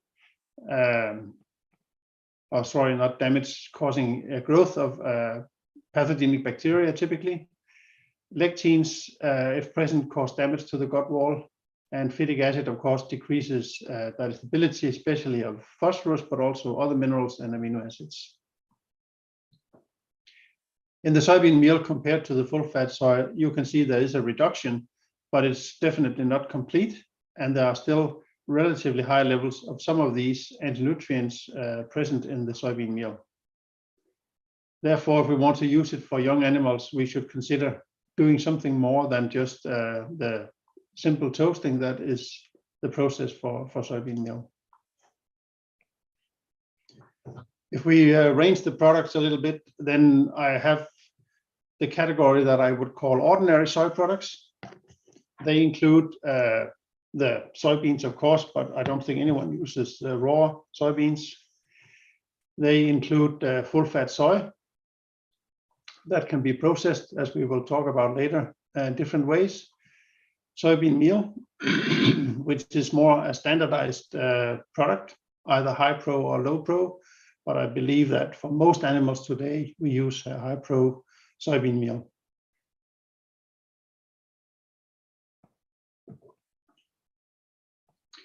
And finally, that belongs also to the ordinary products, extruded soybean meal, because the only thing that has undergone processing here is a heat treatment through the extruder, and that doesn't really change the property of the product a lot.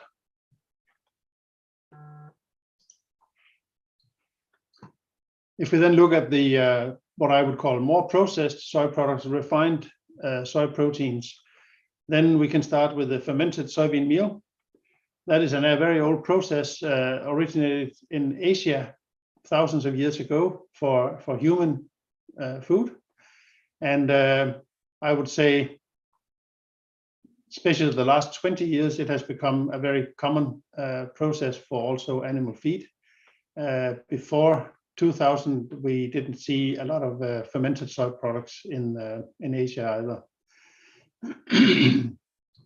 Enzymatically treated soybean meal is not only, but mostly HP 300 or similar products from Hamlet protein that are, I think today worldwide known.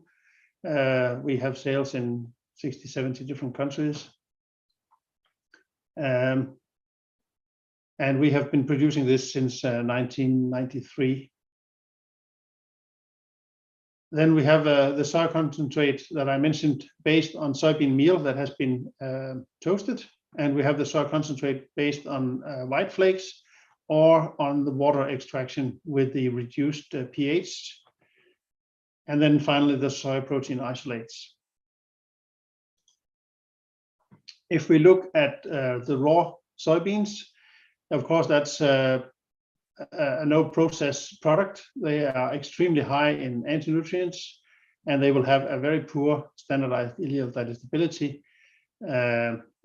Way below 50% of the protein will be used by animals if we give them raw soya, which I don't believe anyone would consider anyway.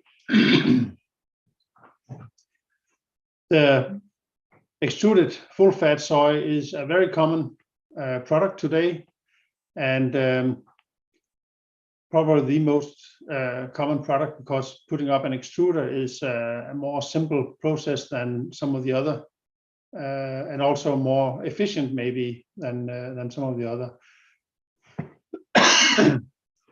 But full-fat soy can also be micronized, so ground into very, very fine particles, also under heat treatment. It can simply be toasted, which is not a very good process, or it can be jet exploded, which is probably easiest explained by comparing to popcorn, that you maybe with a microwave energy source and some moisture present can make the inside of the bean turn out. Or it can actually be pressure cooked in some water. That is probably the most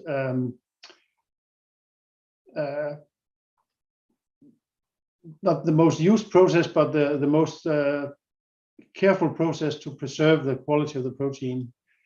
The problem with full-fat soy is that when you want to heat treat a product to reduce the anti-nutrients, and that product also contains 20% of oil, you will have a high risk of damaging the oil quality by oxidizing the oil. When you expose it to a lot of heat under atmospheric pressure with oxygen present, there's a risk that the oil starts oxidizing.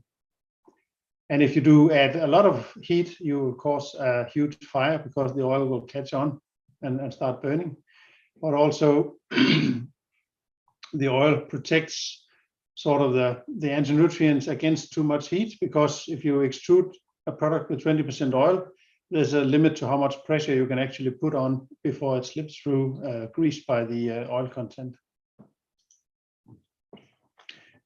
Soybean meal, a well-known product. It's extracted for oil by hexane, and once the hexane has been evaporated, then the beans are toasted, typically at 130 degrees for 15 minutes, and then the product can be micronized or ground into very, very fine flour.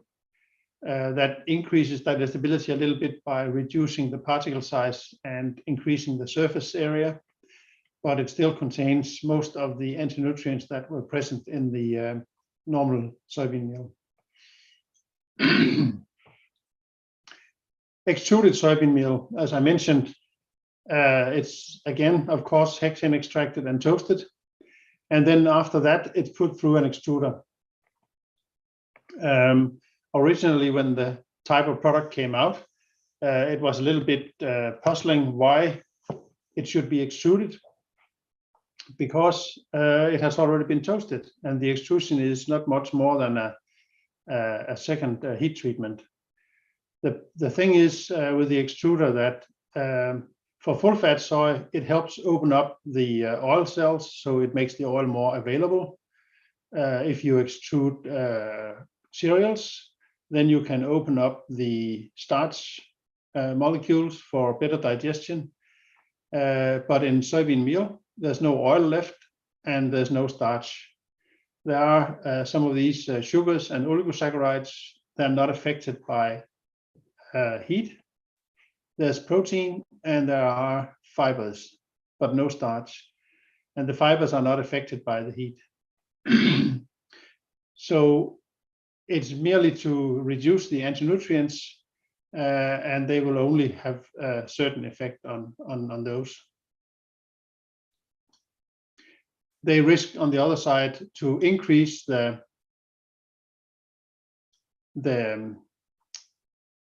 heat damage done to the protein, by second extrusion over the toasting. Then the fermented soybean meals are, of course, first of all, hexane extracted to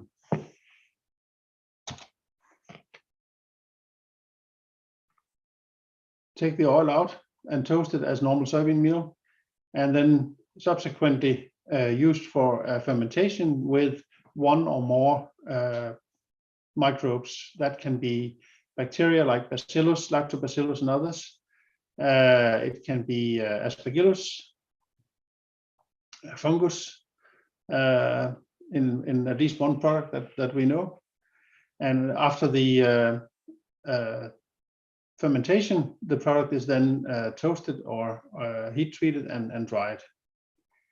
What we see is typically that the process takes 2 to 4 days in a dry fermentation method, where the product is mixed with some moisture and the inoculate, and then it's put in a pile on the floor and left for 2 to 4 days before being toasted and dried.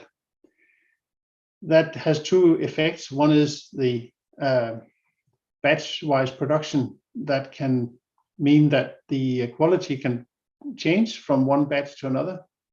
And the other thing is that the subsequent toasting in the toasting / drying can also heat damage the protein if it is not done in a careful way.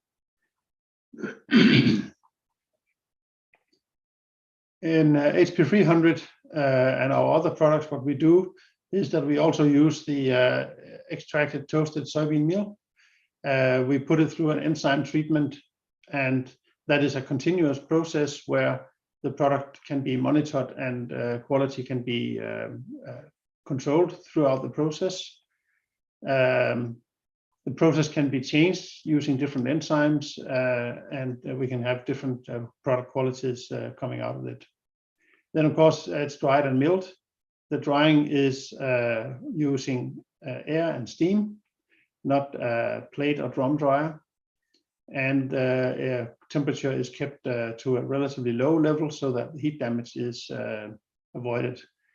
And this is easy to say, but when we look at digestibility trials, that also is shown that it is one of the most digestible products of the soya products that comes out of these processes. And finally, of course, it's milled and bagged for use. Concentrates based on soybean meal. There you have to look into each product to find out whether they are used on produced on soybean or what we call white flakes. But if they're based on soybean meal, they are typically not high in protein, which means 62% protein. Again, hexane extracted with to remove the oil and toast it, and then later water alcohol extracted, and then finally toasted again. And that toasting might not be necessary, but it's a standard to do it, and that's what's happening. So, like the fermented products, we sometimes see products that are soya concentrates, but are not having a very high digestibility due to this double toasting and heat damage to the protein.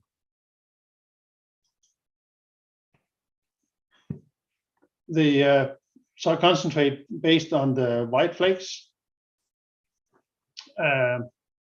they are processed in the same plant or a neighbor plant to where the hexane oil extraction occurs, and then the product goes directly from there and into the water ethanol extraction.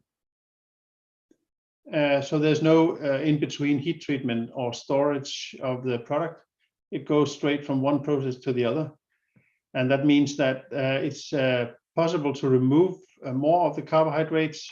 Apparently, there's in the heat treatment, if it's toasted, there's some matrix formed between the protein and the carbohydrates making it harder to extract the carbohydrates and up concentrate the protein.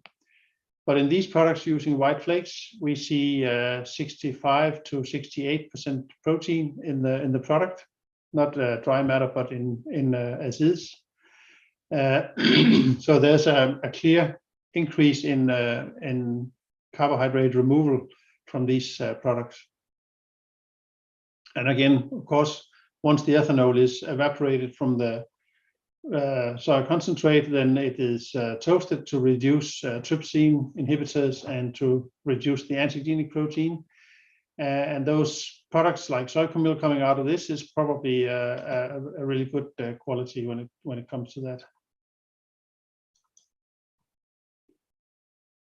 If it's water extracted, and that is actually a very old method, but a company here in Denmark have started producing this again recently. Originally, when soy protein concentrates were invented, it was just with a water extraction. But if you mix soybean meal with water, you will also solubilize a lot of the protein, and that means reducing the protein content of the final concentrate, and that is not what we set out to do. That's against the goal. So in order to avoid the protein being soluble in the water, pH is adjusted using, in this case, citric and sulfuric acid. When the pH is down to a low level, the protein is not soluble, and then you can solubilize the carbohydrates and then remove them with the liquid phase, and you have a soy concentrate left. That is then homogenized, filtrated, and again pH is then adjusted to 4.5 to 5 using sodium hydroxide, and then dried and toasted. So it's a much more complex process. It's using different chemicals and resulting in a different quality of the final protein in the product.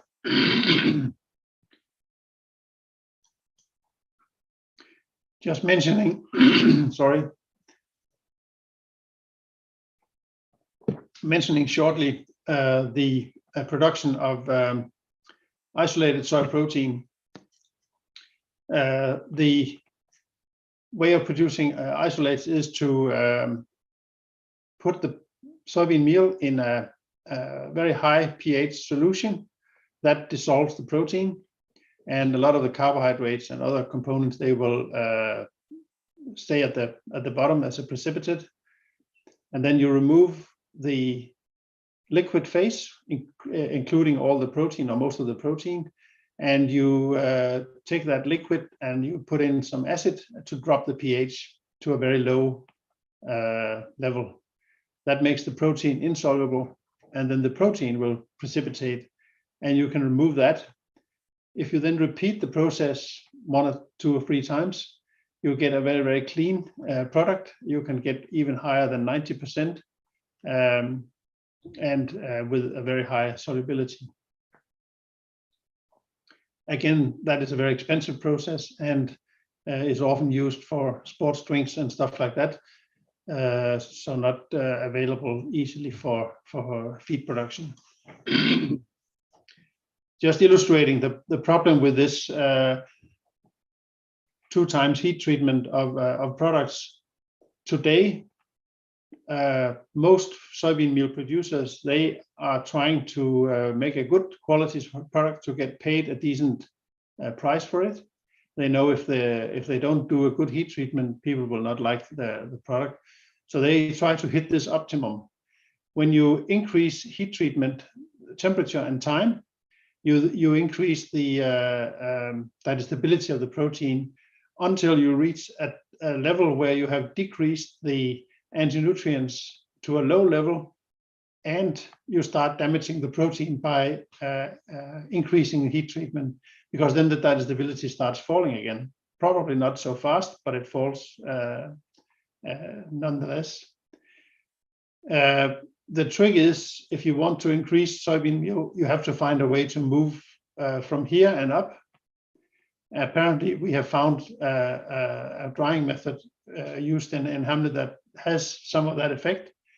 But if you use a normal toasting, there's a risk, at least, that you can move down this line and you end up having a lower digestibility than your raw material did. Finally, then looking at the anti-nutrients in the soybean refined processed products, we had the full fat and the soybean before, looking at enzyme treated soybean meal, so HP 300 from Hamlet protein.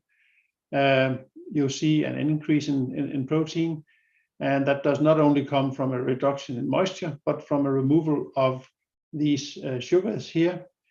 They are removed by 90 or more than 90%. You see a almost complete elimination of lectins and reduction in phytic acid, and practically antigen-free product, 2 parts per million. So it's barely measurable at all. Trypsin inhibitor is also quite low. Zero doesn't exist for trypsin inhibitors, because if you get to zero, or I would say if you get to less than 1, you have heat damaged the product. The last little bit of trypsin inhibitors are very, very difficult to get rid of. And products with a very low trypsin inhibitor content can be heat damaged, and you have to be aware of that. The fermented soybean meals are not a homogeneous product group, depending on processing and bacteria and the method used. There's a relatively huge variation from quite okay quality products, quite good products, and to products that are not much better than soybean meal. So it's very important to make sure what kind of fermented soybean meal is being looked at when you consider including it in animal feed. The soya concentrates, here I have put in the ones produced on soybean meal because they are the largest part of the soya concentrate being produced.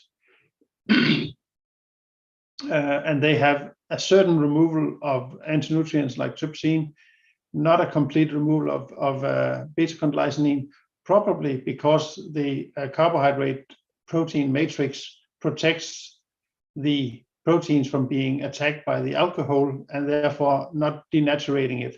If you compare to soy committal, the quality here is similar to Hamlet, 1 to 2 ppm.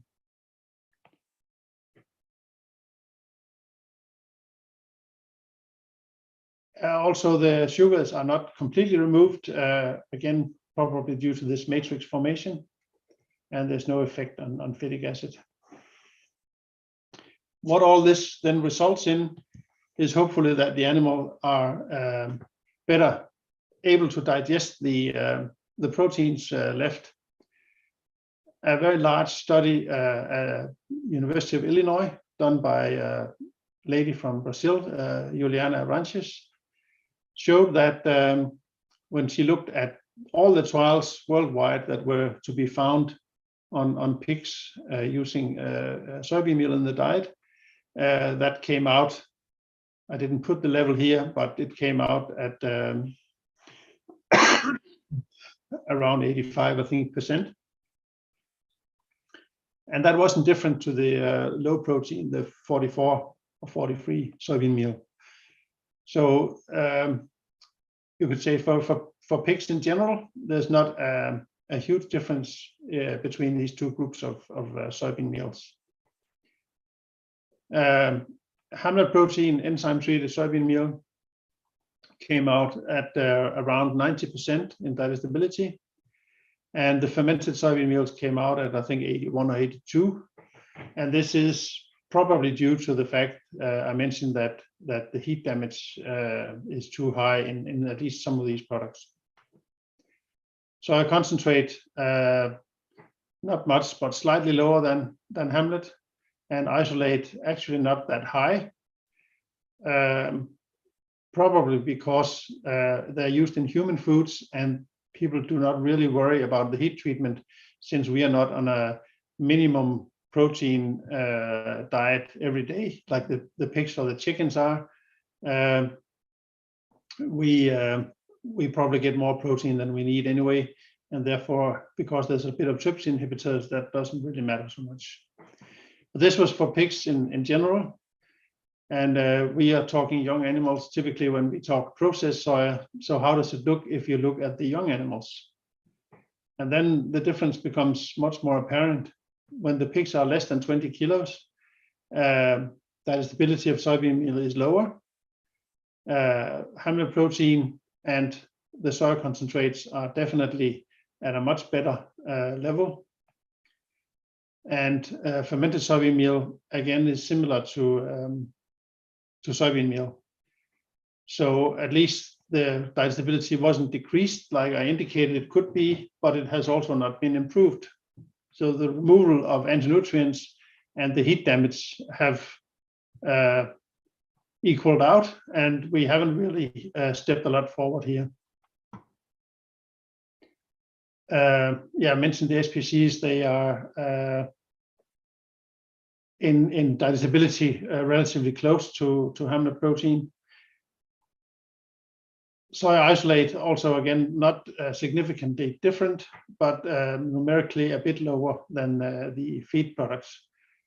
Probably, again, people do not worry about this as they're used in sports drinks.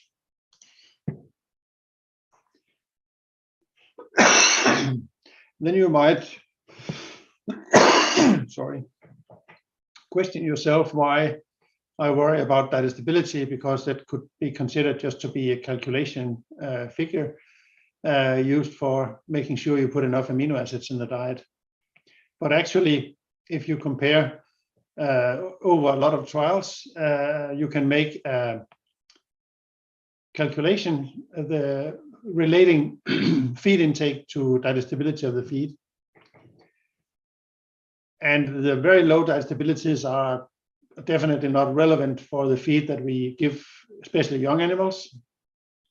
And these very high digestibilities are probably not achievable or economical to use in animals.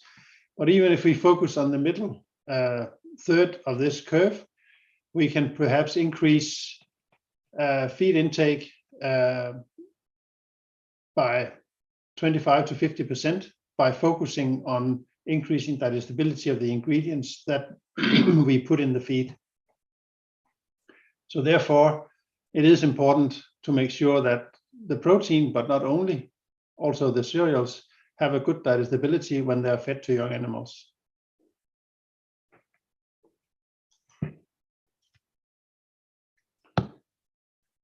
I mentioned that it could be a good idea to use this knowledge on anti-nutrients in your feed formulation. Here I just put in the nutrient overview from a feed formulation we do also in Hamlet, where we then have added to the nutrient list stachyose as a representative of the sugars, trypsin inhibitors, and the beta-con, the antigenic protein. And then for the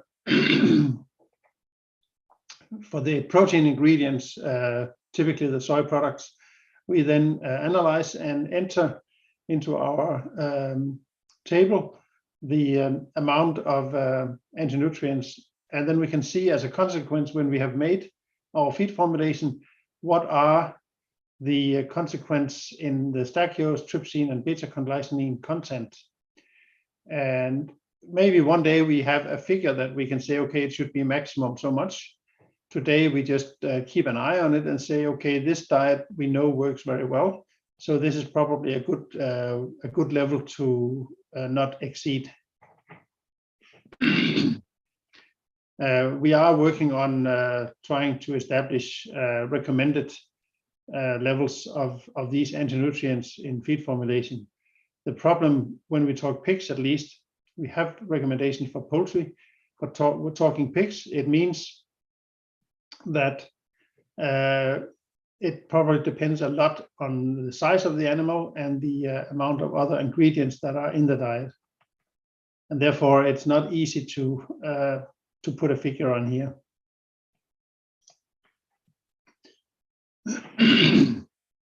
So I hope that you can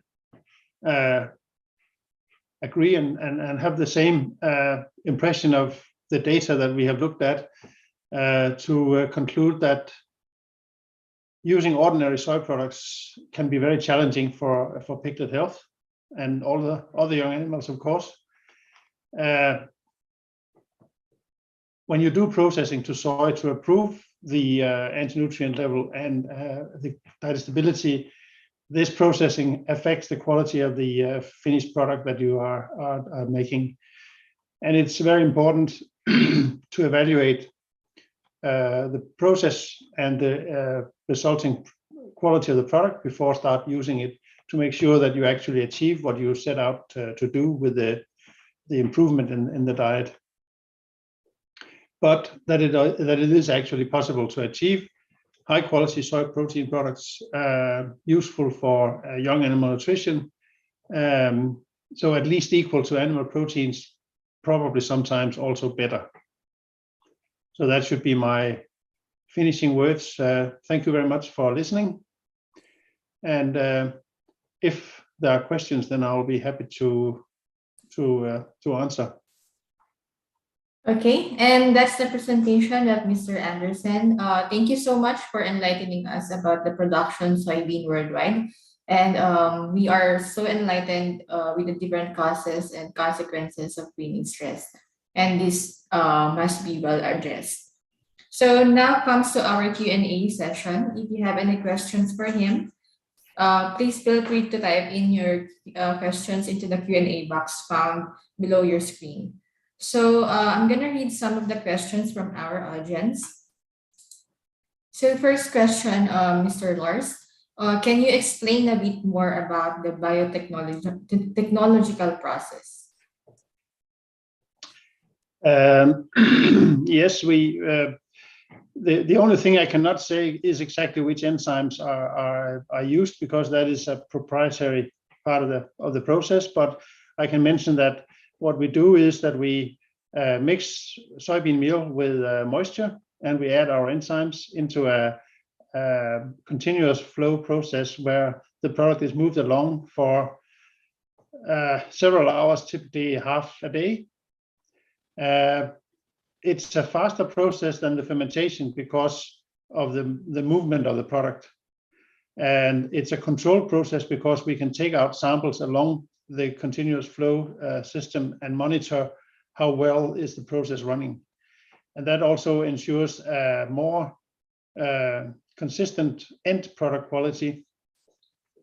Once the enzymatic treatment is done, then the product will go into, let's say, sterilization, where the effect of the activity of the enzymes is stopped. When adding enzymes to a feed ingredient, if you do not remove them, then you have to specify on the back which enzymes are added. And after the process, we wouldn't be able to say how many enzymes are left in the product. So this sterilization is just to make sure there's not any more activity. And then again, the drying is done with air and steam to avoid having a very warm surface that touches the product and could damage the protein quality. Okay, and this is another question from the same person who asked the first questions.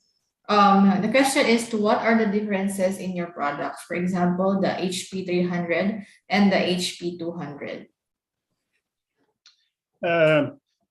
Yeah, the difference between 2 and 300, they are mainly that markets asks for cheaper products sometimes, possibly for also using in larger animals, so not the very young ones. And as a response, we have made HP 200, which is processed in shorter time and therefore has a lower protein content and a little higher level of anti-nutritional factors. But due to the fact that we then can produce more product per hour, makes it a cheaper choice. So it depends a little on what it's going to be used for. If it is very small animals, 6 kilo weaning pigs, I would not recommend it. But if they are 12 kilos and upwards, then it probably is a good choice. All right. So let's go to our third question from our audience.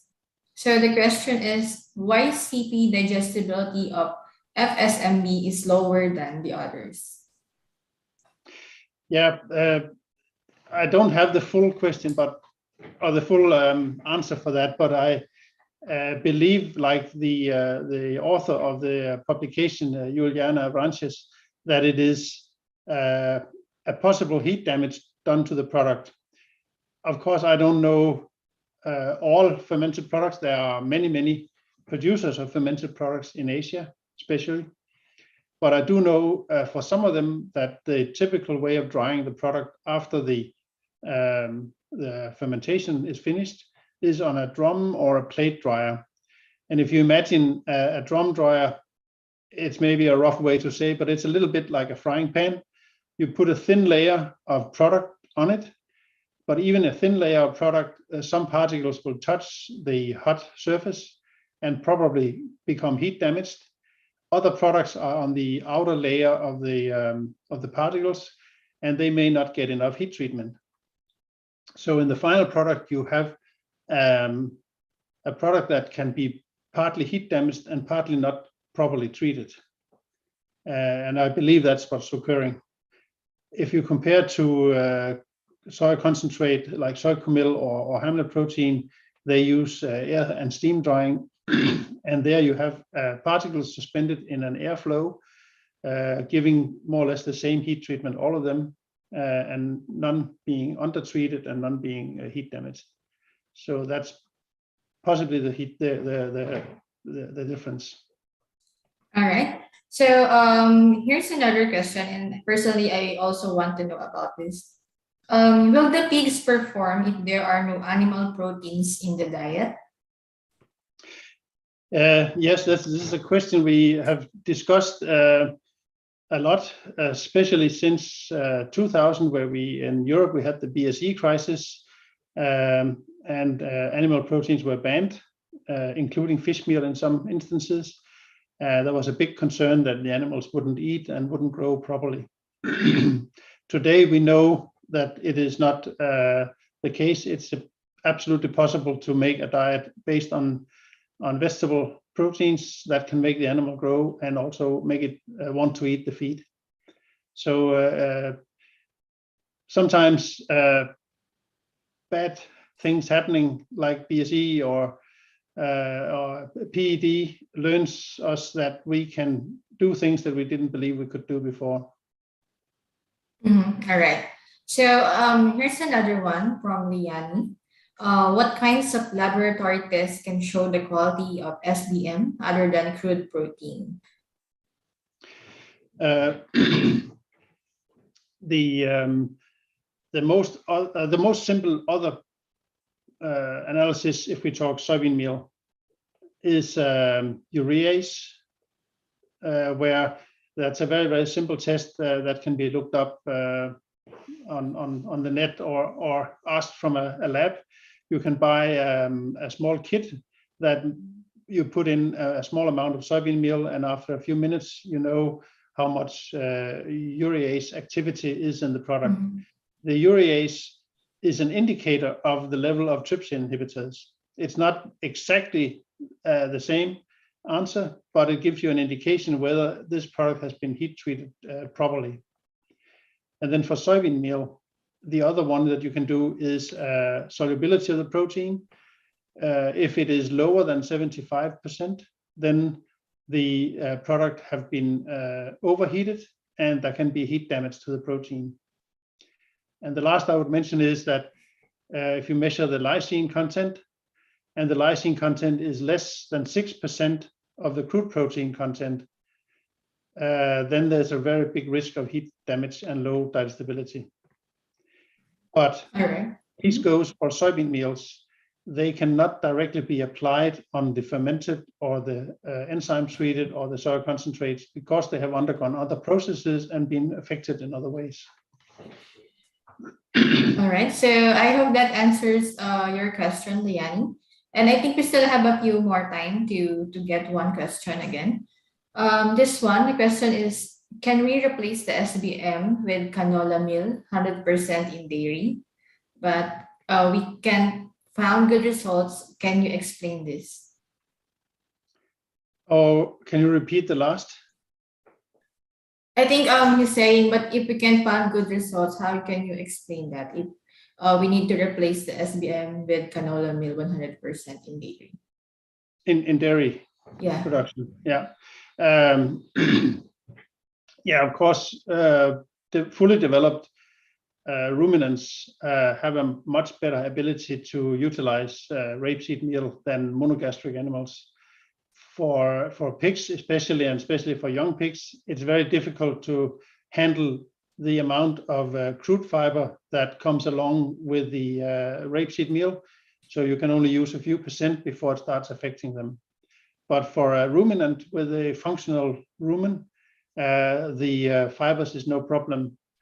And rapeseed protein, when you look away from the fiber, is actually a very good protein source. And actually, I used to be a ruminant product manager in a feed mill, and it was only very rarely that we did use any soy at all in these diets. It is quite possible to make a very good dairy product with just based on sunflower and or rapeseed proteins. All right. So I think we can just have one more questions before we finally end this session. The last question, Mr. Anderson, is which anti-nutrient is the most important? And you can further elaborate on it. Yeah, well, it's a good question because it depends very much what is the issue. If the issue is poor feed conversion, it's most likely that the most important is the trypsin inhibitors blocking the protein from being digested and therefore not giving a very good feed conversion. But if the problem is coli diarrhea or lots of weaning diarrhea, then it's much more likely than the protein or the most important nutrient are the oligosaccharides and the sugars in the soya, because they're feeding the coli bacteria, making them grow more. And in that case, it can also be the antigenic protein destroying the surface of the small intestine and therefore causing diarrhea. So first diagnose what is wrong with the pigs and then consider what are we putting in the feed. Is there something which can affect that? All right. So I think that's it for the first session in our afternoon. Thank you so much, Mr. Lars Andersen, for your time today. And I do hope that everyone has learned so much in his topic. So if you want to get a copy of his presentation, kindly send us an email so we can send it to you, or you can email Hamlet for any further questions. Once again, thank you, Sir Lars Andersen. Thank you very much. Okay, so in our next session, if you would like to listen to Miss Anne translating in Vietnamese, please see the interpretation function as on the below of your screen and choose Vietnamese. So now we're down to our last speaker who has been familiar to us in our previous webinars. So he obtains his PhD in North Carolina State University, USA, and he was a former assistant professor at the Faculty of Veterinary Medicine in Castle University. So now he's a swine consultant in health and production management. May I invite Assistant Professor Dr. Pariwat Polperm, the swine health and production consultant of the Professional Training and Consultant Limited, to discuss about swine management and recent learning. The floor is yours, Dr. Pariwat. Hi, Sawadee krab. Good afternoon, everyone. So we meet each other again. Okay. So first of all, I'd like to thank Informa Market to invite me to share my knowledge, a little bit of knowledge on ASF, and the topic is about recent learn for swine management. Okay. And I already put my presentation in the chat box so you can download it. Okay. So my topic today, I put the name of the, let me share my screen first. Okay. Sorry.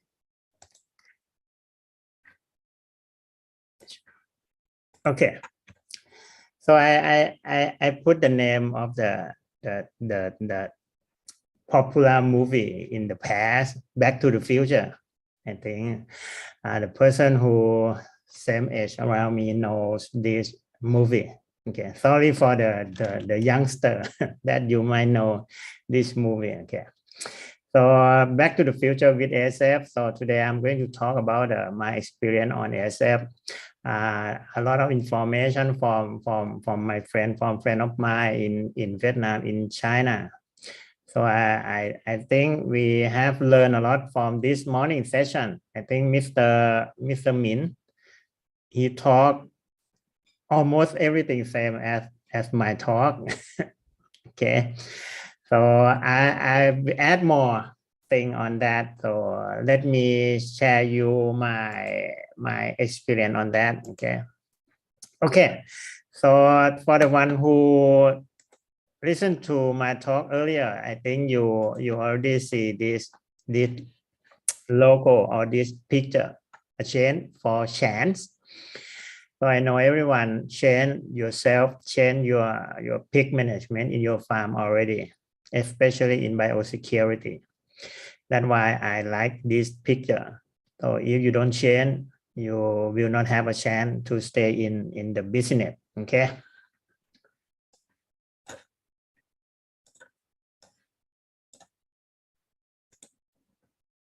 Okay, let me go back a little bit on the route of transmission. The most transmission method is from contaminated. Okay, the truck boots, the feed water. This morning, a lot of people asked about how to treat water. Needles too. And the most route of transmission in China is swill feed with contaminated pork. I think everyone knows and agree on that for the swill feeding. And if you change to stop using swill feeding, so you will stop transmission of the ASF virus in your area. Okay. The second thing is mechanical vector. For myself, I concern about mechanical vectors a lot because in Thailand, we found that the most popular farm types that get infected with the ASF is open housing system. So bird, fly, and rats are the keys that can bring the disease into your farm. The closed housing system like evaporative cooling system, they are kind of free for that. Okay. The direct contact from secretion of the sick pig, when you get your sick pig out, when you do tooth extraction, I think everyone knows the method how to get rid of the disease in your farm. Tooth extraction is the China method. And when you do tooth extraction by moving your sick pig, walk around, walk through the hallway, they might get spread the virus by secretion. So later on, I will show you how Thai farmer they develop the method how to do tooth extraction by themselves. Yeah. And this how the virus spread in pork food system, South and Southeast Asia. This is developed by OIE and FAO. Okay, you can see the number of virus here in the barn, here in the flea market or local market that not get picked into the standard slaughterhouse, something like that. So this will be the place that get more contamination of the virus, and it's very high risk of you to get contaminated into your farm. Okay. Just a reminder, this virus is not an airborne, so it cannot spread by the air, and it's low contagious. That means it's very low spread.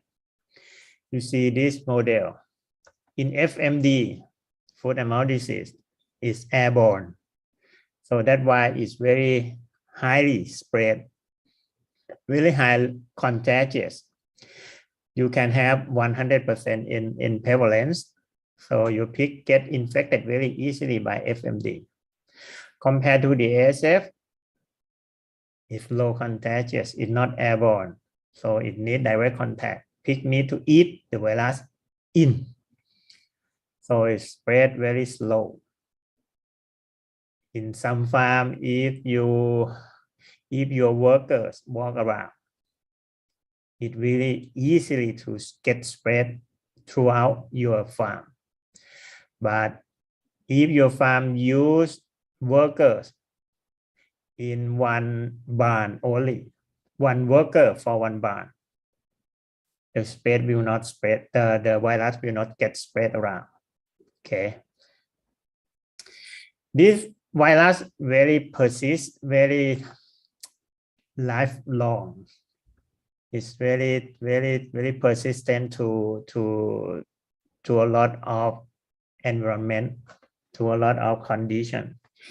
In frozen meat, it can stay for more than 100 days. In the bone marrow, about 6 months. In Parma ham, a year, for a year. So this virus can stay for a very long period of time. So that's why we ask all the farmers to stop using civil feeding, because if you get contaminated, your pig will die. Okay.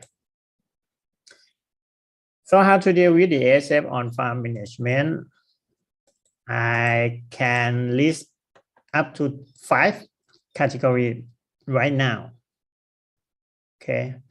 I think we already learned a lot from China, from Vietnam, and even from my country, Thailand. So we have learned how to deal with it, how to stay with the virus, how to keep our pigs stay alive. Intensive biosecurity is number 1. The second one is human traffic. Like I said before, if your worker get one worker for one barn, so you will be okay with it. But if you use one worker for several barns, like in this picture, okay. If one worker walk every barn, if he got contaminated, he can spread throughout your farm very easily. Okay. The number 3 is human hygiene. So you need a lot of biosecurity. You need a lot of disinfectant for that. Or you get into your farm before you get into your barn, or you get into your rearing area. You need to spray. You need to disinfect yourself. You need to make sure that you are clean. Okay. Number 4 is pig movement. So we will have to learn that if you move your pig, you get a chance of infected. So we need to ask everyone to reduce your pig movement as much as you can. Okay, I will talk in detail later. The last one is very important, stress-free. We have to learn that a lot of farms that they get stable after they get infected. They use tooth extraction method, and then they can stop the pig get sick for a couple of months. But later on, when they get more stress, pig show clinical sign again. So stress-free is very important. We need to think of our farm, of our pig. How can we reduce stress to our pig? Okay. This one example. In Thailand right now, we recommend at in the past, we recommend to put our slot finisher pig 1.2 square meter per pig.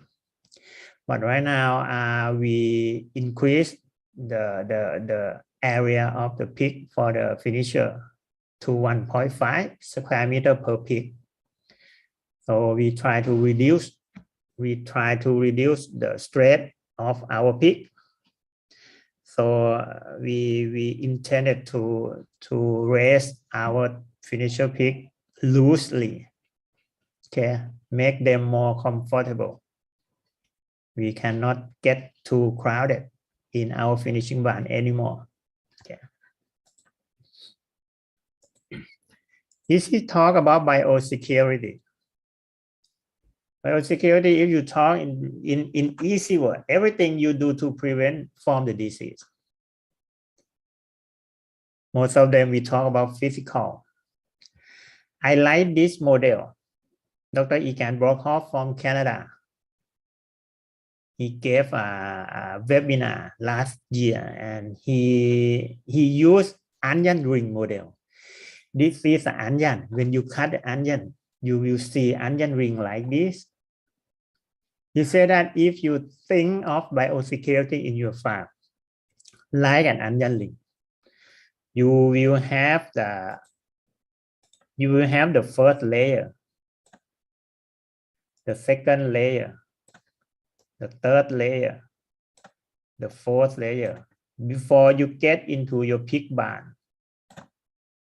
Okay, so you think of your farm, have a layer of biosecurity.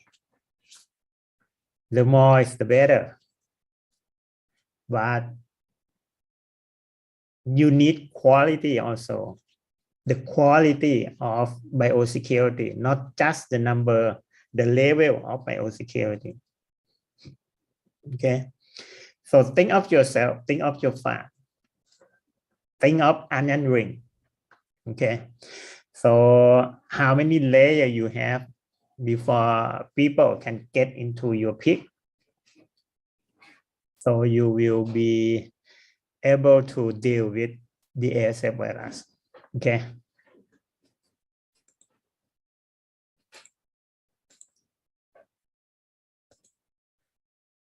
Are these pictures you think it is biosecurity? You see the first one, right? They are truck, they are in disinfectant and they spray into the road. It's a dirt. It's not a concrete road, so it's a dirt. Do you think this is biosecurity? Okay. You can pray with me, okay? If you like to answer, you can type in your chat box, yes or no. Okay. Do you think this is biosecurity? If you think it's biosecurity, you can type yes. If you don't think this is biosecurity, you can say no in your chat box. So you can pray with me. So this 2 o'clock in the afternoon. So a lot of people get asleep now. So we need to do some interactive together. Okay. So most of you already answered. Okay. I like that. I like your answer. Okay. Everyone, 100% of the answers say no. 1% said absolutely no. Okay. Thank you. This is for the academic point, for our knowledge that we have. I think everyone knows this is not biosecurity. But when I look this picture, when I walk into this farm and I saw the worker doing this, I still let them do it, even if it's not biosecurity. Okay. Why? Because if the worker concerned about biosecurity, they do this because the farmer, the farm owner, make them do it. Even if it's not biosecurity, but you make them realize, you make them get mindset of, hey, I have to do some biosecurity. I need to clean the road. I need to disinfect the road. However, whatever I can do. Okay, this is just like a mindset you give them, so you push a little bit of mindset of biosecurity to your workers. I always tell farm owner that you need to make your worker think this farm are there. This is their farm also. Okay. If your worker think, oh, this is not my farm, I just work for money. When they see something happen, they will not do anything because they don't feel this is my farm. But if you make your worker think, oh, this is my farm also, when they saw something, when they found something in the wrong way, they will adjust it. Okay, so this like we push some philosophy to them. Okay, but it's better than not doing anything, right? If you don't ask your worker to do this, they might go back home, sleep. They might get sleep in some place. Okay, so I let them do it. This is called biosecurity. This is the boot tub, right? Boot bath. Before you walk into your barn, you need to push your boot in this disinfectant tub. Do you think this is good biosecurity? You can type yes. You can type no. Okay. The first answer is no. Okay. The philosophy is good, right? We need to change our boot. We need to clean our boot before we walk into our barn. But you look inside the boot tub, the color of disinfectant, it's not good. I think it's a lot of dirt, it's a lot of feces, it's a lot of many things in there. Maybe your boot will get cleaner before you push your boot in this bath, in this boot bath. Okay, so you need to change quite often for the disinfectant in here.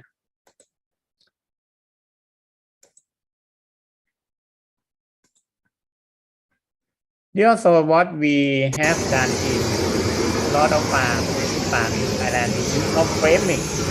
Then we have tips inside the crate. Then they will framing kill the germ.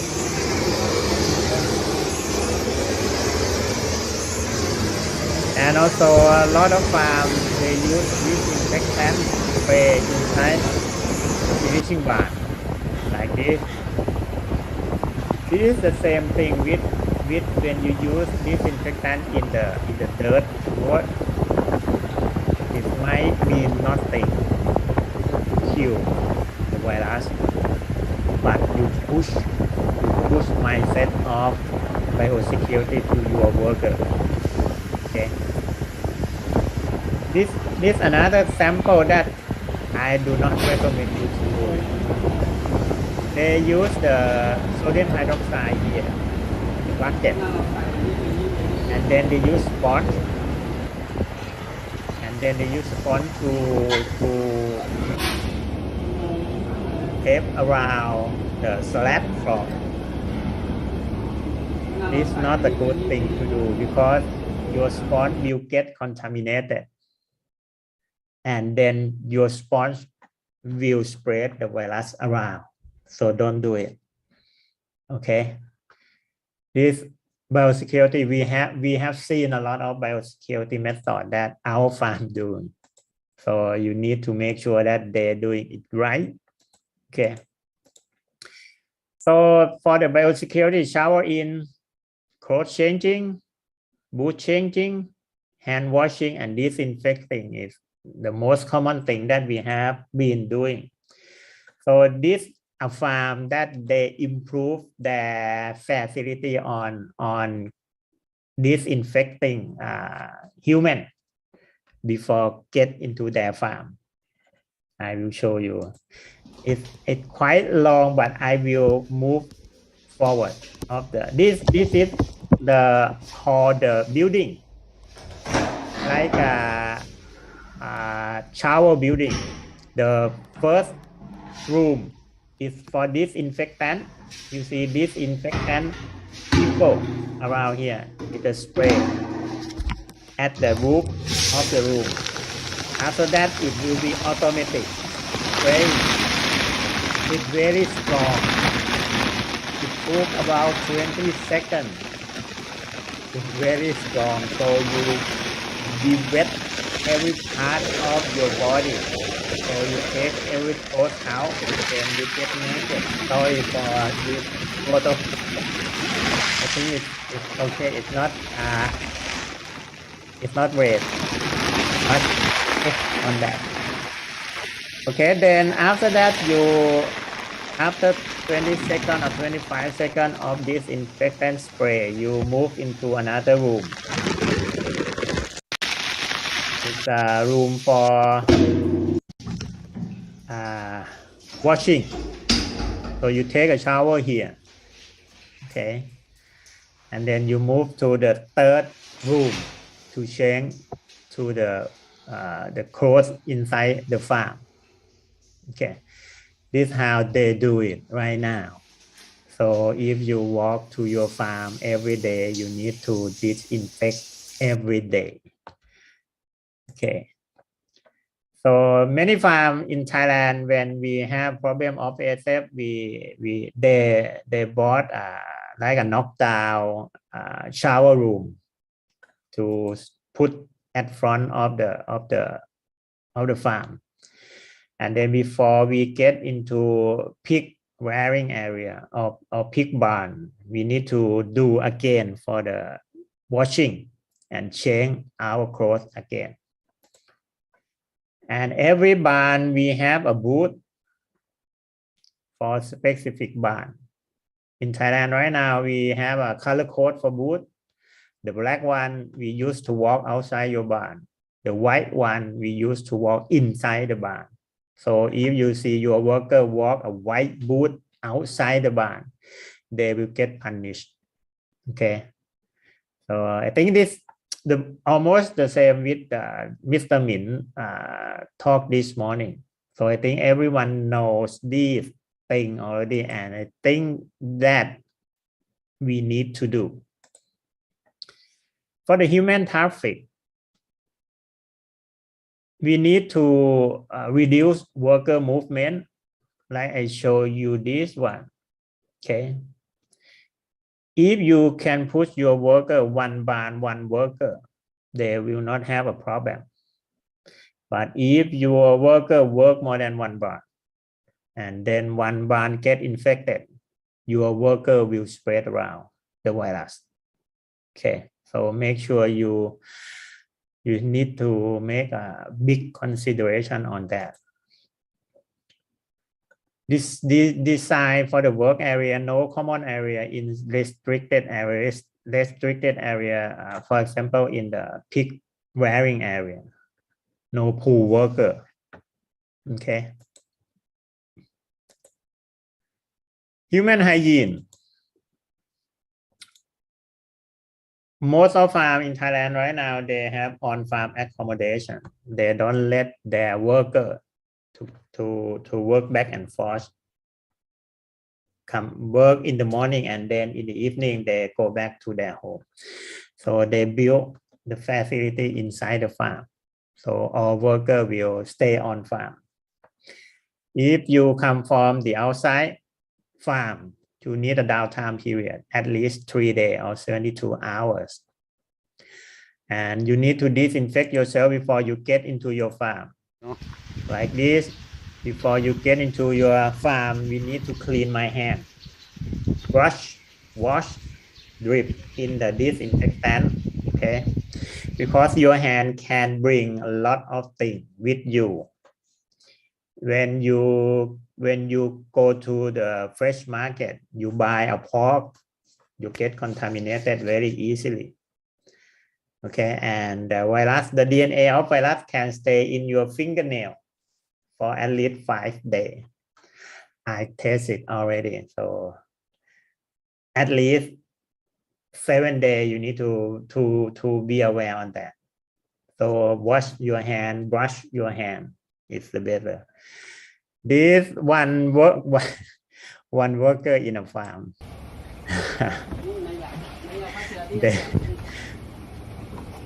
they dive into the disinfectant.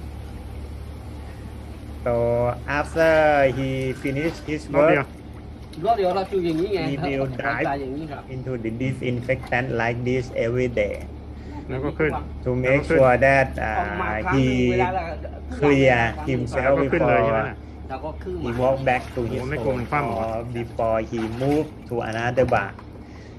This I found he doing this by accidentally, so I put a video tape on that. Okay.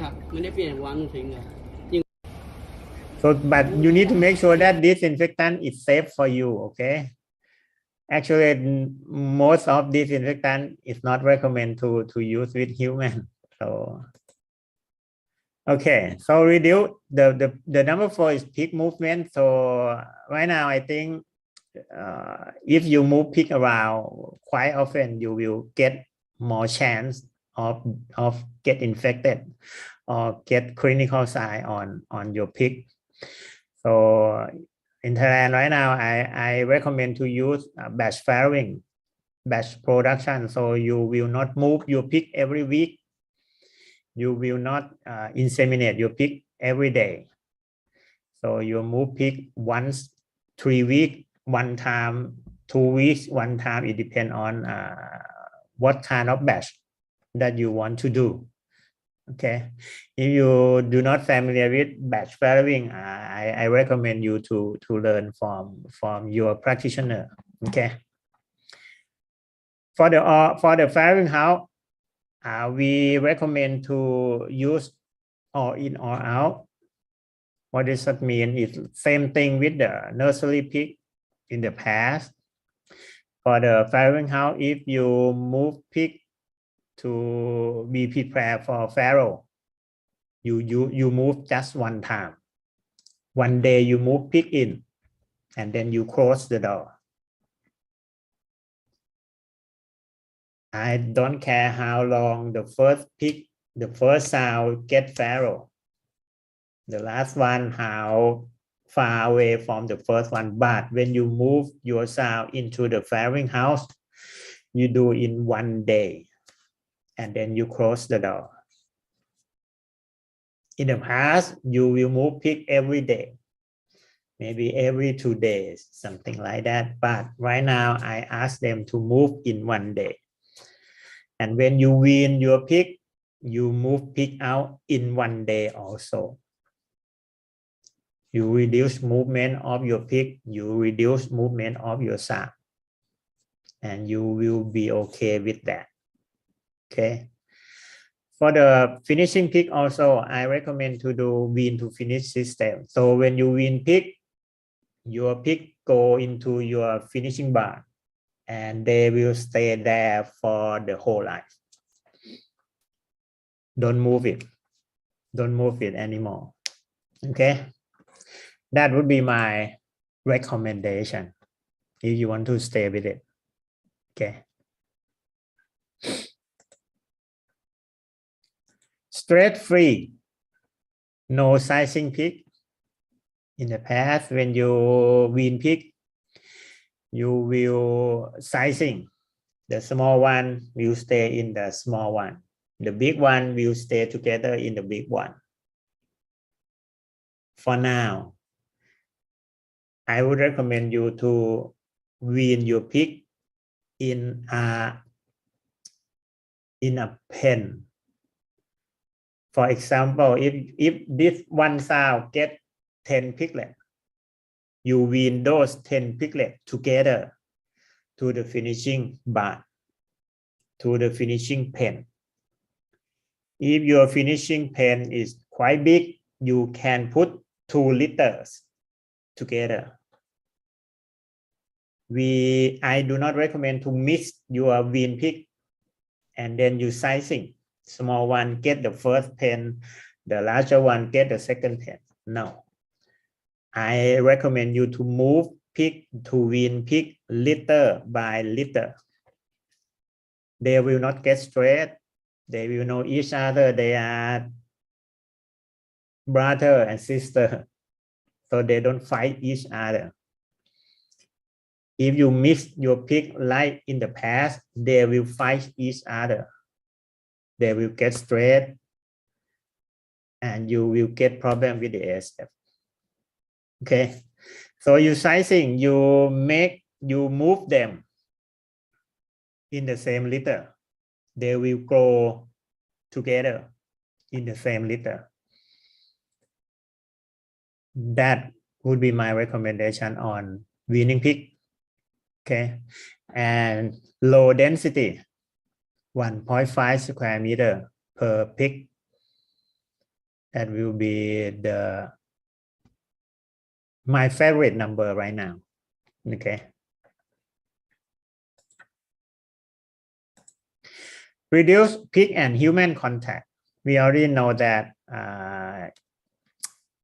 human, your workers, yourself, your manager might be the person who carry the virus to spread throughout your farm. So need to restrict and reduce pig and human contact. So a lot of automation is the thing you need to be aware of right now. Or you can use growth before you get into your barn to feed your pig. You can use growth, the rubber growth, wash it, disinfect it to make sure that your hand will not get contaminated with the virus and spread into feed to your sow, to your pig. Okay, so that would be my recommendation. So what you need to do if you already have a problem, I would say that you need to find the entry of the virus. If your farm get infected already, you need to find it. It's the same thing if your house get robber. If your house get robbery, you need to find how the robber get into your house. Then you can close it. Then you can fix it. If you don't know the entry of the disease, you cannot fight with them. Okay. So this Arnold Schwarzenegger, he said, "I'll be back." Okay, from Terminator 1. Okay. If person who know him, who know the word "I'll be back," they might be the same age with me. Okay. So you need to improve your facility. In gestation, most of the farm they use a long feed trough. This is the farm that they renovate, and they use single. They use individual feed tray. This farm also in the past they use a long feed trough, so they might be spread the virus very easily. So they change themselves to use individual one, and they also use make the concrete road in their farm. It will be easily to clean, easily to disinfect. Okay. You need to make sure that you clean your farm thoroughly. You need to clean every inches in your barn. This farm, in the past, I think every farm, when they have a level of the slatted floor, underneath there we have a lot of feces, a lot of dirt, a lot of waste, everything.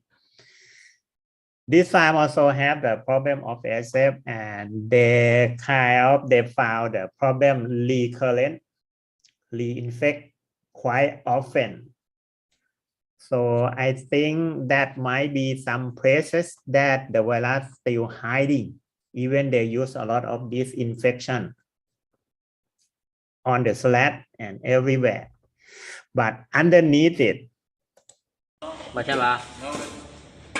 you may see your farm underneath the floor, underneath the slatted floor, there's a lot of waste. If you don't clean it, if you don't flush to clean out, there will be the place that virus can stay alive for a long period of time. This farm, they decided to clean. They decided to clean, and they have a lot of dirt here in the sewage line. Okay, and right now he told me that, oh, professor, you can now sleep under my slab. You see, it's very clean. Okay. The farm owner asked me, doctor, you can sleep under my slatted floor right now. We have cleaned it already. So make sure you think of that also. There also another farm. They pull out the slatted floor and they clean everything. You see, at the top of slatted floor, it will be a small hole, but underneath it is a big hole like this. So if you do the swab test, you will see a lot of positive sample here. You see, at the top, it's very small one, small hole, but underneath it, it's a big hole. So this farm, they believe me that under the slatted one, there are a lot of DNA of the ASF. So they pulled it out and clean everything. So if your farm get reinfected quite often, be aware on that. Okay.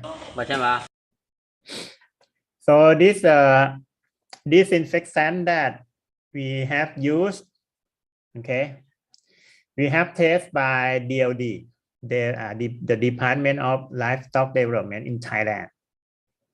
They already tested. You can look into it later on. Okay, a lot of one, the one that have the red arrow, I put the red arrow to make sure that this is the one that can kill the ASF virus. Okay, the one that this one, the DW is distilled water, it means clear water. The green one put 5% fetal bovine serum. We use FBS for organic matter. Okay, if you don't clean your floor good enough, you will have a lot of organic matter in your floor. And you can see this. If you have organic matter in your floor, disinfectant will not work quite well. Okay, so when you use disinfectant in your farm, you need to clean it. You need to clean a lot of your floor before you use disinfectant. Okay. Another concern is about hardness of water. In Thailand, we have a lot of problem in a lot of farm in northeastern part of country, because they have a lot of hardness. So this lab also put hardness of water and organic material for test the disinfectant. The one that you have seen from Hanoi, they did not put hardness of water. and organic material. So this lab in Thailand, we put harness of water and organic material, and you can see that few disinfectant work in this condition. Okay. So you have to make sure that your disinfectant is work quite well in the hardness of water and with organic material. Okay. So if you want to raise your pig again, you need fast and accurate monitoring. I can show you that blood still the good sample to find the virus compared to serum, compared to oral swab and chewing rope. This is the number of CT value that they can find. Okay. For the test kit, our lab also use sample with CT18. CT18 is mean quite high in DNA of the virus in the sample. You can see that these three commercial brand of test kit, only one show positive at CT18. The other is negative.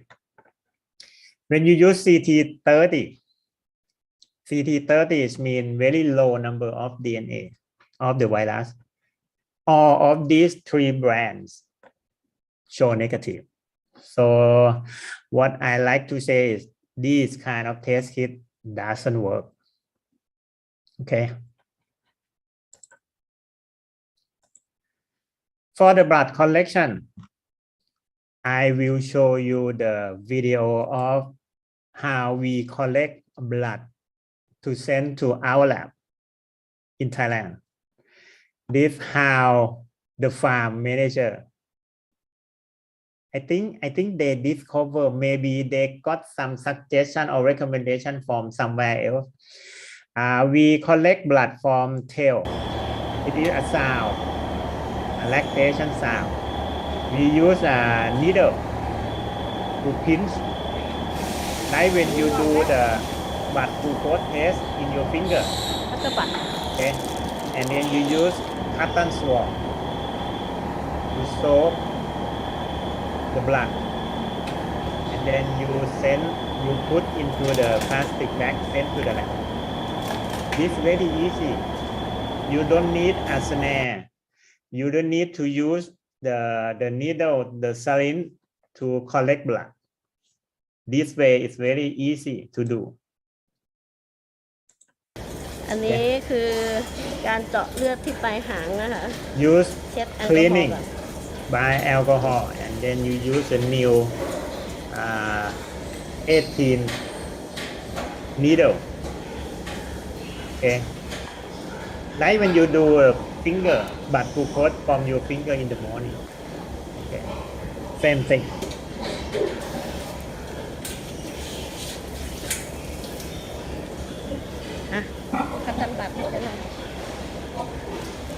So you can do it in your farm.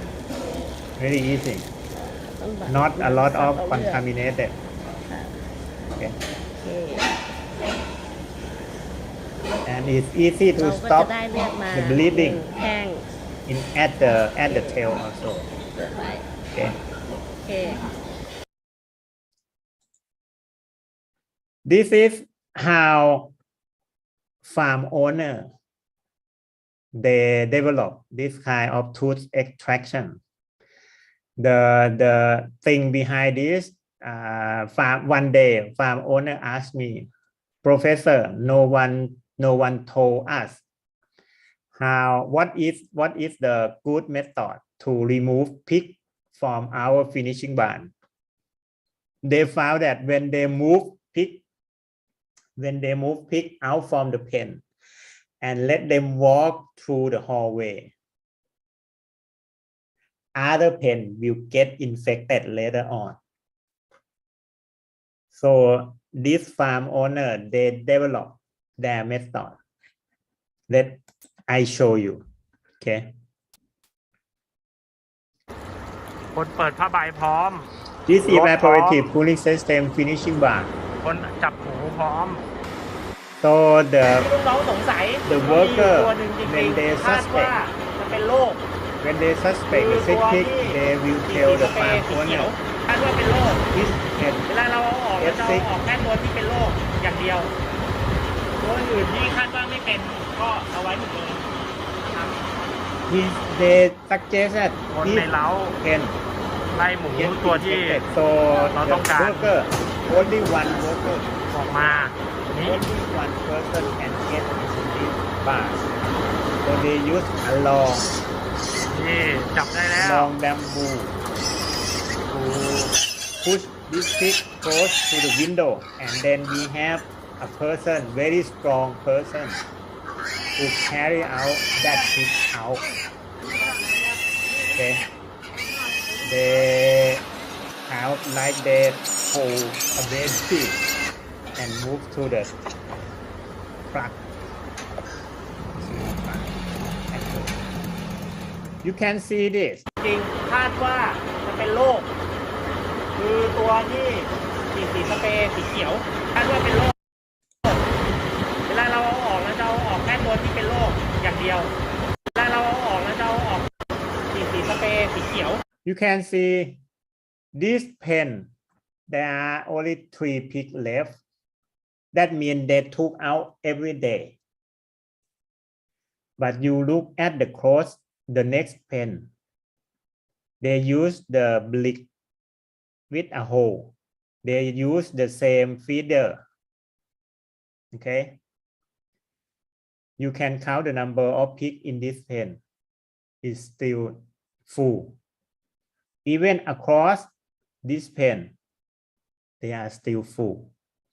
So that means when they do tooth extraction by this method, there are only this pen that get moved out, and the disease did not spread around. I don't know why, but the farmer told me that if they move this pig in this pen, walk out to the hallway, the next pen, the second pen, the other pen will get infected later on.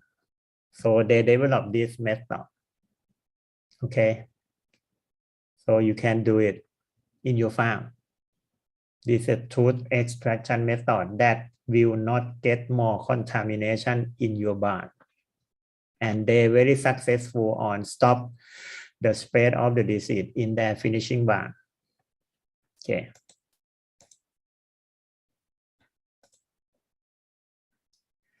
Thing needs to be changed.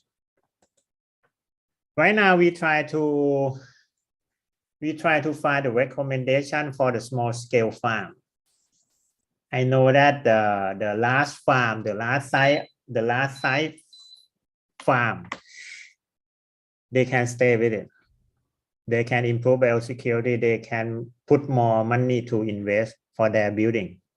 But for the small scale farm, how can we help them? We don't want them to die down from the business. But we already know that if small scale farm, they do not improve their building, they cannot stay in the pig business for sure. So this professor in engineering, he also raised a pig in their house, in his house. So once he is a professor in engineering, so he put a lot of things. Like this morning, the first session of this morning talk, he talked about Internet of Things. This professor put a load cell, a sensor for the feeder. So he knows how many feed put into the feed trough, the feed box for his pig every day. He can control it. He can stop, he can turn it on, he can turn it off by using the cell phone. And once the motor works, once the feeder works, it will send a signal to his cell phone. Oh, this barn feeder is still working. Okay. He also put the camera under above the feeder to see how many pigs get interest in the feed. If he saw this pig stay down, lay down all day, that means this pig might get sick. Okay. This kind of sensor, this kind of camera is very inexpensive right now. So this professor, the engineering professor, he developed this by himself, and he asked his son to write the program, write a software for that. He set up everything. He set up for the feeder. He set up for the water.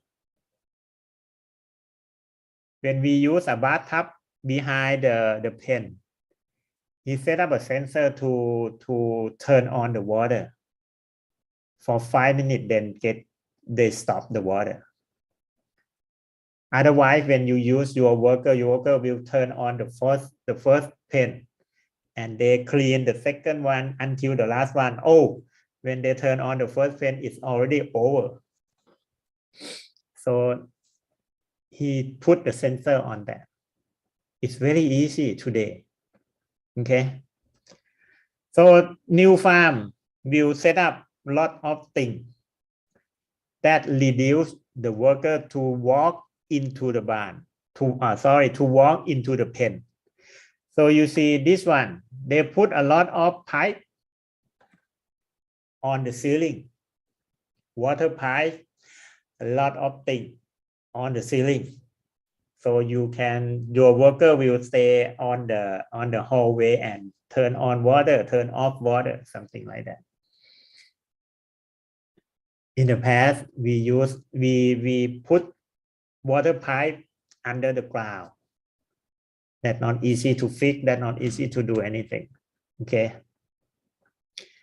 So we use a lot of automatic system. This farm is my student farm. He renovated from the open housing system to the evaporative cooling system and put the automatic feeder. This barn is for finisher, for 250 finisher. He going to put their pig by the end of this month. So they use a lot of automatic system for the water, for the fan, electric fan, for the light, for the feeder. So the worker will, maybe they don't need to do anything. We use automatic system. Okay. This is how we try to find a good way for small scale farm that they can stay in the business with secure from ASF. Conclusion: once farm get infected, it will be hard to get rid of the virus if you still have your pig in your farm. So for the farm that use tooth extraction, if you don't clean your farm good enough, you will get annoying by the virus. You may feel free from the ASF for 4 months, and then the next month you will get sick pig because you forget to clean the feed trough and you get mycotoxin contaminated. Maybe you forget to move pig in one batch and then they get stressed. That could happen. When you feel, oh, I don't see any clinical problem of ASF sick pig for 3 months, for 4 months, for 5 months, oh, I'm free. No, your life will not be the same. Like COVID-19, your life will not be the same. You need to use face mask before you go outside. You need to clean your hand quite often. your life will not be the same. Farm management must change, like I said. Carelessness could harm you at any time. When you feel that, oh, I'm already free from the ASF for 6 months, the next month, I don't need to do anything. I don't clean my car. I don't clean my shoe. I don't clean myself. No, you still need to do it.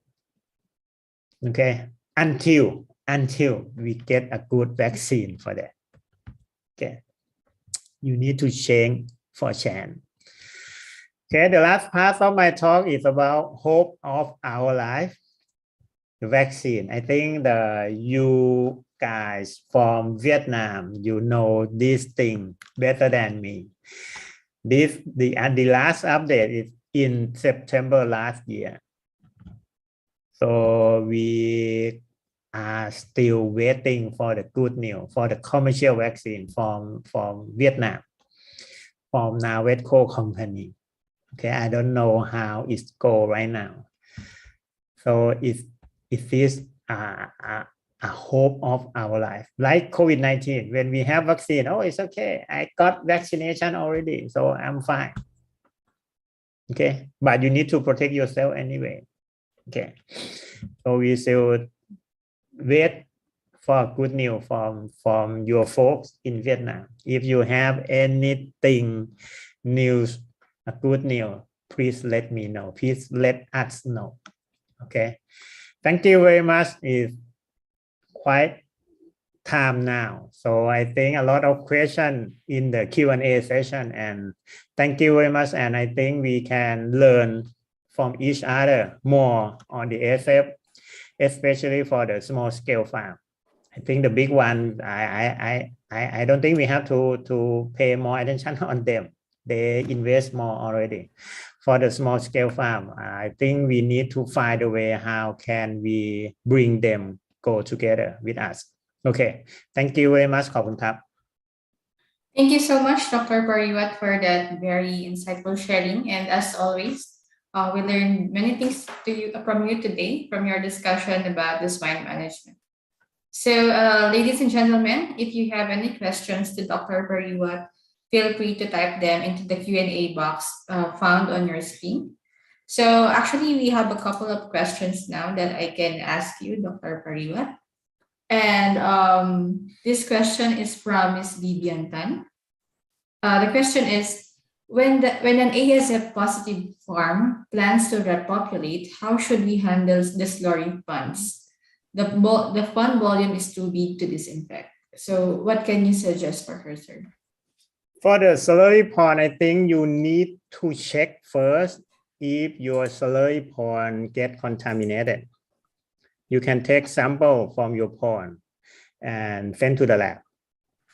I saw one person from PIC last year, 2 years ago, when she came to Thailand and gave a talk on how to deal with ASF in Russia. She recommend to use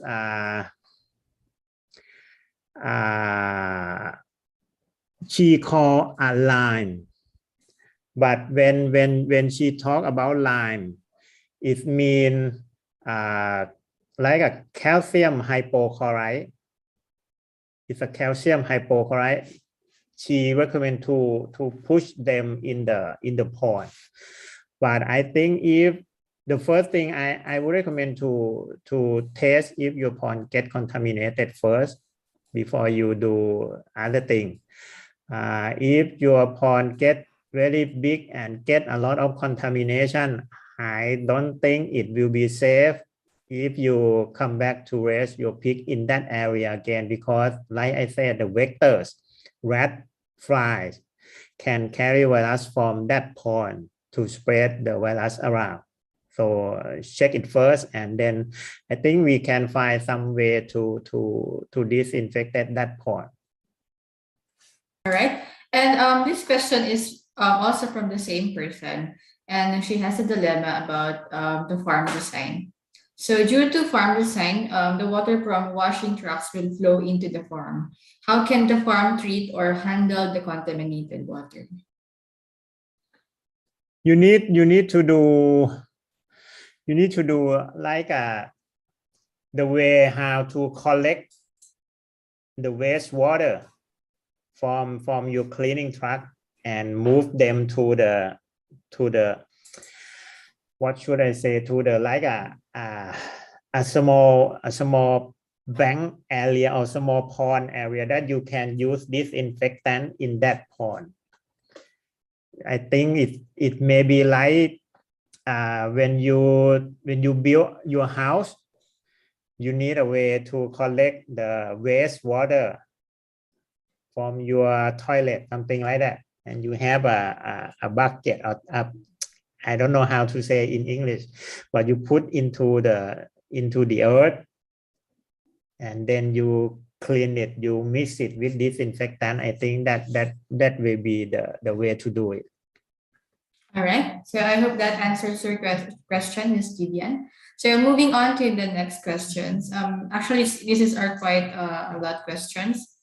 Do you have any field experience or survey about fly as a factor of transmission of ASF? And as follow-up questions, is there any outbreak that your top highest suspicion is fly, and how do you control the fly currently? I don't have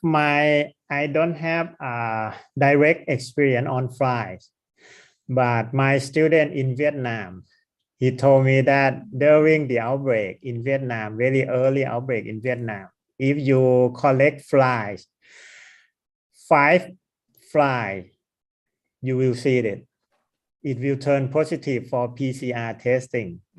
So fly can carry the virus for sure. And I believe it. And in Thailand, how to control for a fly right now, we use a lot of pesticides. We use a lot of glue. Like when you go to the restaurant, they have like a glue on the tray, and then fly will get stick on that. We use a lot of it, and we still have problem of fly. So it's very hard to kill all of those flies. Okay, all right. So moving on to the next question. From your opinion, how much is the percentage of success of the tooth extraction that you mentioned earlier? For that farm, 100%. Oh, I think the percentage of success in tooth extraction is depend on how fast, how quick you detect the virus. If you quick enough to detect the virus and you quick enough to take the sick pig out, it's close to 100%. That farm is turn out to be 100% success for 6 months already. So he success on that. But it, like I said, it depends on how fast you can detect the virus. If you quick enough, it's okay. In some farm, when their worker has more experience, you don't need any lab to confirm. The worker can show that this one gets sick, this one turn positive, take it out. So I think experience taught them how to look at the pig that get infected with ASF. I think if you are a farmer right now and you got a problem of ASF in your farm, I think you already learned this pig is not good. Like right now in Thailand, a lot of farm owner, she told me this pig get positive for sure. So when I take the blood sample to the, oh, it's positive. So they might get quick diagnostic than the lab test for now. All right. Okay, so let's jump into the topic discussion about the vaccine, because there's a question here from Alfred Nang. Philippines is currently doing an ASF vaccine trial from Thailand. Do you have any knowledge on this Thai vaccine, and was it successfully tried in Thailand? I don't know. I don't know what kind of vaccine could fly to Philippines. If you know, you can contact me. I don't know exactly. I don't know for sure. Sorry. The vaccine that we develop in Thailand, as my knowledge right now, we develop a DNA vaccine. DNA vaccine, we synthesize DNA to be a vaccine. We don't use a virus. So I don't know what kind of vaccine that sent to make a trial in Philippines. Sorry for that. Okay. So you can just move on to our next questions. And actually, I'm also interested to know about this. What are your ASF biosecurity tips for small-scale farms raising 50 pigs and below? Oh, we have to do a lot of things for small-scale farm. First, you need to close your house. If you cannot make evaporative cooling system, you need to put net.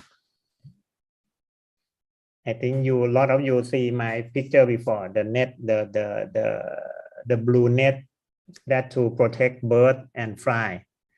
And also you need to control for the rat to get into your barn. If you can do it, then we go to the next step for cleaning, disinfecting. And then you set up biosecurity for yourself. If you are a backyard farm, you need to understand biosecurity for yourself first. Before you get to feed your pig, you need to clean your hand, you need to change your boot, you need to change your clothes. You need to make sure that you are not the person who bring the virus to your pig mouth, because pig will get infected with the virus by eating. So make sure that everything get into your pig mouth is clean. Okay, that's the way how backyard will stay alive in the pig business. So just to follow up, this is also from one audience. So do you think backyard farm cannot survive if swine fever is still present? Yes. If you are a backyard farm and you do not change anything in your farm, it will be like natural selection. You are not fit for the pig business. Sorry to say that.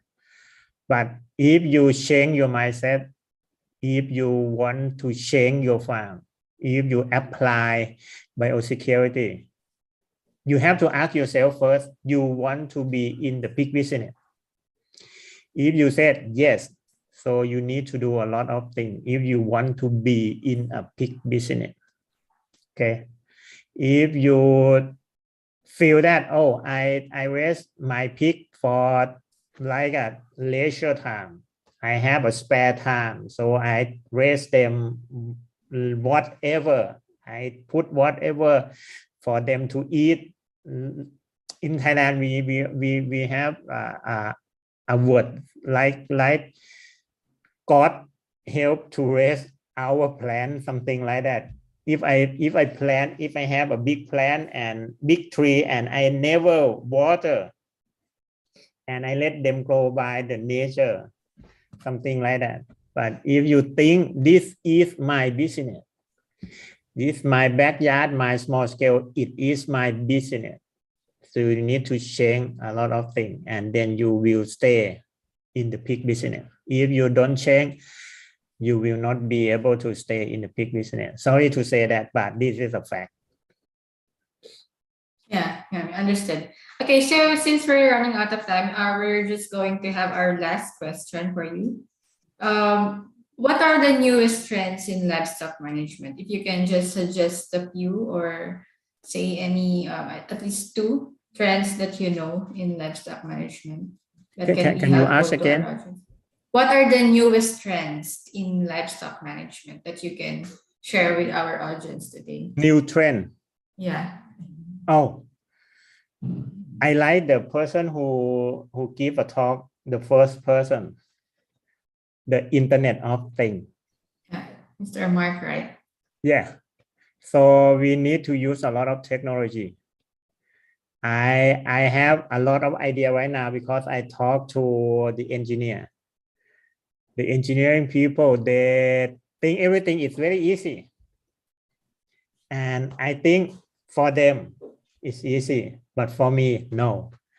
So we can share our idea. Yesterday, I also bring another team to see the building of the farm. They are engineering. So they have a big warehouse and everything. So they have an idea how to make a small scale farm to help small scale farmers to come back to the business. Or even for the newcomer, if we have like a solution, you can stay in pig business. You can be a newcomer in pig business by small scale. I think that might be another thing that we need to think every day. So I think new trend will be you need to open your mind to accept for the technology, for the new technology, which is very inexpensive right now. I think a lot of sensor, a lot of monitoring system is very inexpensive, and I think even the first year university student, they also can do it. I think this will be a big challenge for us. Okay. All right, so I think that would be all. There are a couple of questions, but since we ran out of time, we can just email all your questions to Dr. Pariwet and we can just return it back to you.